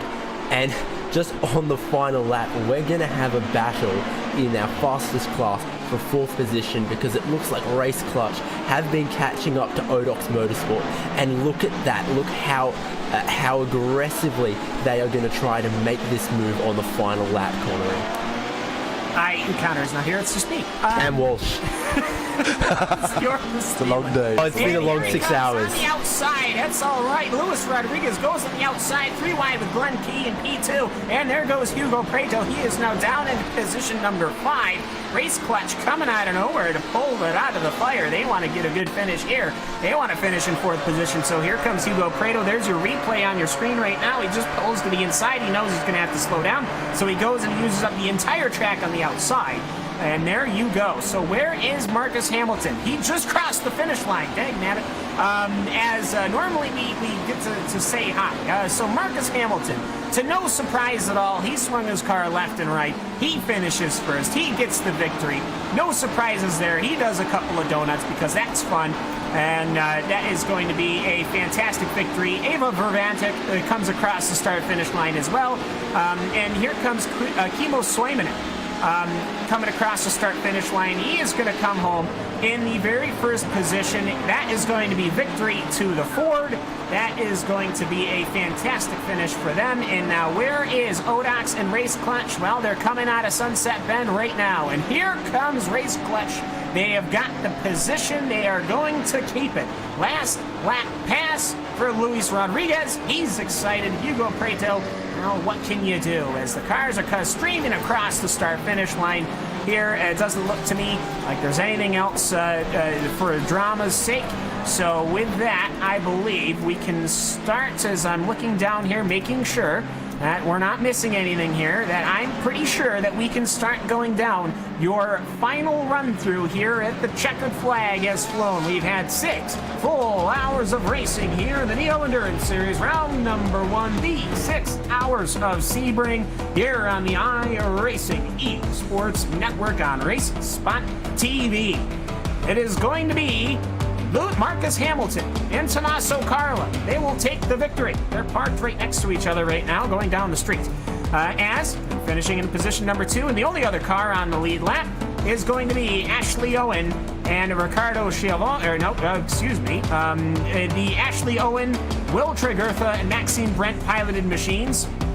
They will finish 1-2. Porsche Basel, powered by Sorg Esport, will finish in 3rd. Race Clutch finishes in 4th. Odox Motorsport in 5th. Wyvern Racing in 6th position. MSI Esports is in 7th. Ava Vervantic is in 8th. SimRC.de will finish out in 9th position. F4H Motorsports will finish in the 10th position. Then it goes to VRTE Racing, Torrent Motorsport, UI1 Positive Sim Racing Black, Simbatok Esport Ombre, the LMP1 car, and then the Virtual Motorsport car will be finishing in 15th. That's your Audi. They come home in 15th position. Now we go to LMP2 with David. Yes, indeed. Our winners in the LMP2 class, Ava Vervatic. 2nd is Talk Freak Racing. Then 3rd, Apex Racing UK. Couldn't quite convert their pole position. 4th, Team Husingfeld. 5th, Team IRDK Endurance. And then 6th is SRN Motorsports. 7th goes to TNT Racing. 8th goes to Inertia Sim Racing with a great late race pass over 9th place UI1 Positive Sim Racing, and 10th goes to World of Sim Racing Team. 11th, Team Mad. 12th is iRacing Today Motorsports. 13th, Road Bastards. 14th is Shub Motorsport. 15th is Racing Center Vibe Sports, and then 74 laps down, Lux Sim 24 Moet podcast, and unfortunately taken out very early in the race. Last place will be Race Clutch. And, of course, don't forget the next race is going to be the 6 Hours of Coda, November 18th. And we have the GTE cars with Tobias Brockman. And the winner of the GTE category, that's Core Sim Racing. Kumu Suominen, he took the car over the line. 9 seconds behind each other. That's Triton Racing with David Novakovsky. On P3, there is SimRC.de, the 77 Porsche with Jürgen Frank. Army Racing Team, they made it up to 4th. Team 85 is following on 5th. Thrustmaster Mivano Racing in the 4th. They came up 6th. Simbatok Esport in the Ferrari. Actually, 6 cars in the lead lap of the GTEs. That's pretty good. Red Face Racing by MXS Engineering and JRT, they made it up to P8. MSI Esports on P9 and Torque Freak Racing on place number 10. Team 84 made it up to P11 for Red Drive X Racing on 12. Senate Esports 13, SRN Motorsports on 14. Porsche Basel powered by Stock Esports after that unfortunately crashed with that LP1 car. Still made it up to P15. Bushfink Racing P16. And then we have a lot of cars that well, we're all at the back. That's William Jim Jr. 25 laps behind in P17. 52 laps behind. It's Torrent Motorsports, Williams Jim Jr. again, the 97 car. So both cars pretty out. 89 laps behind, and Odox Motorsports on P20. And that is your finishing grid here at the Sebring International Raceway. Normally this is when I say we cut to commercial, but we are not. We're going to go right into our interviews here as the drivers are starting to come in, looking for our overall race winners, but instead we have Ray Tregurtha. Will Tregurtha. Jeez. You have the easy name too. Of the Movano number 4 machine, you ended up finishing 22 seconds behind your teammates, and they finished in position number 1. So for everyone at the Thrustmaster Movano team, first of all, congratulations, and just take me through your day here at the 6 Hours of Sebring. Thanks. Yeah, it's pretty amazing, isn't it? First Neo race of the season, and we've got 1-2. Awesome. The guys in the number 3 car had some pretty outstanding pace all the way through the race. We managed to catch up a little bit towards the end in the number 4 car, but I mean, once we got into the last sort of hour, SimRC was pretty unlucky with their with a couple of incidents, so we sort of ended up a lap ahead of everyone, which was awesome. So yeah, it's gone amazing, really, hasn't it? Yeah, quite. I mean, you talk about, quote, Goliath teams, unquote, but they're basically all not here. And what that means is that it is wide open. I mean, you guys have worked your way through the ranks. You started in the GT1s back when, and now you're doing fantastic. You've got a 1-2 finish here in Neo in the fastest cars, the first LMP1 race in Neo history. But looking forward, you're going to be going to Circuit of the Americas, Porsche Basel, powered by Sorg Esport, Race Clutch, Odox, Wyvern. They're all quite very quick cars, ain't they? And that SimRC car as well, if it wasn't for a couple of penalties and whatnot, they probably would have been, at the very least, on the same lap, if not closer. I mean, going forward, you guys are going to have quite the fight for the season on your hands. Yeah, definitely. That SimRC car was annoyingly fast at the start of the race. I just about got past him, and we managed to pull a little bit of a gap, but no, they were really fast. And if you look at the fastest lap times, I mean, obviously it's a little bit sort of skewed sometimes with the boost in these cars, but no, there's a lot of people who've been right up there. So yeah, it's going to be interesting. We put a lot of prep into this and sort of work things out methodically, and I think it's gone pretty well. So we'll definitely be doing that for the next race and pushing from there. Absolutely. So we'll keep things nice and tidy. We'll let you get back to the team to celebrate your quite dominant victory, quite frankly. But before we let you go, who would you like to thank before we let you go here for your victory here at Sebring? Yeah, biggest thing is Thrustmaster Movano. Obviously number 1 sponsor, Thrustmaster. I mean, I'm using the T300, but my biggest thanks go to Movano, to Tom and Ray and my teammates Ash and Maxime. Definitely, they were rapid all day long. So first big race with these guys in the LMP1 car. Couldn't have got much better, really. It really couldn't. So congratulations, and thanks. We'll see you in a month's time. So with that, we have got TFR. That is the Torque Freak Racing cars. That is going to be, Ronnie Nunez here. They ended up finishing in 2nd position, and they are standing by with the one and only Australian, David Haynes. Well, Ronnie, second place for you guys in the first race of the season. Is that the best you could have done, or did some things maybe conspire against you? Well, first of all, hi guys, and we think we could have maybe had some for Eva, maybe, but we had a really bad quality. We lost a lot of time in the first stint behind traffic, but gotta give it to them, and they were really perfect. Their race execution was just perfect. Their pace really good. Yeah, congratulations to them for sure. This car, the HPD ARX, it's been a staple of Neo competition for a while now.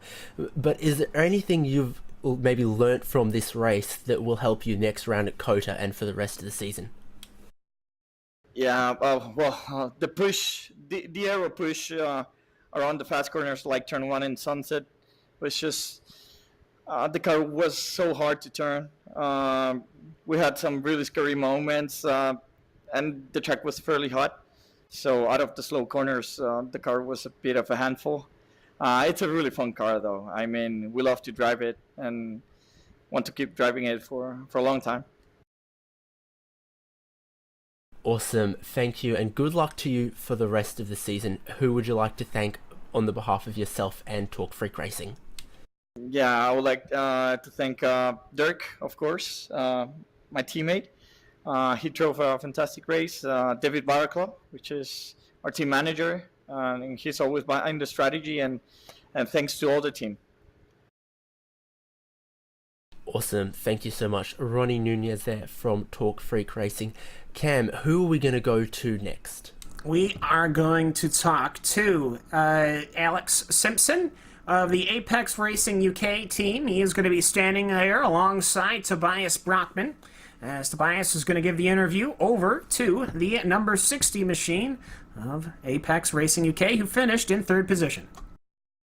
Yeah, you had a pretty awesome race, but it didn't work out as you planned, I think. What happened? Actually, I'm delighted. I think if we'd have come into this race and someone had give us a podium at the start of it, we'd have took it right there and then. So yeah, I was really shocked with the pole position, and the race sort of unfolded for us. We kind of expected just to sort of fall back a little bit, sort of as that stint went on. So to have the option for a second place finish going into the end, and then for me to mess it up a little bit with that move, well, that's on me. But do you know what? Both me and Ferenc, we're really happy with a podium finish. We're delighted. We had some great racing today. I was just talking to Nunez there as well. Me and Dirk, we had some fantastic battles through that race, and you know that is what we came here for, to have some good endurance racing. So we're both stoked at the minute. Yeah, we had some great battles indeed, also on screen. Thinking about COTA, what are your expectations for the race in November? I'm not entirely sure how COTA's going to go. I think it will probably be, I'm playing a bit part role. I think it will be Ferenc and Alex Marshall in the car mainly. So we're going to try and target like a top 5. I'll have a little stint in the car, that's it. But I think it will be, I say again, as long as we go out there and have some fun, that's going to be the most important thing. That's great to hear. Any thanks you want to say? Well, to you guys, thanks for broadcasting as always. Never easy doing these long endurance races. Ferenc's my teammate. He's been ill this week as well, so I was trying to get into practice, but he was like death. So all fair play to him for even doing the race today. So that was the thing. And just to everybody else at Apex Racing UK. Well, thanks for the race, and thanks for being up here in the commentary booth, and I give back to Cam Walsh. Guys. All right, so cheers to Alex. Congrats, guys, and we'll see you at COTA. And now we're going to go to the Porsche Basel powered by Swerg Esports car. The 18, they have finished in 3rd position. They've rounded out our podium. And, well, we have got Dominic here with us. And, well, Dominic, how'd the ending part of your race go? I know we had a mid-race interview, but just how'd the rest of it go? Yeah, actually quite good. I didn't expect to be here again, to be honest. But now we picked up another spot. We finished P3 on the podium, which makes us very happy, of course. And yeah, when I was here for the mid-race interview, we were, I think, a full lap down on to the top 3 cars, and so I already said there that P4 will be the maximum for us, and now we got P3, obviously because SimRC had some issues. But yeah, I think it's more than deserved. Well, there you go. I mean, you guys were right there with, unfortunately, a couple of penalties. Ended up putting you behind a couple incidents. But you know what? They'll be late for another day. You got a great old finishing out the podium here. You've got Circuit of the Americas up next. And I have a feeling that if you guys had a good performance here, you guys are really going to be able to take it to Thrustmaster Movano, perhaps, at COTA. But of course, they're all 6-hour events. You never know what can happen. Yeah, sure. Obviously, that's the key in endurance racing, to stay clean and finish the races, first of all. But on COTA, I think COTA is a very good track, suits my driving style very well. I like it a lot. So yeah, can't wait to hit the track there again and hopefully challenge Movano. Well, that's Dominic Farber of the Sorg team. We're going to give you the floor. Anyone you'd like to give a thanks to or anything like that, take it away. It's yours, and congratulations on a very well-won podium here at the Sebring International Raceway. First of all, thank you for the congratulations. Then thanks for the team, for the support. Thanks to my teammate Mike for racing with me together here. Thanks, and thanks to our other car in the race, the GTE, which had some issues, but finished the race, which was the main thing.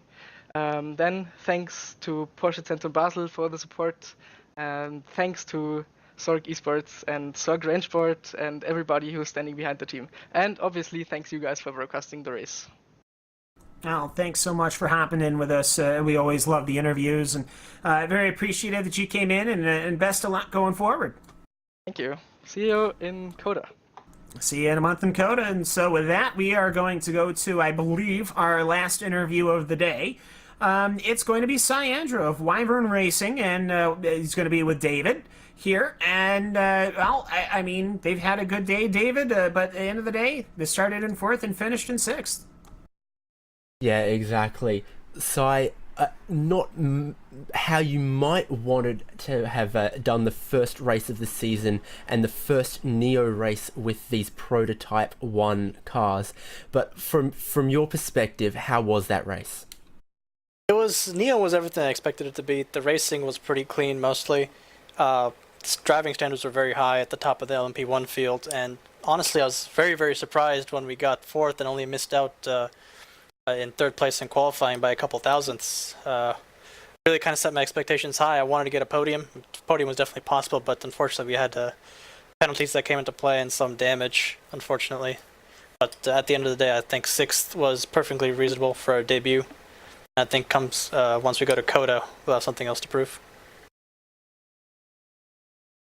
So, dealing with the traffic and the speed difference between the Prototype 1 and, for example, the GT cars, what have you learnt maybe about that you'll be able to take to the later rounds of the series? Definitely how to minimize traffic loss with these cars, especially the first couple of times through traffic when all the GTEs are bunched up and all the HPs are bunched up nose to tail. Definitely how to save the battery, how to make passes, how to complete passes more effectively, essentially losing less time, stuff like that. And I think COTA being a bit more of a traditional GP circuit will be better for traffic. It's a little bit wider, and I think some of the corners are more friendly for multi-class, except the first sector, of course. But I think come COTA will be pretty competitive. Alright, and quickly, tell us about Wyvern Racing, where you guys have come from, and what kind of series we might see you in.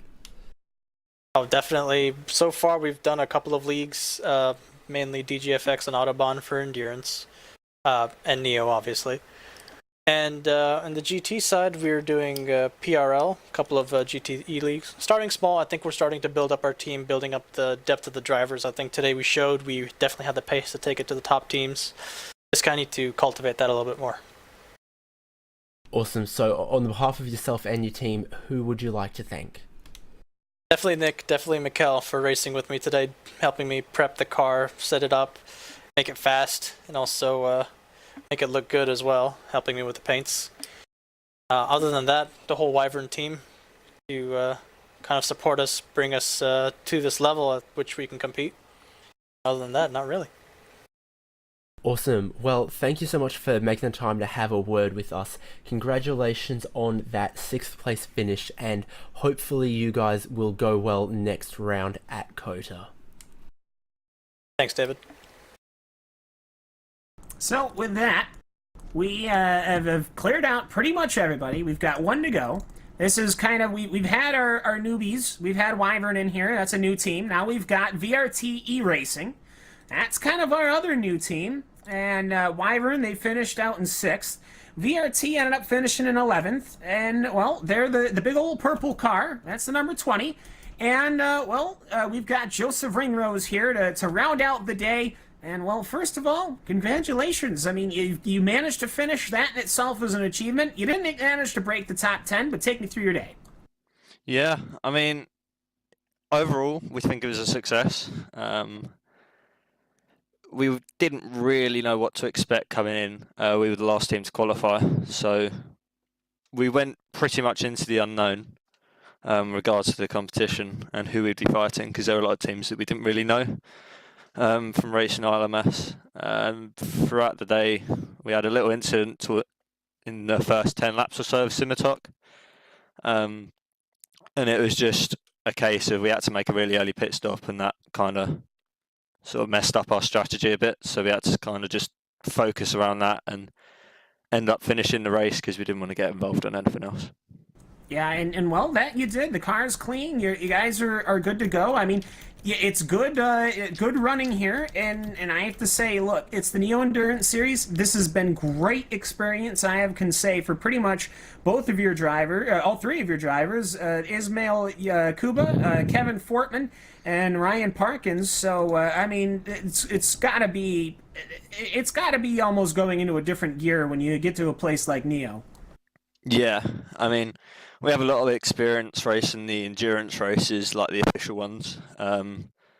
Ismail's been doing that since the start with the team, alongside myself, Ryan and Kevin. But yeah, as you said, Neo's on a whole nother level, and we've just got to prove ourselves. You know, I want to show to us, you know, this is our time.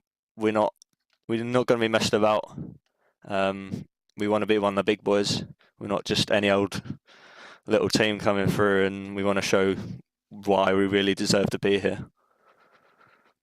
Well, I mean, anytime you can almost get a top 10 in the top split, I mean, that in the top level of racing, there you go. Either way, we've got Circuit of the Americas on board, so best of luck there. Who would you like to give a shout out to and thank before we let you go here to round out our day here at Sebring? Obviously, the drivers that raced today, and Pascal Claudeline is also part of the Neo team, has been putting in the work. Everyone a part of the team, you know, the management alongside myself, Rasmus, Chris, Rex, and our sponsors Next Gen and Boss Boxes, you guys, Neo, and everyone who showed support for VRT today. Thanks, guys. All right, that's Joseph Ringrose, representative from the VRT E-Racing team. We'll see you at COTA. Have a good one. You too, boys. So there you go. That's going to be it for us today. As Hugo, I think it's time we start the music here to round out our very first round here of the 2018-2019 Neo season. First of all, thank you to Connery Maddock, our lead for the first 3 hours. It's David Haynes over there. It's his first run at Neo. Tobias Brockman as well. Thank you guys very much. Very well job done. That's, of course, Hugo Louis. The Hugo Louis with all the production stuff and jingle jargle as we're going to COTA, Interlagos, Suzuka Spa, and then, of course, the RaceSpot 20 feet, 24 hours of Le Mans. It looks to me like it's going to be a fantastic season, and I hope that you can join us for it. Of course, you'll be able to see else on the screen all the other parts and gizmos that make all the fancy things work, like the fact that we were able to have a little track map in the bottom right. That's the coolest thing ever, as there you go. And of course, we're in design, engineering, and of course, the NEO organization for having us on board. It's season number 5, and I can tell you we pretty much covered all of them. And I'm certainly can say that I'm looking forward to the rest of it. So, for that, I've been Cameron Walsh, and this has been RaceSpot TV on the iRacing Esports Network. We'll see you next time, ladies and gentlemen, boys and girls. Take care. Have a good one.